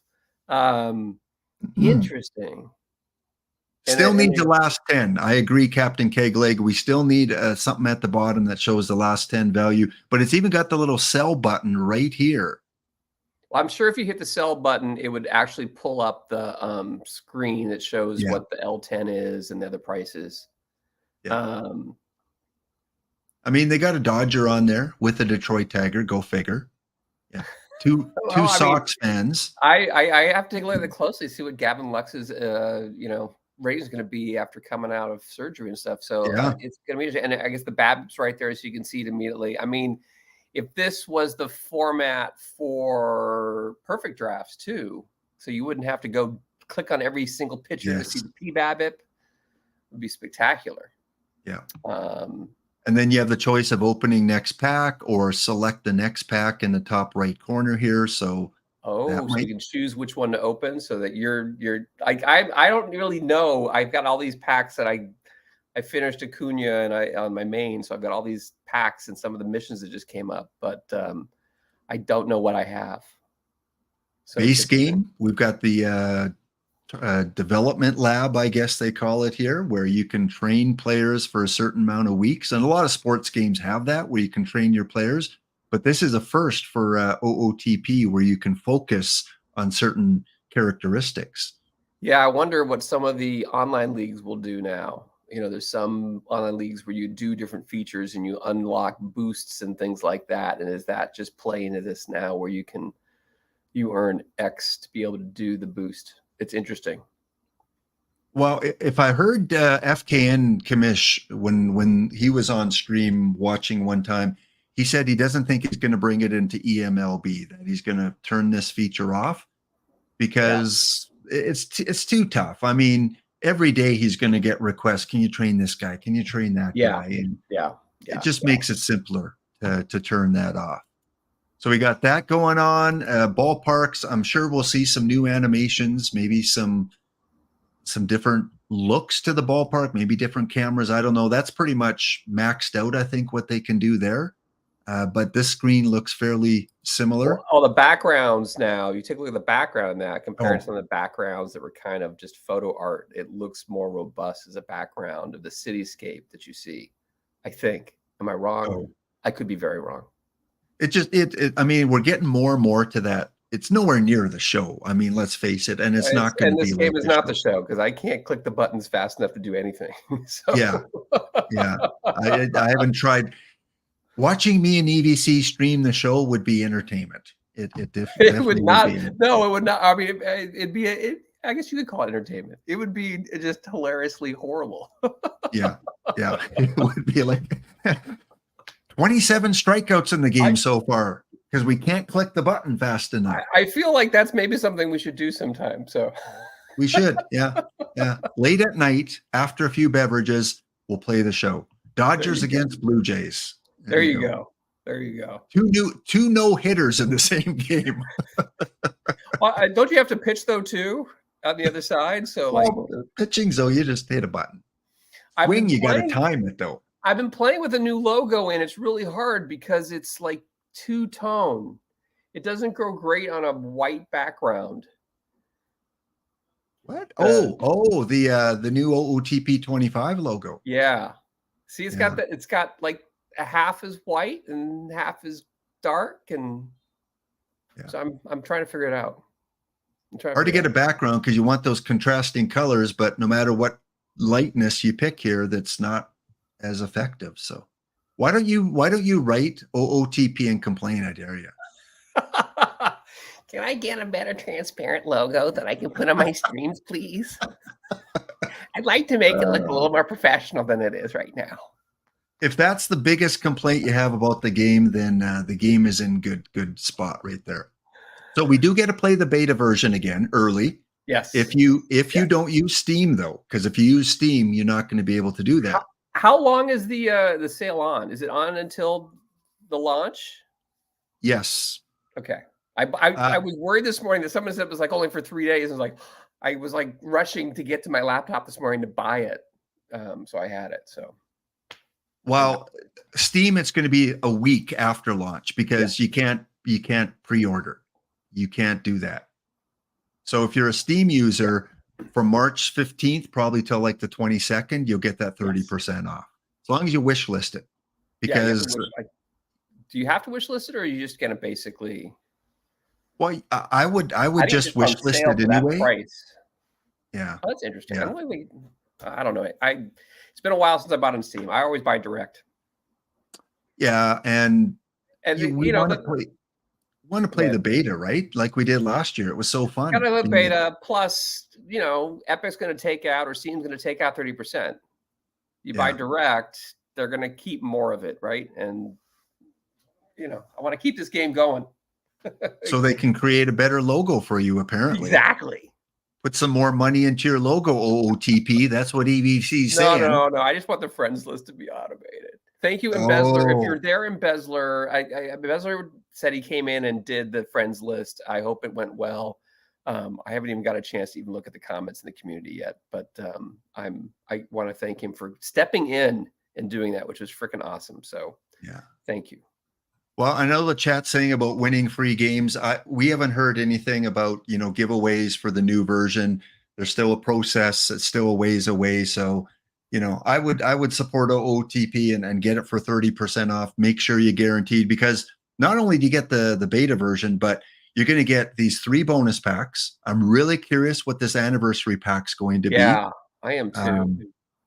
And that could be a game changer for your league play. The diamond pack, the gold pack, plus the loyalty packs for previous versions you bought. So there's going to be extra packs for those of us that have purchased OOTP in the past, which years. I'm also interested. I mean, they've done this a couple years, in the past where your licenses that you had from the previous year carry over. So you have your 3 that you have with the game you buy, plus maybe 3 from the previous year. But I don't know what, if that's going to continue or not. It's a very nice thing to do. But yeah, GG Sundown says the one thing about Steam that is nice is it does do the auto update. So you're always in the latest version. Yeah. Then you kind of also have to wait for Steam to have that and do it, where you can, as soon as they post the link, you can do it. And for those that are wondering, if you're brand new, if you get it during the beta period, it's not going to be at 8 a.m. Eastern time. You never know when that's going to be actually released. It's usually sometime early afternoon. Yeah, 2:30, 3 o'clock, something like that. And you might be able to Eastern time that you might get it. And same for launch day, I think. Although last year, I think launch day went pretty smoothly. It did. Yeah. And it went out pretty early. But again, it's like downloading the new version of the game. So Mort, usually it's tied to the account, not to the platform you use the game on. So again, no guarantees, but you should be safe if you buy it on Steam 1 year and on the desktop, whatever Fast Spring, whatever it is, it should be tied to your account name. So as long as you're using the same email, you should get those loyalty packs when you create your team. And I'm super excited. We have breaking news here. Beetle Boy's in saying the anniversary pack will contain an OOTP 24 perfect bend sheets. So this is, one card from every of the 25 years of OOTP. I think, well, it's only been a couple years of Perfect Team, but one card for every one of the 25 years of OOTP.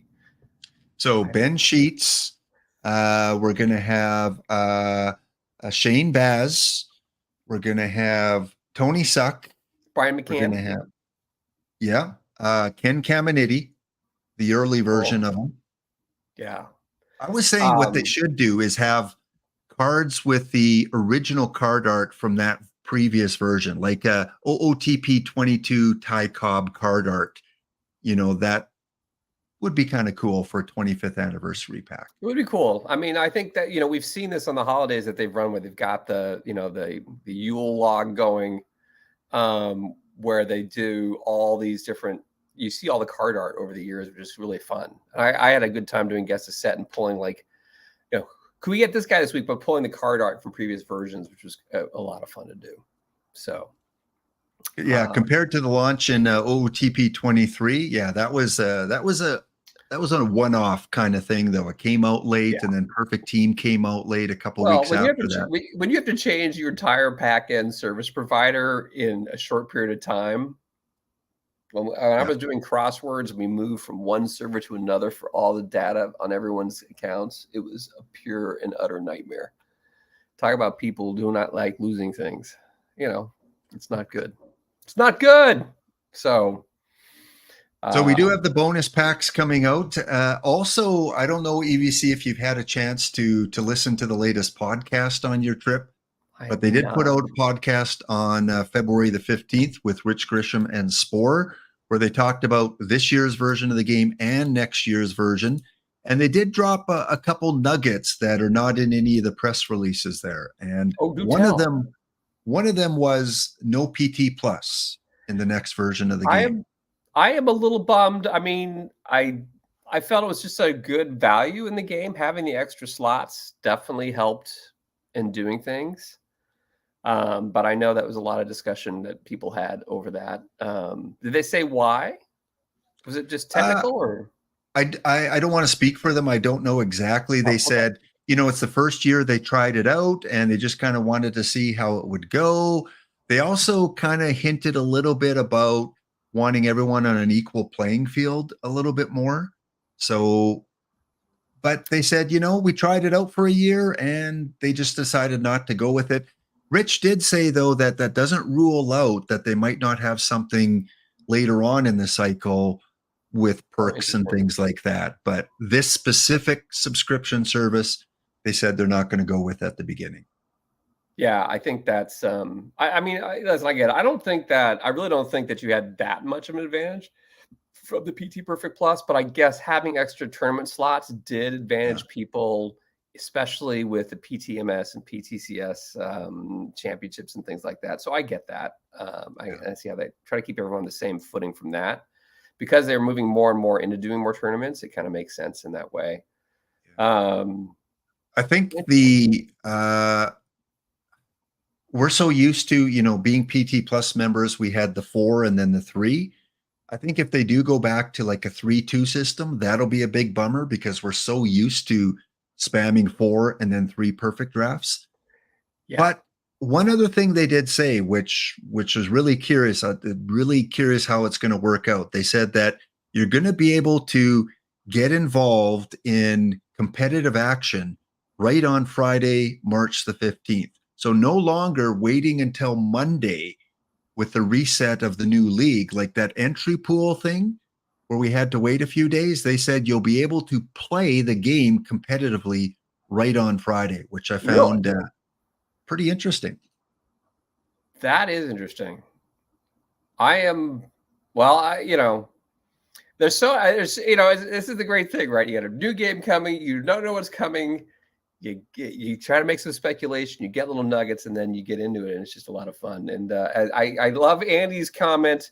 PT Plus was really great, but he now gets an extra pint a month. So Yeah, well, maybe half a pint here in Canada. I don't know. The beer prices here are just like through the roof. And if you go to a pub or something like that, they're really expensive. If you go to a hockey game, they're like 12, 13 bucks. Well, yeah, forget hot. I mean, anytime you go to a sporting event, it's like $20 for a beer here. It's insane. Yeah. Music Lessons asks, is 5Ls confirmed for PT25? I think they have to wait a bit until they have enough content to do the lower levels. Probably not right away. If you watch a cycle, you'll have a lot of like perfect draft 1, perfect draft 2, perfect draft 3, with not a lot of different things and variations because there are not enough cards. It is an art putting these together. Just watching Nicolina pull together the one I had and all the machinations and keep on testing it and tweaking it to make sure that you get enough of the second baseman. You have enough across all the different levels of gold and perfect and diamond, etc. And so it makes it really hard to do all these right out of the gate. And I'm sorry I missed these. I was away. I didn't get a chance to get on the mullets pop-ups. Well, yeah, that's too bad. And we'll talk about the EVC pop-ups because you really haven't had a chance to kind of go through that because you were only on, I think, one stream after that. But we've had a few pop-ups since then. We had the Tesuiji one, which was won by Sporer and his Dashins, won 4-2. Wow, is that you? Was you in the final? No, you were first round. That's round 1 loss, EVC. Way to rub it in, buddy. I saw 4-2, and I thought that he beat you in the final 4-2. Look up, round 1. Oh, sorry. Hey, listen, I only got out of round 1, and I was in both my pop-ups, and I only got a round 1 once. I didn't get out of round 2 in any of them. So, and then we go to the first affiliate. Don't Be Salty With Me pop-up. The younger kids, years 1990 onwards. And look who wins this one, DA 186. Another streamer wins this one with his Royal Court of Princess Donuts. Nice. And this one bummed me, EVC, because I went pretty far in this one. Yeah, look at you. And look what happened in game 7. Nice 6-5, giving up 4 runs in the bottom of the 9th after you scored 2 runs in the top of the 9th. Very nice. Who's that reliever? Story of my life. Giving it up in the bottom of the 9th, just breakdown. I can't find good relief pitchers, but I did pull an Eric Gagne today. It was Jake Arrieta gave up the 4 runs at the bottom of the 9th. I choose to forget who that was. I can't even remember now. But yeah, this went 7 games in the finals, and DA 186. He had to win game 6, and then he went on to win game 7, and he got his perfect pack, and he posted the cards that he got in his perfect pack. And I think it was a good pack because he did get that new Mike Schmidt. Yeah. Very nice. Very nice. A couple Diaz cards, but he did get that. If it wasn't for that Mike Schmidt, it might be, pretty dud pack. Yeah. That Mike Schmidt made the pack. Well, so pack luck is a thing. We don't have luck all the time. All right. We're going to do another giveaway here. We're going to close this one off. Drdynastic won the last one, and he was like the second last to enter. So he's like, I announced 5 seconds left, and he enters, and then he wins. He was one of the last to win. There's nothing. So we haven't started yet. No, we haven't started yet, gang. Oh, I started typing in too. I want some pack. We haven't started it. We haven't kicked it off yet. Okay, so let's set this up again. Now it has started. You can enter. We'll leave that run for a while. Again, I got one more guest coming on in about 20, 25 minutes. EVC, let's talk about, OOTP 24. One of the big things we saw was the variety of packs that we saw in the card shop, from Spotlight to different eras to this perfect pack. What do you think about mixing up the selection of packs that they offered us? I love,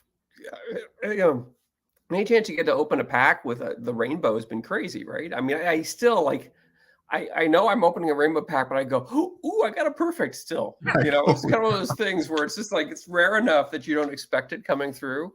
So, I like it. I like having some variety in there. I think it makes it, you open so many standard packs that it gets pretty monotonous at a while doing a lot of standard packs. So it's nice to have something flashy to go through. And I think the Spotlight packs have been interesting. I know Different people have different opinions. I like it. I think it makes the economy a little bit more reachable for more people. I think, I know it's not some of this new last batch. I don't know all the different things that happened with the last batch, but I saw some of the cards and I thought I was able to attain a couple of them relatively cheaply for a couple theme teams, because a lot of spies were being done. And I think it just meant that you had to, if you weren't one of the people who were spending the perfect points to go get those packs, watch the market and kind of, Friday, Saturday, see where the prices is and grab them. Or wait for the second week or the third week, right? And you could kind of, if you didn't get it the first week, you still had a chance to kind of get those cards. Where in the past, some of those cards in past cycles, one of the more difficult things, and you could see it when we had the Yule logs, you could see that the number of cards that were created of some of those perfects that came out late in a cycle were really hard, were very few. They were very rare to get and kept the prices really high. And for some people who want to make money off of getting those, that's great. But for everyone else who would like to get one of those cards, having more of them available, I think, is really great. And this Cubs fan see you saying Rainbows as mission rewards is awesome. I like that because it feels like you still have a chance there's still an opportunity, right? Yeah. It keeps us coming back. Like you said, when you open that historical rainbow and you see a gold, diamond, and perfect, you're like, oh, jackpot. And then you realize, oh, wait a minute. That's what I normally would hit. Have you ever hit two perfects in one pack? I think I have once. I remember last year, I cannot remember the player's name. He got the Ricky Henderson and the DeGrom, I think, in one pack, and both fit his theme because he was. Was that Ian? It wasn't Ian though. It was somebody else, but they both fit his theme. He had to bow out this year from theme teams. He did a lot of theme teams last year, and he didn't be able to do as many this year. So that was quite the pack, and that was around the time you pulled the 6 historical. So packs were on fire. For a while. It's a funny thing though. Some persons get fired, and you've got coal, So yeah. All right. Well, last thing we're going to do here, because I have a guest coming on in about, I'm thinking, no more than 20 minutes here, between 10 and 20 minutes. Last thing we're going to do is usually on Mondays I do my theme team spinning of the wheel, and we're going to do a speed round of that EVC with you as the person doing that. So I am not speedy. You will be speedy. Believe me, you will be speedy. Okay. So let me bring it up. And again, to honor Gorgo, we're going with the old baby here. Let's spin to see how many players we're going to replace on the Monday theme team build. And looks like we're going to go with 6. Half a dozen lap. Well, needs it. I didn't make the playoffs. Where are you right now? Where are we? Silver. I'm in silver. Yeah. Are you in my silver league? Probably. I think I wasn't here to do all the friends list, so I think I got all over the place. I'm just trying to see if I can find your team while we've got you up here. We are. I got silver 300. That's the only one I have access to. I'm 289. Okay. Bummer. Okay. So I'm in a division right now with GT Sundown, the Banana Splits by GW Jones, Sonic and Knuckles, Kip, and Gordon's Alive, Flash Metal Bod. So they're in my team. But it looks like a full silver league, which is good. All TTC teams. Yeah. All good. Very nice. Very nice. Okay. Brian Dodd was talking about last year. He pulled a Ricky and a Lou Boudreau from the same pack, a standard pack. Wow, that's a good one too. Okay, so first one is using a card in inventory, 94 or plus. So I do have a few decent cards in inventory here. What you got? What do we got? Manage guys, cards. If you don't know this, if you've never followed, you guys have all followed Laptop Hound. You've seen him do this before. I always love this because you make him spend his money. I think it's awesome. Yeah, thanks. I could have had millions of perfect points. Millions, I tell you. All right, let's go to our main filter here. We'll take out lives because really, you're not going to pick a live. No, I'm not going to pick a live. Non-lives. Let's hide the duplicates and hide the active cards. Oh, yikes. 94 or higher. Wow, you have no perfects that you aren't active. Oh, Yeah, I got Ken Caminiti. They got the Mookie Betts, Tops version. Carlos Beltran, Concepcion. Well, I always like the Roger Bresnahan's always interesting. Is that the Immortal? No. Not, I mean, decent catcher at least. How's the Cuellar? Got Walker Cooper there. You need to open some packs, man. I know. Well, if the wheel would ever stop on it, always like no buy. Should we put some more? As people who follow this thing, should we put some more wood in? Yeah, put some more wood. Boy, wood. This is not a. I'm not loving any of these. Marte, that's Baseball Reference 3. We got the Bobby Abreu. Who's your current backup catcher? It's not very good. I think that's probably a good choice. We got this guy. Who did that to you? No comment. Okay. Go put it in Roger Bresnahan in for Molina. Okay. I think that's an easy one. Let me write that down. Brej for Molina. Okay. Next up. I'm trying to be good this week, Beta Boy. I'm trying to make his team better. The elite defense of Caminiti. Let's get something good here. Let's get something good. Okay. Okay. We get to open up a spotlight pack. So are you going to do the same strategy next year where you just keep these packs all year round? I don't think so. No, I think I'm going to rip as I go. It was a bad decision. It was if you did it in December, I think you would have had a shot still. Yeah, I needed to open them earlier. Well, with Spore as a content creator, the release of the sets were a little bit different than I was thinking it would go. I thought we'd have a more big Immortal-like sets later. Gotcha. It wasn't. Okay, which pack was it? Spotlight 38. 38. Just glad to finally get rid of some of these. 37, 38. There it is. Guys, if you're just tuning in, again, we're having 4. Oh, look at that. Thank you, Gorgo. Thank you, Gorgo. Oh, baby. Oh, baby. Here we go. Now, this is Spotlight 38. It's I don't know what was available back then, but it's still one of the more recent ones, I guess. Yeah. So here we go. Last month. Let's do this. Let's flip it. Oh, there you go. High five. There you go. High five. There you go. That's the spotty. I got an A-Rod and a spotty, and that changed that basically that A-Rod and a spotty got me. That A-Rod and a spotty got me in the perfect league. That's the only reason I got the perfect league that 1 week.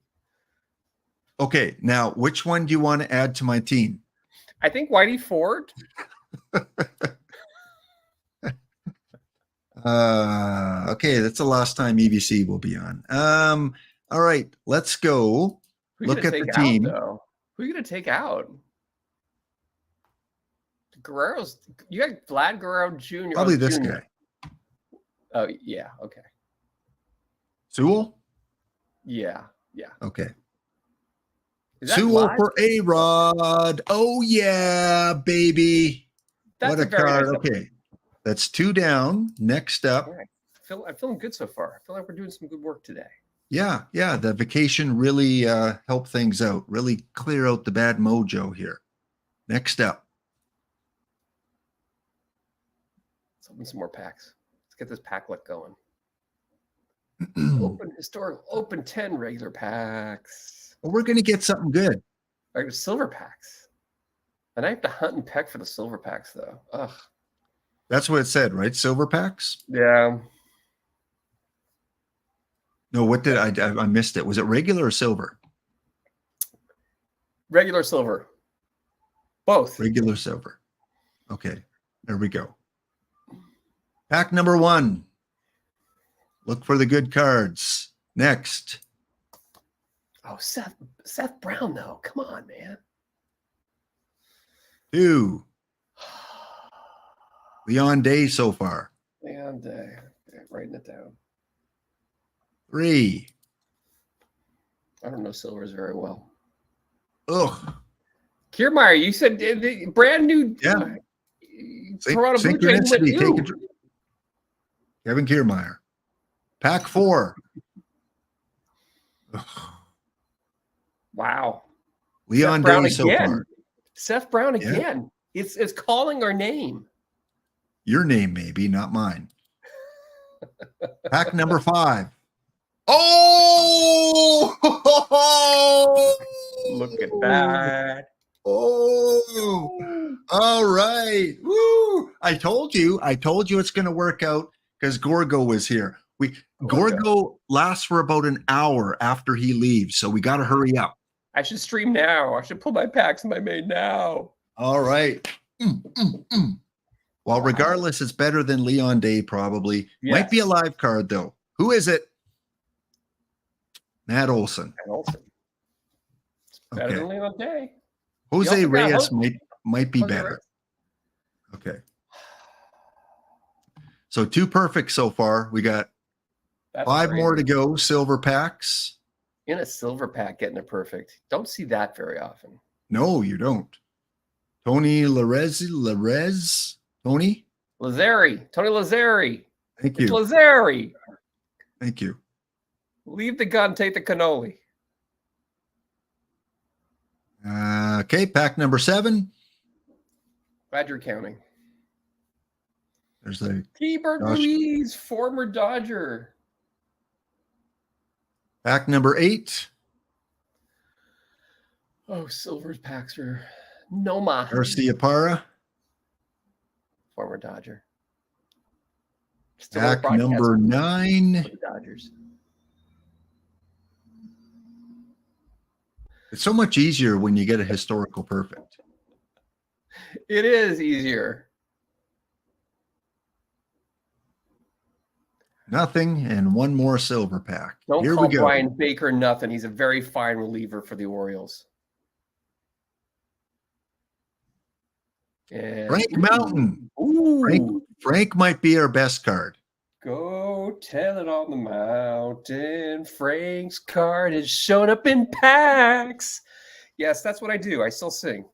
Jet lag still kicking in, huh? Kicking in. Yeah. Can't wait. Wednesday. The meds are still the jet lag meds. Your anti-nausea. I should have taken the Ambien, but I did not. Okay, so Frank Mountain, I think, was the best card. So that means we got to take out a pitcher. Yeah, let's go take a look at Frank Mountain because I don't know him very well. Oh. I'm assuming you're going to take out Bud Black, who's a iron. Did someone just give you all iron cards last week? I don't want to talk about it. I'm gone for a week and chat just gets angry and mean. Look at that PBAB. Wow. Yeah. He can hit too, right? I believe so. I can't see his hitting, but okay. Bud Black out for Mountain. Yeah, let's do that. That's okay. Easy. Black for Mountain. Definitely. Again, exclamation enter, exclamation ticket for your chance to win 5 packs. We're giving packs all throughout the stream. We got 1 more guest coming on soon. Next up. I've learned so much. Chat's telling me that Nomar Garciaparra was a Georgia Tech legend. I did not know that. Choice pack batch. What does that mean? 1 to 3. Choice pack batch 1 to 3. 1 to 3. Now, this never lands on here, EBC. So my choice packs are like, I got more choice packs than anything right now. Right there. Well, you know, high diamond? Yes. Let's go high diamond. Okay. All right. Who do you like?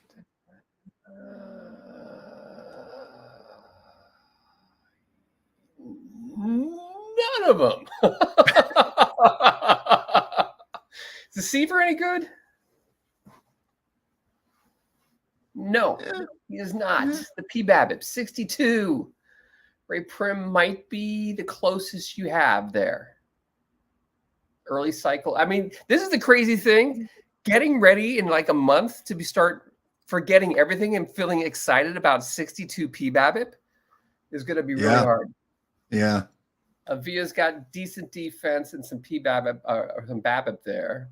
Rizzo is Rizzo. He's solid. Russell Martin can catch. I think Russell Martin's got. Is Cochran a better catcher though? Well, No, I've he's already not. got my other catcher you'd have to take off is Ethan Salas, though. I think we got to keep that. Yeah. How about Tommy Leach? Who's in center? Right now we got field. Billy Hamilton, Immortal, Babe Ruth. We got Roger Maris, Baseball Reference 4, Lane Thomas, Elite. You got a good outfield. Who's your third baseman? Is Vlad Guerrero Jr. doing any good for you right now? He is. He's doing well this week. 250s. John McGraw, not doing as great. Ian Kinsler could probably come out. Kinsler's good. Ortiz and Mize are doing pretty good. We don't want to take them out. You're not giving me a lot of choices here. No. Probably a pitcher. Because we still have some pitching. We can take out Freddie Shoup, Mark Melanson, Mark Eichhorn. Which one's been giving you? Oh, Eichhorn's having not a great time, especially. Yeah, Eichhorn's too splitty to be successful. Put Prim in for Eichhorn, I think. Okay. Prim for Eichhorn. Good. We'll select Prim. Submit pick. And Cubs fan 23 Steve mentions, will P-BABIP even be a thing in the next cycle? This is all a thing. If you're brand new to a perfect team, there are typically some big changes that happen between cycles in the factors, how much different things impact it. So it's going to be interesting to see what happens. 8 historical silver. Right. We did that already. Oh, we did that already. I didn't do historical. Historical. Okay. That means no live cards, EVC. Oh, okay. Historical. Oh, okay. Don't give me that. Oh, okay. Don't give me that. We're going to get another perfect. We're going to go 3 for 3. Contreras so far. Contreras. He was the guy that blew the lead for me in the 9th inning. This card here, do not take him. I thought it was Jake Arrieta. No. You said it was Jake Arrieta. I did. And I believe myself. I believe everything I hear in chat. You are delirious. Oh, we got a diamond in a silver pack. And a Sasaki. Oh, Ohms is nice. Yeah. Ohms is good defense in center. Yeah, I like Ohms. Okay, Ohms it is so far. Pack number 3. Tim Tuffle. Andrus. Wait, Elvis Andrus, isn't that card going for a lot? Am I wrong? No, you're wrong. I'm wrong. Yeah, you're wrong. You're thinking of the PTCS Andrus. Oh, okay. Pack number 4. I like how Ryan Schroer just dropped 10 tickets. Can you do that on your streams? No. Ray Shock? No. Ray Schalk, okay. He'd be great if you didn't already replace a catcher. Yeah, if someone didn't already replace a catcher and didn't have the forethought to think I'd get a Ray Schalk. Pack number 5. Roger Brezhnev is good.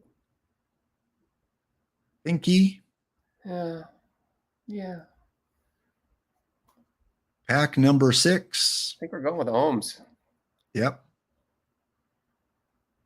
Oh, gold. 50. Larry Doyle. Always nice.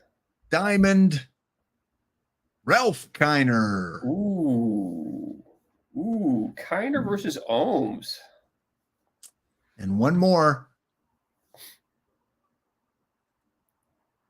Last one. Where's that perfect? No perfect. Jimmy Lyons, Gio Urshela, and George Grantham. Okay, Kiner versus Ohms. So it's an outfielder. Yep. And your outfield already is pretty. Is there any? I mean, Roger Maris there with a 40. 169. Yeah.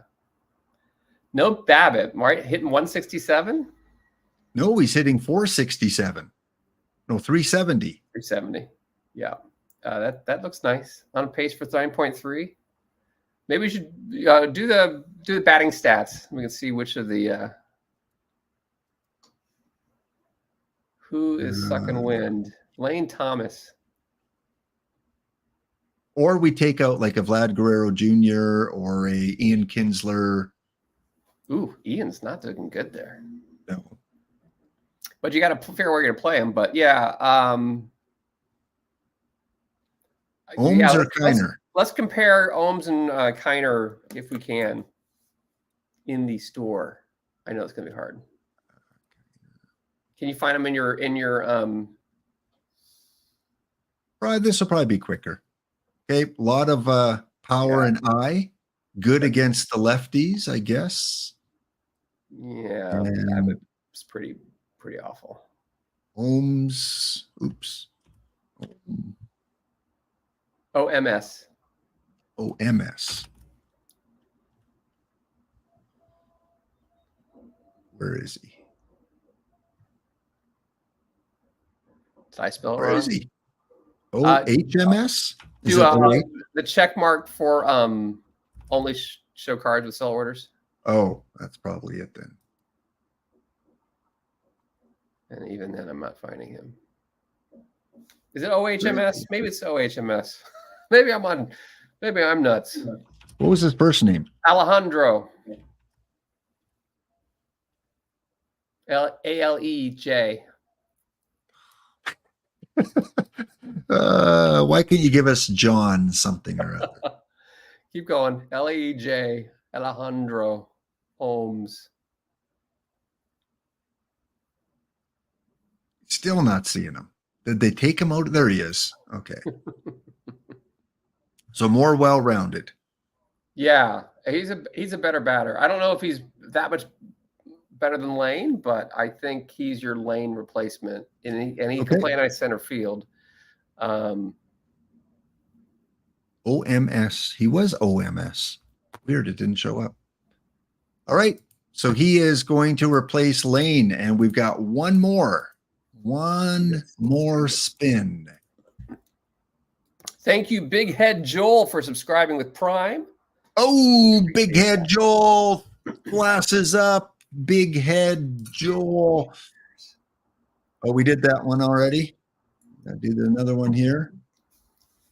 A little bit of hound dog for Joel. Here we go. Is that the same one? Yep. So remove that one.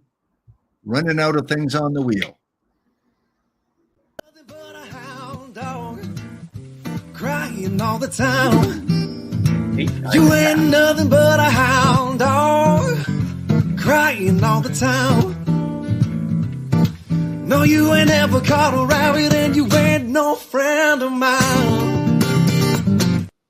Big Head Joel, right. I appreciate the actual thought that either of us, I mean, we kind of look like spring training big league scouts right now, but neither of us are scouting. I would suggest if you can get to a spring training game, you can see the guys that are scouts. They're behind the dish.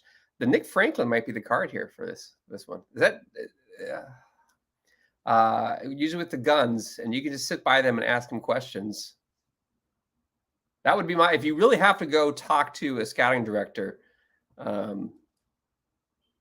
Have you been paying attention to what we're opening, Lap? Because Yep. So far, not much. No, it's not good. But we still got 5 more to go. Okay. We're going to get at least. We should get one historical in here. We should. I think Van Glider is the guy. Yep. So far, he might be. I'm writing it down. 4 more. Come on. End off big here. Give me a historical. Oh. 3 more. This is not good. All live so far. Yeah. Do you do missions on this team? Yep. With all these diamond lives you're getting here, you should be able to finish some of the 2 more to go. What do we got? Come on, historical. Oh, Pie Trainer. That's better at third base than Vlad Jr. Yep. And last one. One more diamond. If it lets me, there we go. Last diamond pack rip in here. We've got, come on, PT Light. Well,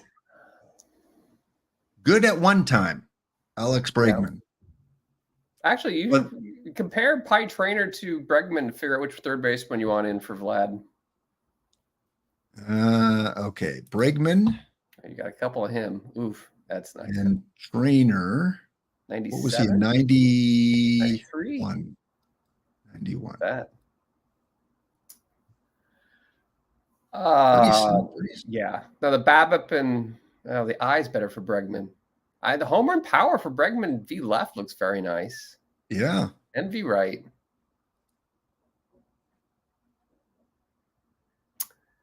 Both 6-footers at third base. The arm is really great for Trainer. That's what you want in the third base stats. When you look at infield arm.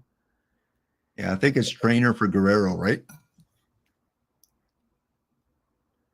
You think you're gonna? Or do you like you choose Bregman or? Well, let's put Guerrero here. The select player of replace Trainer and see what Guerrero looks like there. Hounds wheel players, third base. He's not a very good third baseman. Wow. It's basically the same build. It's the same build, but you're downgrading. Yeah. But you're getting the defense. Yeah. I guess. Where do you want to go? You know, do you need power? Do you need guys getting on base? Pie Trainer can get on base a little bit. I think I need more BABIP guys. BABIP, power. Pretty even. Yeah. I think Pie Trainer with the defense and more BABIP. Okay. I'm with Trainer you. Or Guerrero. Bregman's basically a weaker Guerrero with better defense, so we could go him as well. I don't know. We'll figure it out. We'll get someone on there. Thank you, EBC, for the help my there. pleasure. I'm always here. I always enjoy opening your packs and spending. I didn't get to spend your perfect points today, though. Oh, you didn't. We did not spend any points. It did not land there, so I saved some points. Well, EBC, thanks for coming on. We got one more guest that is going to come on here in just a few minutes. Just hang around. We're going to take one more break here. When we come back, we're going to bring on our last guest. We'll ask you the 4 burning questions. Excellent. And then we'll go on to the end of the show. So stay tuned, guys. Back in 2 minutes' time. I think maybe. Go back to the screen. There we go. All right. Back in 2 minutes. Ads. Here come the ads.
All right. Before I bring my last guest on, EVC, you get the 4 questions. Sit down with any baseball player, have a coffee, have a chat. Who's it going to be with? I'm going to cheat and do Vin Scully because I want to hear him tell stories. I want to just sit back and hear all different history, everything he went through, all the games he'd seen. It'd be like talking to all of them. But our good friend Andy was Luke from Sheffield shared Vince Scully and Mays having a conversation to sit down because they had never actually sat face to face before, and it's a really very cool video to watch the two of them talk. So anyway, cool. Yeah, no, that's a great choice. Okay, you could replay any game in history to have a possible different result. Which one would it be? So different result. So. For different result, it would be instead of Reggie Jackson hitting 3 home runs against Bobby Welch in the 78 World Series, he strikes out 3 times. And that would be my different result I'd be looking for. If I could change and be at a game that I think I've told the story before, but I had the opportunity to go to that game that Kirk Gibson hit the home run at World Series Game 1, and instead I went to my boss's wedding. And I don't know, I haven't stayed in touch with that person at all within 2 or 3 years after that. And so I wish I could have a time machine and go back and do that. So. Oh, wow. Yeah, that's quite the game to miss. Okay. Along those same lines, you could go back in history and watch a game that you weren't at, any event, any sporting event. Where would you like to be in person to witness that game take place? I'd like to be at Ebbets Field and watch Jackie steal home. Ooh. I think that would just be spectacular to watch. So that's my pick. Amazing, yeah. And the final question, OOTP is giving you an all expenses paid weekend to any ballpark. I already asked you that, but we're going to take out South Korea. You can't go there. Why not? Why? No, it's too expensive. They can't afford it. You got to go in America, okay? And you got to take the Amtrak. I'll buy the flight. I'll go. I was like, God, I should go. I should go. We want to go to Korea. It's one of our bucket list things and places to go. Okay. OOTP is going to send you to Korea. There you go. Excellent. You get to watch Otani. Get to watch. Well, Otani's as we first always bat. do, we transition from guest to guest. And for our last guest of the show, we are let's load up the tournament here, find out where we're at, because we are getting close to the final stages here of the tournament. We've got the affiliates gone wild when mullets were cool. I put in the Dave Stieb quote card, of course, which Cicero said cost him 3 games or something like that. We had atticaonline. We had Ezra. We've had Gorgo put in a card. You had your own tournament and you went on vacation, so you didn't get in this one here. And then for the final card, I thought, well, we need to honor someone with this final card. And for all the fundraising he's done, for the love of the game, for the love of number 42, how could you not put in a card for our very own Dr. Dynastic? So welcome to the stream. For the first time in the dog pound, Dr. D is here. Well, hello, friends. I heard EVC would like to hear Vin Scully. Oh, I'm kidding. It's me. It's me. It's me. It's not him. It's not a tumor. I'm sorry, EVC. I don't want to freak you out too much over there. Yeah, I'm all over the place. So this is the first time you've been on Laptop's show? Yeah, I'm the Matt Damon of the show. Sorry, apologies to Matt Damon. Not enough time tonight. I made it. Mom, I'm on Laptop Hound stream. I could have sworn you've been on before. Okay, well, he signed a 10-second contract. So Doc is now off the stream. There's a little teaser for you. He will be back in next version of the game. Oh, no, there he is. We had a little technical glitch there, Doc. Sorry about that. Great to have you here, my friend. How the heck are you? Any club that would have me as a member is probably not a good club, guys. It is great. what I hear. I grew up watching you all the time, and it's a pleasure to be on the stream with you guys. Honestly, it's actually a dream come true for me. So, yeah. This is combined age. We're probably about what 132 or something like that. Age is just a number, but I'm sure it ends with a 42. Yeah. There you go. There you go. So. EVC, I always, as we transition from one guest to the other, I like the guest that is departing to ask the guest that is coming on a question. So what do you have for a question for Dr. Dynastic? First, I've been gone for about 2 weeks. How much snow have you had to shovel? Not too much, luckily. We Wow. got a little bit. Just a skiff of snow, but enough where it's like, sometimes when you get enough snow where you're going, am I going to snow? Am I going to shovel this, or am I just going to wait for it to disappear? And I waited. So Nice. I saved my back. I waited and I won. I'm impressed. I don't know this. I think I should know this. I've seen the tail wagging. What is the name of the dog again? Oh, yeah. Where'd he go? Duke. Yeah, his name's Duke. He's a Labradoodle Great Pyrenees mix. And honestly, the most chill, friendly dog there ever was. We just had a Super Bowl party. You're a chill, friendly dude, my friend. Oh, so it's kind of the thing. Thank you. Well, sometimes the master follows the dog, and sometimes the dog follows the master. I think in this case, I'm following the dog. And so we've seen you in a hot tub. Yes, we have. We've seen you come in with snow still on you from shoveling. True. Yeah, that is true. We've seen you with your grandma Dynastic. Yes. And I just want to know, how are you going to top that for PT 25? Oh my gosh! How about if I just put Marcus Heinsohn next to me? Would that be enough? Would that raise the stakes? I think that's coming very soon. As a matter of fact. Yeah. I want to know, did you have to wake up really early to do the interview? Have not done the interview yet. Oh. So we're working on it. That will be taped this week, and it will then, I believe this is for public consumption, then it will be broadcast next week on YouTube. Yes. So the interview has not happened yet. So they can still fire me, and I can still not do the interview, depending on my actions over the next 24 hours. Chat has the opportunity to put one question in.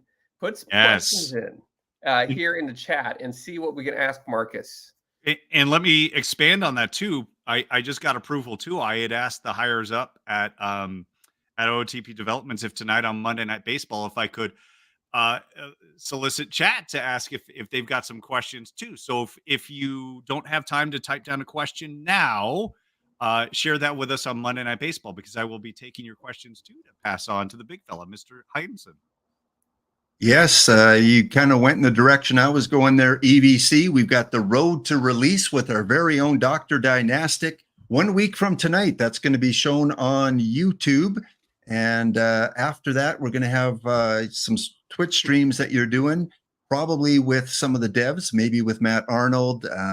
You've got the franchise mode discussion, which I know you're going to be excited about because you play a lot of the base game, or you have in the past.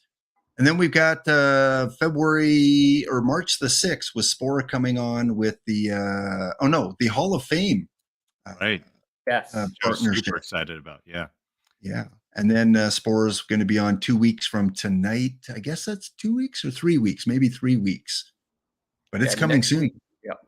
Yeah. I've already made, that's the one slide I've made for Wednesday's presentation. I've got my road to OOTP 25.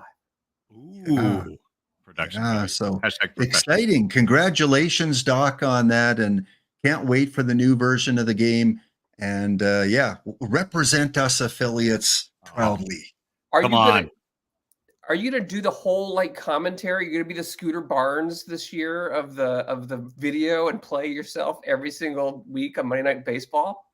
Oh, that would be a little bit, but I'm picturing the guy who introduces himself before he goes on stage, right? Ladies and gentlemen, boys and girls, the man without equal, the one and only Dr. Dynastic. Oh, hey, thank you very much, everyone. You can do it though. You would carry it off. It would work for you. You get a bowl of soup. Get a bowl of soup with that hat.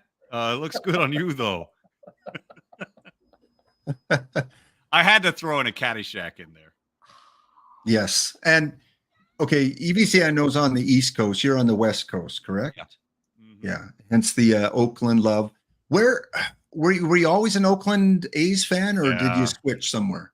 No, I first game I ever went to was, I believe, 1985. Dave Winfield and the Yankees were in town at the Coliseum. My parents took me to a game, went to that game, upper deck seats, and loved it. And then my parents ran it's not a court reporting agency, but convention reporting. So it's basically stenographers, right? And one of their employees, their dad was retired and loved the A's. And so he would take me and my brother to ball games during the day, during the summer. So we'd go with this guy and watch games. And that just became my team. I still went to some Giants games. We were in the North Bay. And if I could have chosen either team, it probably would have been the Giants because they were the better team, at least when we started watching. And but no, that's kind of how I became an A's fan. And curiously enough, it's weird. You would think I'd be a Raiders fan for football, but I'm a 49er fan actually. Yeah, and you were this close away from celebrating.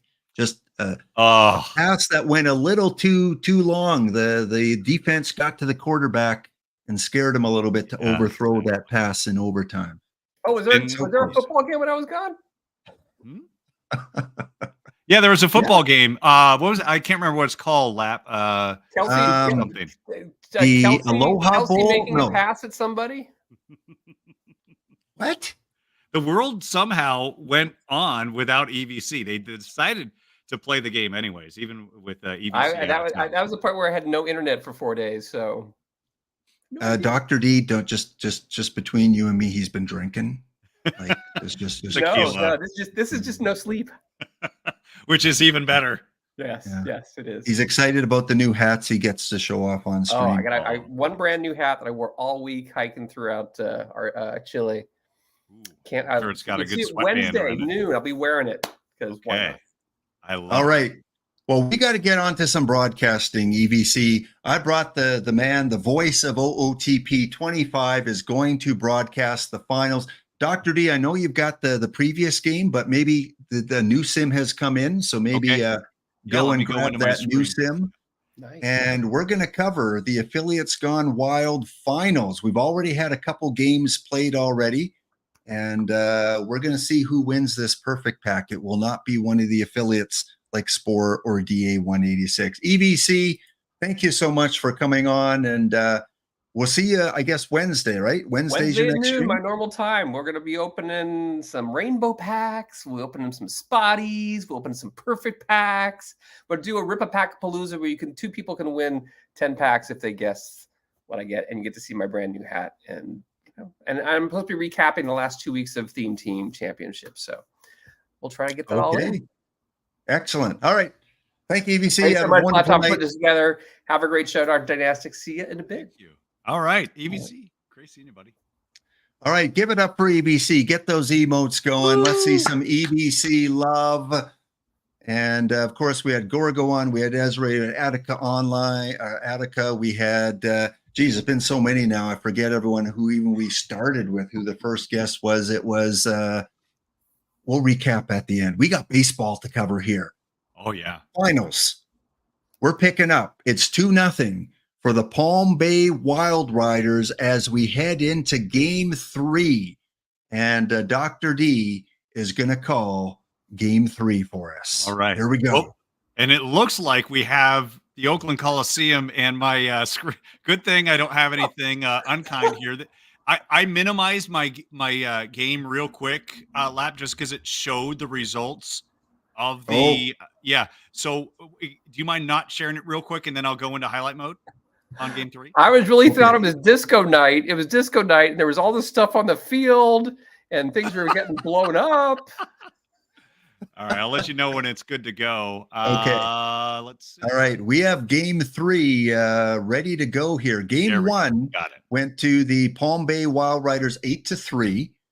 Game 2 went to Palm Bay Wild Riders 6-0. And after the game, we'll take a look at who the managers are, maybe take a quick look at the lineups. I'll tell you, guess a little secret. They both have Jackie Robinson PTCS cards.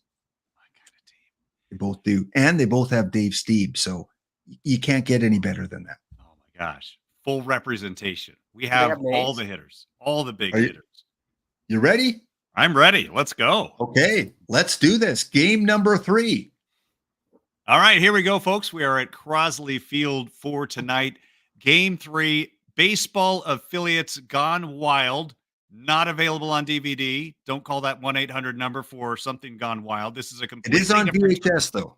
No, this is on VHS and Supermax. So we have the Tokyo Shiny Colors versus the Palm Bay Wild Riders. As our broadcast partner, Laptop Hound, said, it is a 2-0 series advantage. Let's go ahead and introduce tonight's starting lineups. They're brought to you by EVC in NYC2, bringing the sombreros from wherever he may be. And, of course, Laptop Hound with his own very special green and gold hat. You can't slip one past me. That is a beautiful hat, almost as beautiful as the blue and white of Toronto. All right, defensively tonight here for the Wild Riders of Palm Bay, Frank Robinson in left. Willie Mays, say hey, is in center field. And Danny Murphy, the right fielder, here tonight. Around the horn we go, Lap. Here we go. Dick Allen at third. Jackie Robinson, number 42, getting the start at short. Rhino, the pride of Spokane, Washington. Ryne Sandberg at second. Rogers Hornsby, the bronze first baseman, on the bag at first. And our battery here tonight, Dink Mothel will catch for the starter, Kaiser Wilhelm. Can you give us a scouting report, Lap, on Kaiser Wilhelm, the 70, the silver starter here in game 3? Well, he was the Emperor of Germany in the mid to late 1800s and had a successful run while he was in Germany. Baseball-wise, though, he's had a pretty good outing so far. He's 4-2 in the tournament. He's rocking a 3.35 ERA. You know, he's given up the odd home run and the odd walk. He's not much of a strikeout guy, but I look for a big game from Kaiser Wilhelm. I mean, up 2-0. You want to tighten that stranglehold on your opposition. You don't want to let this game get away. Boy, and you talk about this ballpark, Lap, too, that they get to protect their home field, too, with a chance to take a 3-0 series lead. The cards are stacked in the Riders' favor, right? Oh, for sure. You know, what is kind of shocking is, you know, a bronze Dink gets the start in the World Series. I mean, a bronze card like that in a big game like that, and they're starting him at, where is he, a catcher? I can't quite see the screen there. Catcher, yeah, he's starting behind the dish. Yeah. So, you know, he doesn't have a hit in the series so far. So they must be, you know, resting some guys or maybe some defense. Maybe they see something in him we don't. But, yeah, that's kind of the surprise start for me for Palm Bay. Well, let's look at the starting lineup offensively for the Tokyo Shiny Colors. Jackie Robinson will lead off. You're going to have to help me out with this name. Is it Leo Zekas? Leo Zekas batting second in left. I'm the last guy you want to ask about how you. I want to hear you say it, Laptop Hound. It's Leo X. We call him X because, you know, we're just on a first letter basis. Like, you know, Prince had his symbol, and it's like Leo X. We'll call him the X-Man. All right, Dan Bruthers will bat in the 3 spot. He's the first baseman. The cleanup man here tonight is Willie Mays, 11 home runs so far in the tournament. Frank Robinson in the 5 spot, followed by the downtrodden Sam Trott. He is wiped out. He's running on fumes. He is batting 6th. We'll talk about that in the bottom of the inning behind the dish. Kid Lowe, the starting third baseman, followed by Edsall Walker. The pitcher will bat 8th. No DH in this tourney. And Piper Davis is batting 9th. All right, so with that, let's go ahead and play some baseball. Lap, are you ready to go here on Monday? I am ready. Game 3 of the World Series. We have front row seats. Best seat in the house, my friend. All right, here we go. Leadoff man here as Kaiser Wilhelm goes to work. And there's a ground ball through the third baseman. That's going to be an infield single, the official ruling. Jackie Robinson with a base hit. Lap, we want to take another look. You make the call. Are you going to call this an error or an infield single? Are you going to side with the official scorekeeper here? Well, let's take a look at this play here. We're getting kind of the first base side of it, and no, I'm going to call that's a hit. I'm going to give it a hit. We're not going to fault the players this early in the game. All right, fair enough. All right, let's get that proper camera too. We like to, of course, get the first pitch there from the first base camera. But we'll go ahead and switch up the camera here as we fast forward now to the bottom of the first inning. And it's a 2-2 count. Edsel Walker on the hill up against Willie Mays. Scouting report on lap. Willie Mays, pretty good. You ever heard of him? Well, I just don't know how they cloned him so quickly because both teams have them. So I don't know if they're twins or clones or what's going on, but they're both kind of hitting in the 200, 250 and above range. So not really the Willie Mays I would expect in this tournament, in this World Series. So one of them has to pick it up a little bit. Maybe it's Willie Mays and Willie Mays Hayes from Major League fame. We'll have to Ooh, good call. Hey, Willie Mays Hayes. Let's see if he can run this one out. Here's a 2-2 pitch. Grounded through the left side. It's a 1-out single for Willie, not to be confused with Willie Mays Hayes. And that'll score the game's first run, an RBI single. Palm Bay on top 1-0 lap. Well, that's what you do when you call a player out this early in the game and saying he's not performing. He says, I'll show you guys, you amateur callers of fake baseball. I'll show you. And yeah, we got the first run of the game. All right, there we go. An RBI single makes it 1-0. All right, let's fast forward now. And now a bunt being laid down. Throw to first is in time. That moves the runner. Boy, this camera is very locked in. They really want to give us the first base dugout camera. So we'll just default to whatever the camera operator says. Here's the 0-2 pitch. High fly ball, right field, backpedaling, and making the catch is Murphy. Hey, Mays tagging up. That is not Willie Mays Hayes. That is Willie Mays as he is out by a country mile. Who was that in right field? Who gunned him down? Murphy out in right. Another look on your replay. Dale Murphy, some Jesse Barfield vibes there. What a throw directly to the catcher. Dink, was that Dink catching this? Sam Trott, I believe. Yeah.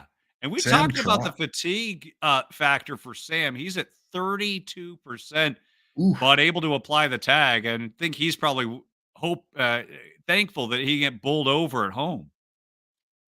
Well, we're 1-0 game. We got a close game going on here as we would expect. Kaiser Wilhelm, doing his job so far early in the game. Let's pick up the pace. Edsel Walker.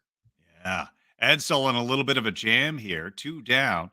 Runners on the corners. He's got a 3-0 count. Dick Allen, we'll see if he gets the green light here on 3-0. He will take it low for ball 4, and the bases are loaded. Yeah, that Dick Allen card, the legend card with his real image on there. What a great card in OOTP. And let's see if they can tie this or extend their lead here. All right, bases loaded, 2 down. It's Ryne Sandberg at the plate with a 1-0 lead. Here's your 2-1 offering. Ground ball, shortstop. They will get the throw to first in time. They leave them loaded here in the third. Palm Bay still on top, 1-0. All right, fast forward to the fourth now, and Tokyo has a runner on second. Dan Bruthers in scoring position for Frank Robinson. Robinson here on a 2-2 offer, and here's your pitch from the stretch. Little blooper. That'll fall. Base hit. That one's for you, Gorgo. Frank Robinson with a little base hit to get the Tokyo shiny colors hopefully on the board. We'll find out soon as we go to runners on the corner with 1 out. Yeah, 1 down, and Wilhelm will continue to pitch from the stretch right now. Sam Trott, the catcher, is at the plate with 1 down in a 1-0 game. Game 3. Here's a fly ball, shallow left field, probably not deep enough to tag. And yes, there'll be throw home, and the runners will retreat to their respective bags. So 2 down. Bruthers remains on third. Robinson on first. Kid low at the plate. 1-0 as the shiny colors try to score for the first time, break up this shutout. Swing and a miss. Strike 3. Tokyo strands 2. And we head to the 7th at Crosley.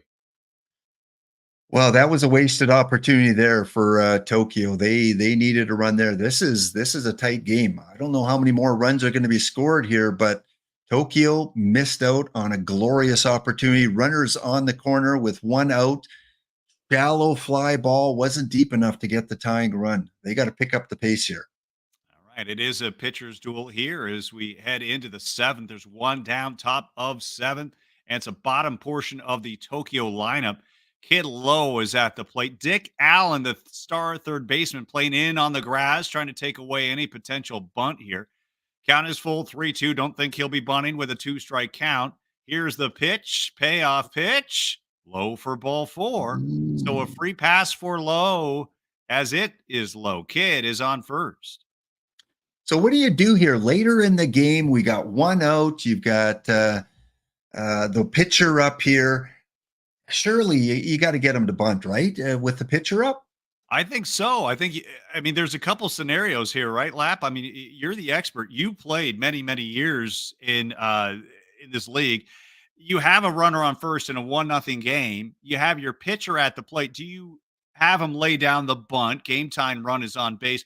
Or do you even consider going to your bench and bringing a pinch hitter here? You make the call. What do you do? I think you don't take out a pitcher when he's hot. I know that from the Toronto experience in the playoffs recently against the Twins. You take out a hot pitcher and things are going to fall apart. So he's having a hell of a game right now. I think with 1 out, you lay down the bunt. He's got a full count right now. Maybe you don't lay down the bunt. Maybe you hope you get some sort of wild errant pitch and take the walk. So I'm giving him the stop sign here. Just take the pitch. If it's a strikeout, so be it. Low is on first. Here's your payoff pitch on 3-2 and another ball 4.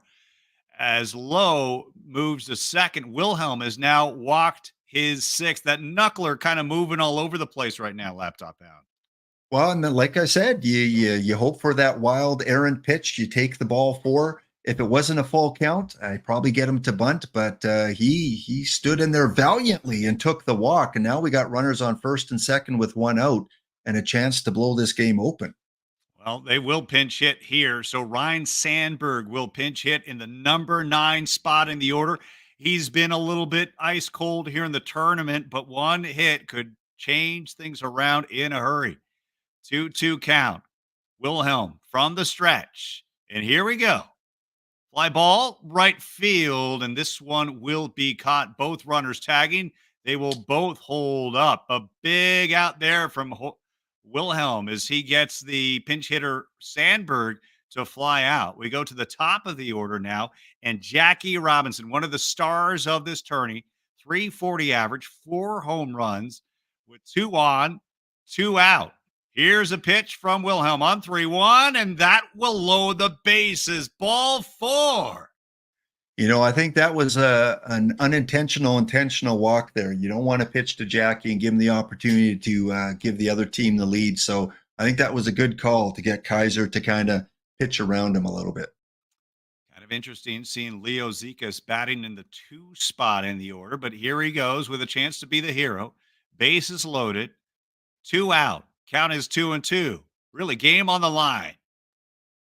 Fly ball, right field, line shot caught out and right by Murphy as another golden opportunity squandered by the shiny colors. They leave them loaded, and it's still 1-0. What a great managerial decision there to walk Robinson, knowing that Zikas is up next, who's hitting just over 200 in the tournament. Great call. I mean, you walk the guy that could cause some damage, and you come up against a struggling hitter. So worked out for them that time. They rolled the dice, as you said. That was the right call. All right, top of 8 now. Still a 1-0 contest. Tokyo trying to break through, trailing 1-0. Dan Bruthers leading off here in the 8th. First pitch to Bruthers. Bruthers with a sinking liner, center field, and that'll drop for a leadoff single. So there we go. As Tokyo has the game time run on base. Well, and this is the third time in the game that they put base runners on early, and they're 0 for 2 so far in trying to cash them in. So all they need is one to tie it up, and they've got a good start to this 8th inning. All right, here's your 1-1 to Willie. Mays flies this to right field. Can of corn, catch is made by Murphy on the run. 1 down. And now it's Gorgo's man, Frank Robinson, at the plate. A chance to play the role of hero tonight with 1 on and 1 out. As Wilhelm kicks and fires. Ground ball up the middle, short. This could be 2. They'll get the force at second, on to first for 2. A 6 for 3. St. Louis Jason Beer League double play. Boy, oh boy. SC just continues to squander these opportunities.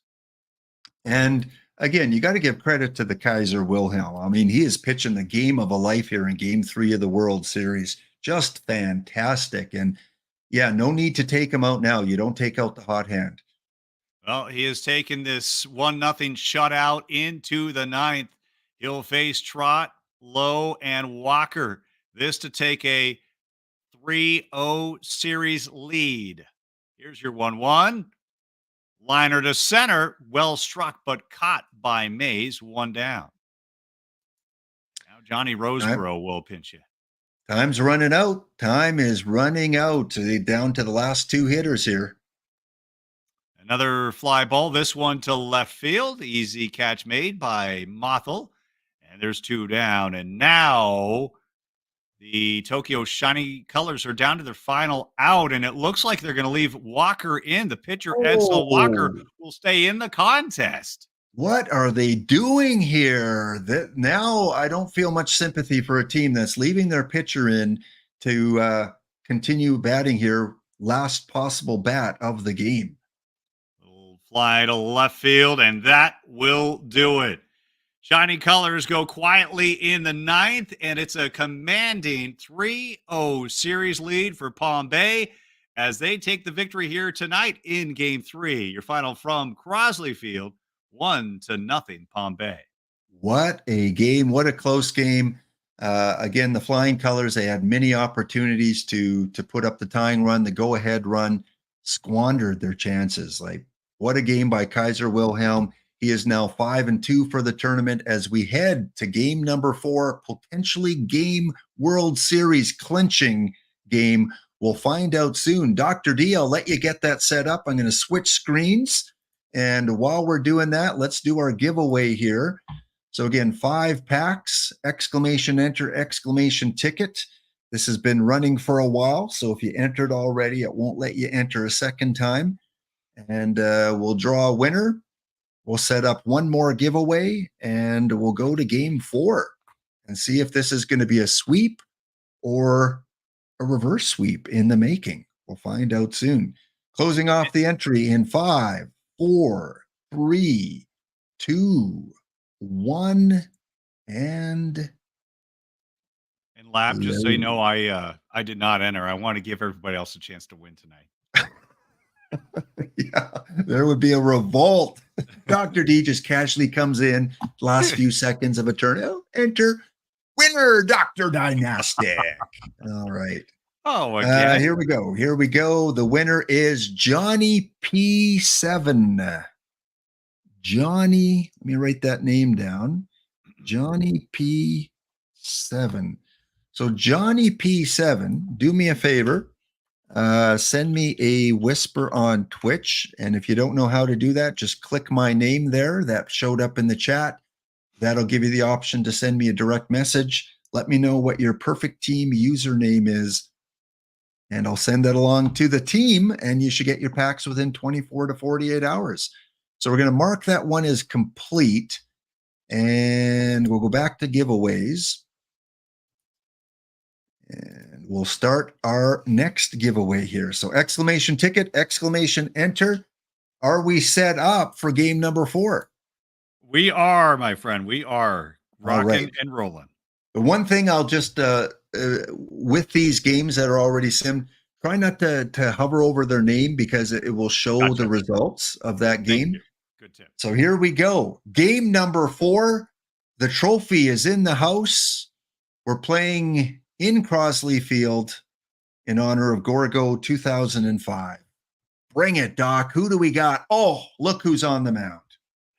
None other than Dave Stieb. We, of course, love him. I think there might be a restraining order in place between Laptop Hound and Dave Stieb, but I think it's the way the opposite of which you would think. So Dave Stieb, of course, as the well, we'll just leave it at that. We don't need to bring restraining order. Jeez, he enjoyed me as the kissing bandit back in the 80s.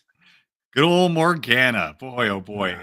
Time has been very kind to Morgana, the kissing bandit, here on Laptop Hound stream. Don't get distracted, Doc. You have a game to call here. All right, here we go. All right. Well, how am I supposed to focus with names like this? Folks, look at these stars. They are out tonight in the Affiliates Gone Wild pop-up finale. This is the final series, the championship series, as the shiny colors of Tokyo are trying to avoid a 4-0 series sweep. They have to win here tonight on the road against Palm Bay. The Wild Riders riding a wave of momentum, leading this championship series 3-0 here on Laptop Hound stream here on a Monday. All right, let's take you to this first at bat here. Game 4 of the finals, Wild Riders and Palm Bay. And here we go against Tokyo.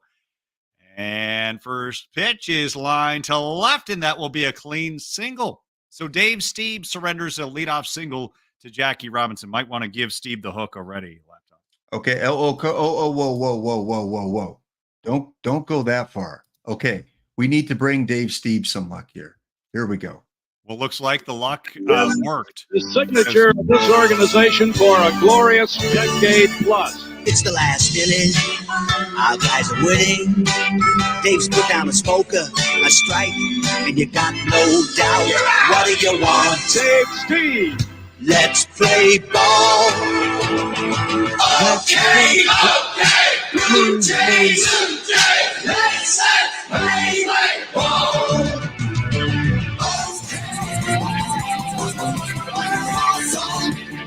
We're talking about right-hander Dave Stieb. Dave Stieb. Dave Stieb.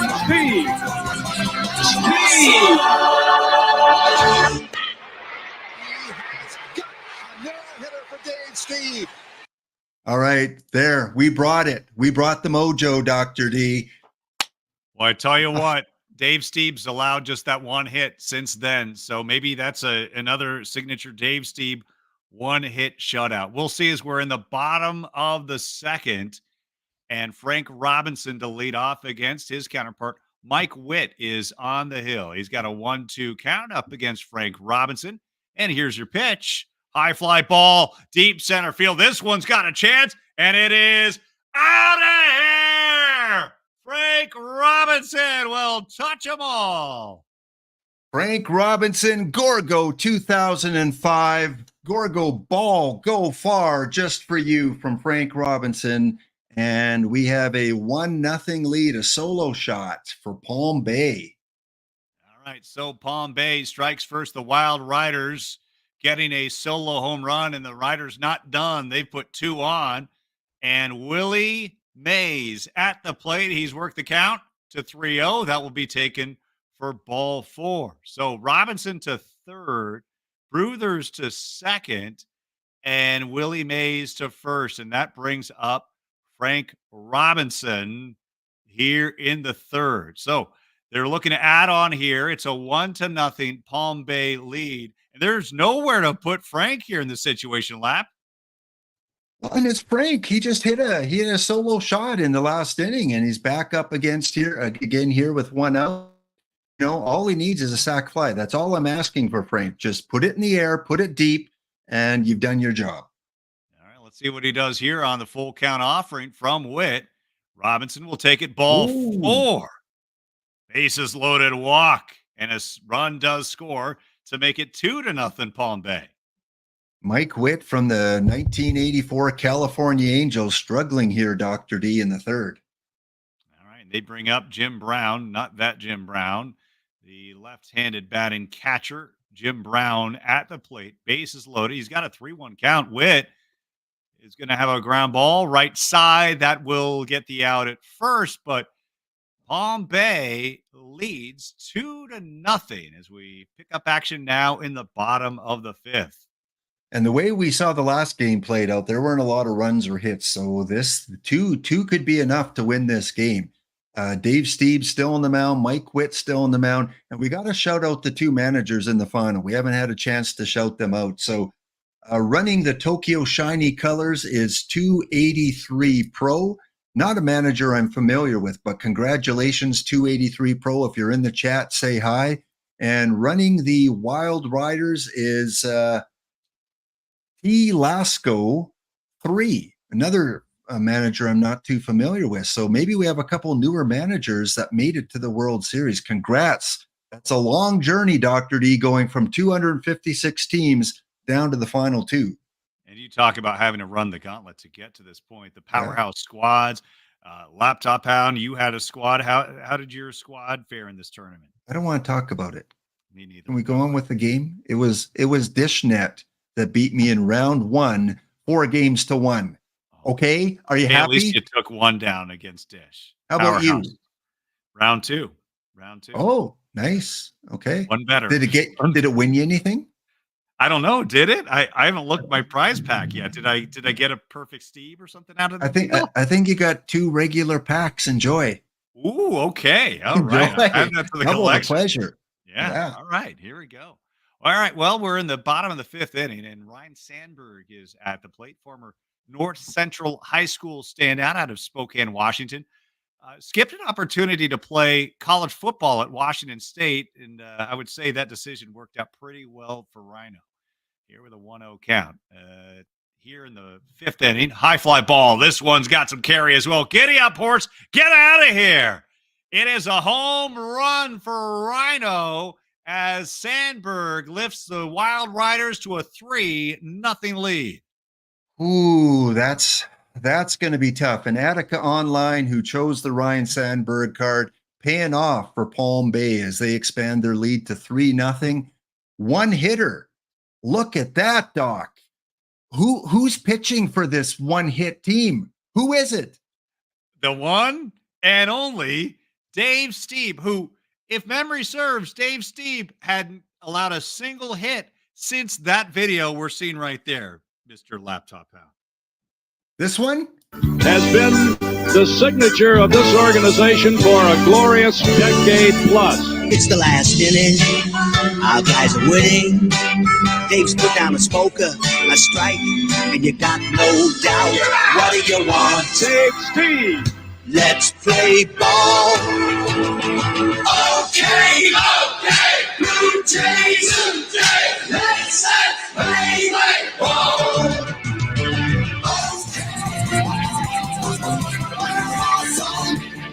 We're talking about right-hander Dave Stieb. Dave Stieb. Dave Stieb. Stieb.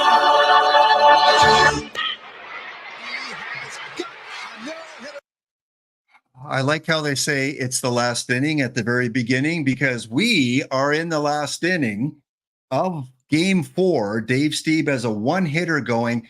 And I worry about this because in real life, Doc, he would always start falling apart in the end of the 8th, beginning of the 9th. That's when things would fall apart. He lost no hitters. He lost a perfect game, all in those late innings. And fortunately, he gave up a hit early. We don't have to worry about the perfect game. But I'm a little bit worried. I hope he can pull it together here. What do you think? Well, I know we are creatures of luck and habit. My question I would throw back at you would be, in those Dave Stieb collapses, was Laptop Hound ever in the broadcast booth for any of those meltdowns? I was a little bit young, maybe in the junior apprenticeship broadcast booth. Maybe they would have me, call a pitch or two, but then when he lost the no-hitters, I would cry on camera, and that was not a good look for the company or the team. So I did not last long in the junior apprenticeship program. So point being, perhaps this is just the luck Mr. Stieb needs, is that Laptop Hound, the one and only, is in the stands observing the restraining order, 90 feet or more. So he's okay. Lap is in the broadcast booth here for inning number 9. A championship You know what, Doc? on the line. I keep him in the game. I keep him in the game. World Series on the line. You don't take him out. It's Dave Stieb. All right, we're going to get the X-Man. Leo Zekes will pinch hit here to lead off. Stieb with a 1-2 count. He kicks and fires. Little number back to Stieb. Stieb gathers, throws to first. Oh, he's safe. Zekes with an infield single just beat it out. I'm going to kick some dirt to the umpire. Let's have another look here. Laptop Hound might be right. Let's have another look here on the replay. It is a bang play. There's your throw to first. I think he's safe. You might want to take that dirt back. Maybe get the vacuum cleaner out and apologize to the ump. I need new shoes anyway. Zekes is ready to put on his running shoes. He's on first. Jackie Robinson at the plate. He's been known to do some running, but he is going to do some jogging over to first base. Oh, they muffed it. The 9th inning meltdown continues as Zekes slides into second. The throw on a force could have very well been a double play, is offline, and that puts 2 aboard. You know, Doc, we have to have a talk. This game is so realistic because, again, in real life, this is exactly the type of defense Dave Stieb got when he pitched. He would take the team to the 8th, to the 9th with the lead, and then the closers, the defense would fall apart, errors, infield hits. They couldn't get it done for him. How many more wins would Dave Stieb have had in his career if he would have had a better bullpen and better defense? And this game is giving me flashbacks. Thanks, Dr. D, for that. I'm sorry. And I think if Out of the Park Baseball is coming out with a trailer on the realism and the simulation aspect of this game, they may just want to take this inning and roll credits because so far it's been very accurate. All right. So the shiny colors of Tokyo with new life. They have 2 on, and Ryne Sandberg now represents the game-tying run at the plate. Stieb remains in here, trying to preserve this 3-run lead and the shutout. Here's your 1-1 pitch to Sandberg. Rhino loops one to short over the head of Robinson. That'll fall for a base hit. They will hold the runner Zekes at third, but it loads the bases. So the Too bases real, are Doc. loaded. Too And the real. count. What's that? This is too real. I was is Laptop Hound in the fetal position yet? Not yet, but he's getting there. He's cradling and rocking a little bit. There's at least one out, right? There is nobody out. There's a full count, and the bases are loaded. 3-2, and Dan Bruthers at the plate. And Bruthers loves those righties. Here's a payoff pitch, 3-2. Bruthers, fly ball, center field. Runner tagging at third. They will hold the runner. So Stieb dodging a bullet here. Well, it's not like they have to face anyone good next, right? It's got to be some schlub. Well, if you consider Willie Mays a schlub, then yes, that's exactly who's at the plate. Cover your eyes, shut your pie holes, and close your ears. Any orifice, you may want to close it right now. The count is 2 balls, 2 strikes. Bases loaded. 3-0 lead for Stieb and Palm Bay. Here's your 2-2 offering to Mays. Struck to right, and this one will be caught. Runner tagging and holding again for out number 2. Oh, I get the manager's decision there in holding the runner because you're down by 3. You don't want to have the third out be a throw. We saw Frank Robinson gun someone down earlier. I think it was Frank Robinson. So, yeah, good call. Keep the bases loaded for Frank Robinson. My, oh my. You can't script this in Hollywood any better than what we're seeing. Laptop Hounds, Dave Stieb on the hill. Or goes Frank Robinson at the plate as Tokyo is trying to force a game 5. Bases loaded. 2 out in a 3-0 ball game. Everyone's on the edge of their seat. Here's Steve from the stretch. Game on the line. Series on the line. Line drive, left field, base hit. 1 run will score, and it's a 3-1 ball game. All right, yank him. Yank him. He's done. He's done. Don't let him pitch. And Stieb will get the hook. Cal McClish will come in, and Dave Stieb will leave the ball game with a 3-run lead or 2-run lead. But all those base runners, Lap, those will be inherited runners courtesy of Dave Stieb. And they've got a bronze reliever coming in, and not too confident about a bronze reliever coming in. Fortunately, we don't have a big name hitter coming up in Johnny Roseboro. So that works a little bit for me. Stieb in line for the win. Couldn't quite get the complete game, but yeah, it was time to yank him. Time to take him out. All right, 1 run in. Jackie Robinson on I can't third. Watch. I can't watch. Sandberg on second. See, now I'm getting an idea why Lap wanted me to do play-by-play, so he doesn't have to watch. Frank is on first. Johnny Roseboro again with a game and the championship on the line. The 0-2 from the closer, McClish. Here we go. With 1,000 eyes watching from around the world on Twitch. Ground ball up the middle, second base, throw to first in time, and the series goes to Palm Bay as they say so long to Tokyo. Your final here tonight, 3-1. Wild Riders win a wild game to win the Affiliates Gone Wild World Series. Wow, that made my hair go wild. Speaking of Affiliates Gone Wild, that was a crazy game. And not that I preferred any one manager to win to the other. Regardless, whoever had Dave Stieb pitching, I was going to cheer for. And am I reading his record in the tournament correctly there, Dr. D? 9-0, 11 games, 9-0 record. He did not lose a single game, had 2 no decisions. All you doubters out there about Dave Stieb in perfect team, 9-0. Yes, he played against a lot of lower level cards, but still 9-0 Dave Stieb. Look at that stat line there. 187 ERA. Woo! I'm exhausted. What a game. Lap, congratulations. Your man won it. Dave Stieb helps his squad win the championship, and there was not a better pitcher to be found than Dave Stieb. 9-0, 1.87 ERA in 11 starts. A storybook ending. Let's go to the stats there and check out the pitcher stats on the right-hand side just for the whole league. I'm curious if 9-0 probably was the best Dave Stieb. So check out our statistics for pitchers. Most wins? Oh, not one. Why have one 9-0 when you can have a second 9-game winner? How many did that second guy lose? None?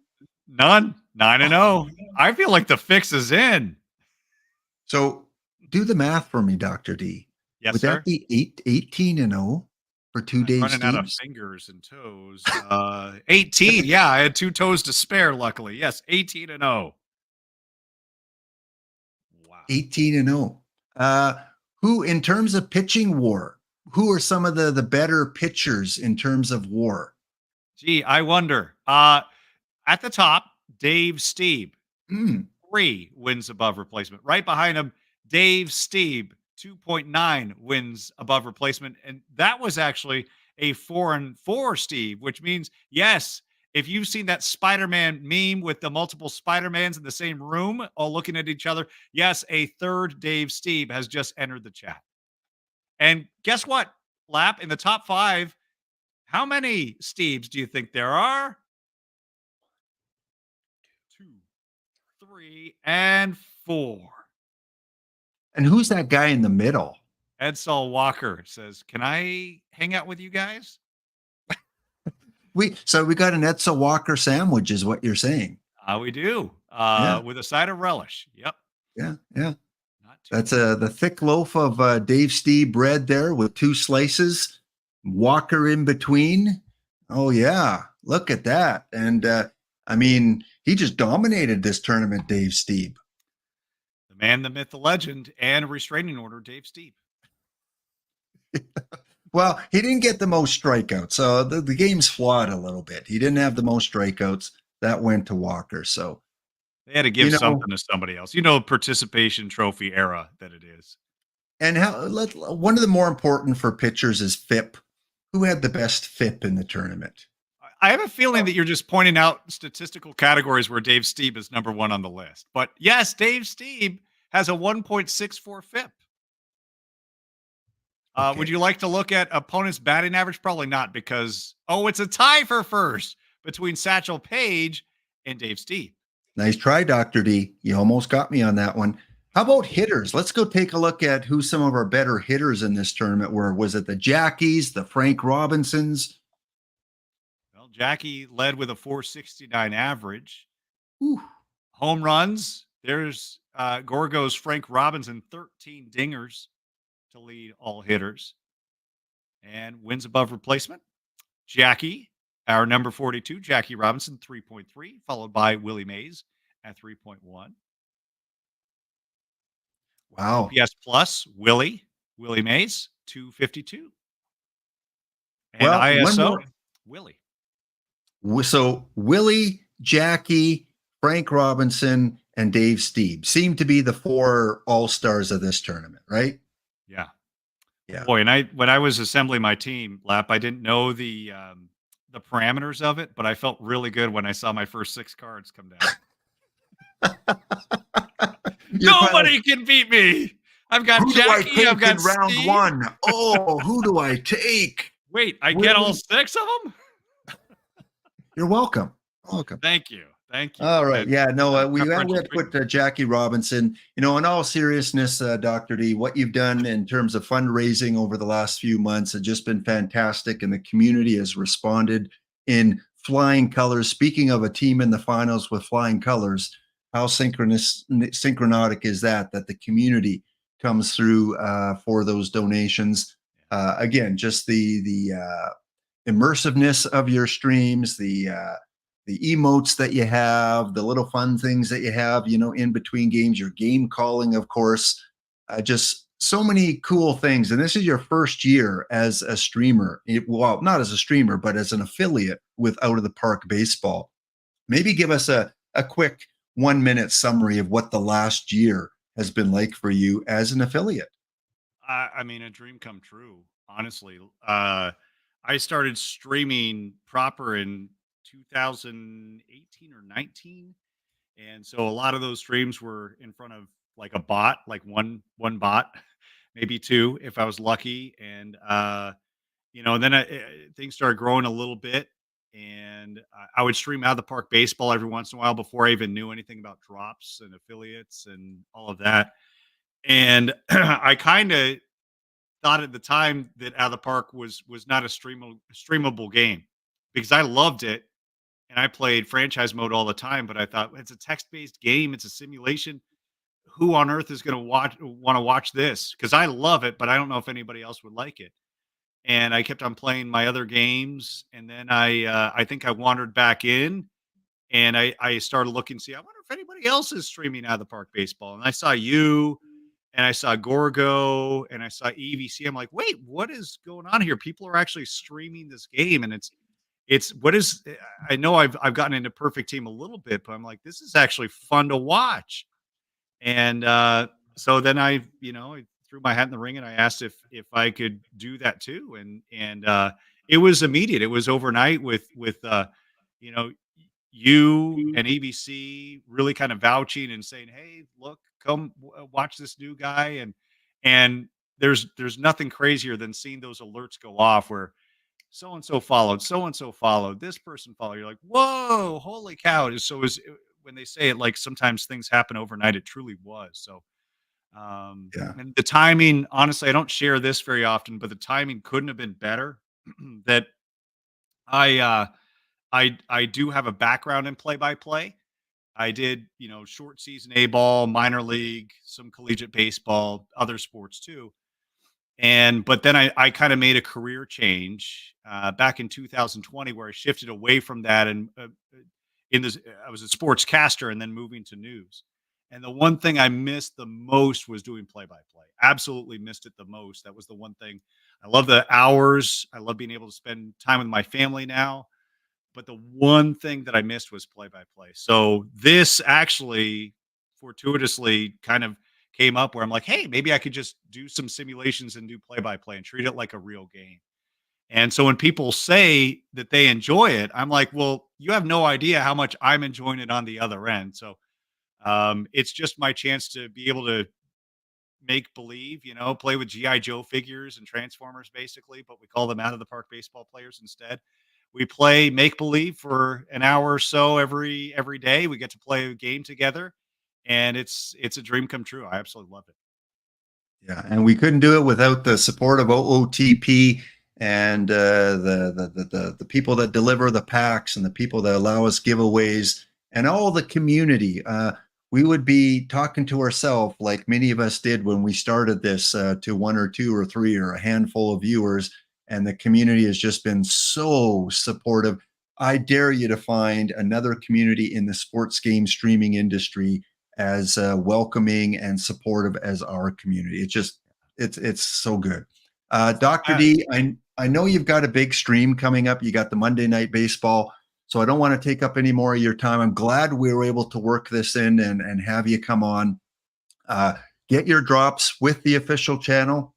I think you're going to start probably around the same, like in 10 minutes. Yeah, we'll start at 4:00. Yeah, same old. So don't worry though. If you're, I'll make sure that I start the timer on like whenever you come on over.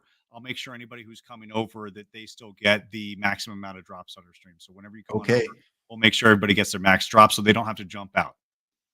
Well, thank you so much for coming on. And it's not every day you get to hear a great announcer call a Dave Stieb World Series game clinching win. It couldn't have worked out any better in terms of who was on the mound, right? That was what are the chances? Well, actually, judging by the statistics we just saw, the chances were actually probably pretty good. Probably. I'm so glad for you because if there's one man crush out there, it's Laptop Hound. It is true. Don't be ashamed of it. I think that Dave Stieb has a crush on you. I mean, that you have a crush on Steve. And I'm so glad that we got to do that together, where there's nobody I'd rather have on the call with me than you, seeing your boy Dave Stieb on the hill. Even though it was a little bit close at the end, but that was the authenticity of Out of the Park Baseball. They had to make it close in the ninth for you. Well, and restraining orders work both ways. Don't forget that. So they do. It's like two bubbles. Well, have a great show. I'm ready to raid over like right away. I'm just going to finish off the giveaway, do a little bit of a wrap up. So go get your stream started. We'll raid over to you. And what's on tap for tonight? Who are the two teams? So we're going to do 1998. We stretched this over 3 weeks. So we're going to have the epic finale of Mr. Black's 1998 San Diego Padres and the 1998 New York Yankees. So that is first and foremost what we're going to do. And we're also going to try something new, Lap, today. We're going to try a perfect draft. Have you ever seen me draft a team before in perfect draft? Have you seen me get overly analytical? I've seen you try, yeah. I take I take things right down to the final second. So today we're going to try a 5-minute draft. I'm going to try to do it in 5 minutes on stream. I will have a timer, and on the perfect draft, after 5 minutes, I got to stop immediately. Okay. Well, I'm curious how that works out. So have fun with that. Yeah, you probably want to play me an attorney. No cheating. And just one little piece of advice. Yes. When you're drafting round 1, if a certain guy named Dave Stieb comes up for me, heard of him. Drafting for you, Dave Stieb. Dave Stieb. I don't have a restraining order, so I'll be okay. Thank you, Lap. Appreciate it as always. Can I just throw it right back at you very quickly? Seriously, that I mentioned EVC as well. You guys, and I've said this to you privately, but you guys are the heart and soul of this, and that for all the love that you guys shower on other people, that you are equally worthy, if not more, that you take people under your wing. You're always open to talking to people. You do so much. You set the bar so high. You set such a great example. And I think that's why it's one of the big reasons why this community is so great and so supportive, that we have people who are positive, they have a great outlook on life, and that without you and of course others as well, but you specifically, Lap, that you are awesome. I appreciate everything you've done for me and every other affiliate, but more importantly, what you've done for the community in general. That this is a great community, and it really starts, all the positivity and all of that starts with the people watching today, but it also is a two-way street. So thank you for bringing the energy that you do every single day when you stream. Well, I see us affiliates like a huge iron chain. I am just one link in that chain, a rusty one at times, and that we cannot hold everything up if the links are not strong enough. And all of the affiliates, everyone that streams this game, affiliate or not affiliate, are so important to this community. And welcome to the chain gang, Dr. Dynastic, and have a wonderful episode. Thank you for joining, my friend. Take care. All right, that is going to be a wrap. We're going to raid over to Dr. Dynastic very soon. Again, one final wrap up of the pop-up. Let's take a look at the winners here. Congratulations. It was a sweep. The Palm Bay Wild Riders will claim victory and get their perfect pack. Hopefully, in the Discord or somewhere, they will post what they get in their pack. Always curious to see what they pull. And congratulations to T Lasco 3 for winning the final pop-up of OOTP 24. They've had a long journey. They've had to go through many, many teams to get here. I lost out in round 1 to the 10-gallon hats. Most of you, all of you, except for the winning team, lost out if you entered this somewhere along the line. And it was so cool that Nicolino and the team were able to construct these for EVC, for Tesuigi, and for myself, to give you guys a little bit of fun with some of the cards you may never own. The Jackie Robinson PTCS, Frank Robinson Immortal, like all these cards that maybe we don't have in our collection, we get to try them out. And even a bronzed Johnny Dickshot. So thank you guys for tuning in. We're going to do the last draw here. So exclamation ticket, exclamation enter, your last chance for the giveaway. And again, thank you to OOTP for being so generous with the packs today during the drops and during the giveaways here. So we'll give you 10 seconds and then we'll do our last giveaway. And then we are going to raid over to the main channel. They are just about to start and you can get some more drops to pull that Dave Stieb or Frank Robinson. All right, closing out in 5, 4, 3, 2, 1, and we are done. All right. Congrats to the previous winners. Our last 5-pack giveaway winner is going to be Boomer 1260.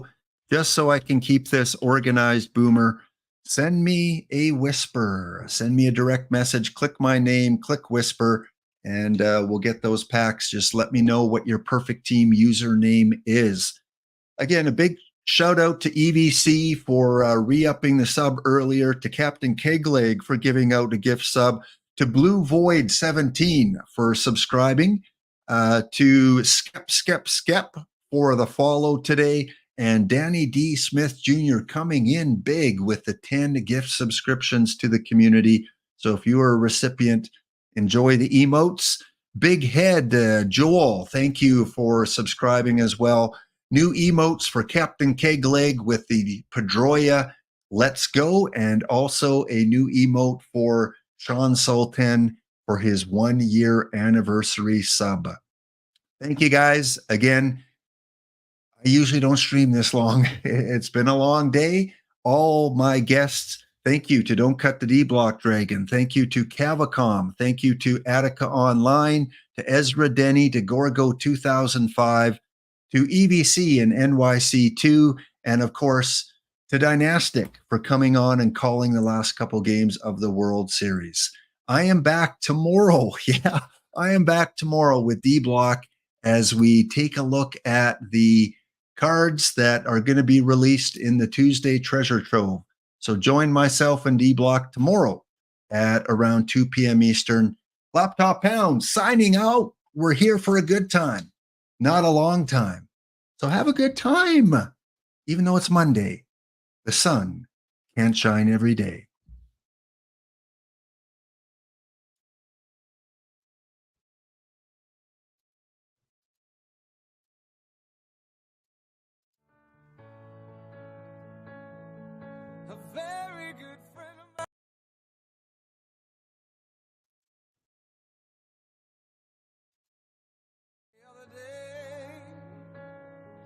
I'd like to pass it on to you. I believe what he said to be true. He said we're here for a good time,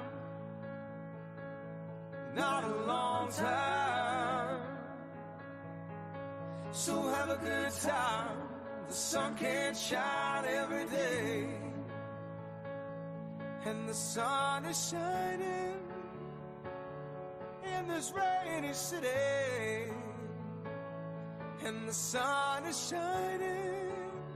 Oh, well, isn't it a pity?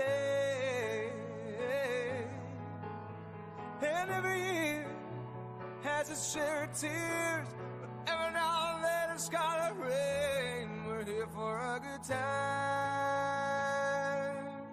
not a long time. So have a good time. The sun can't shine every day.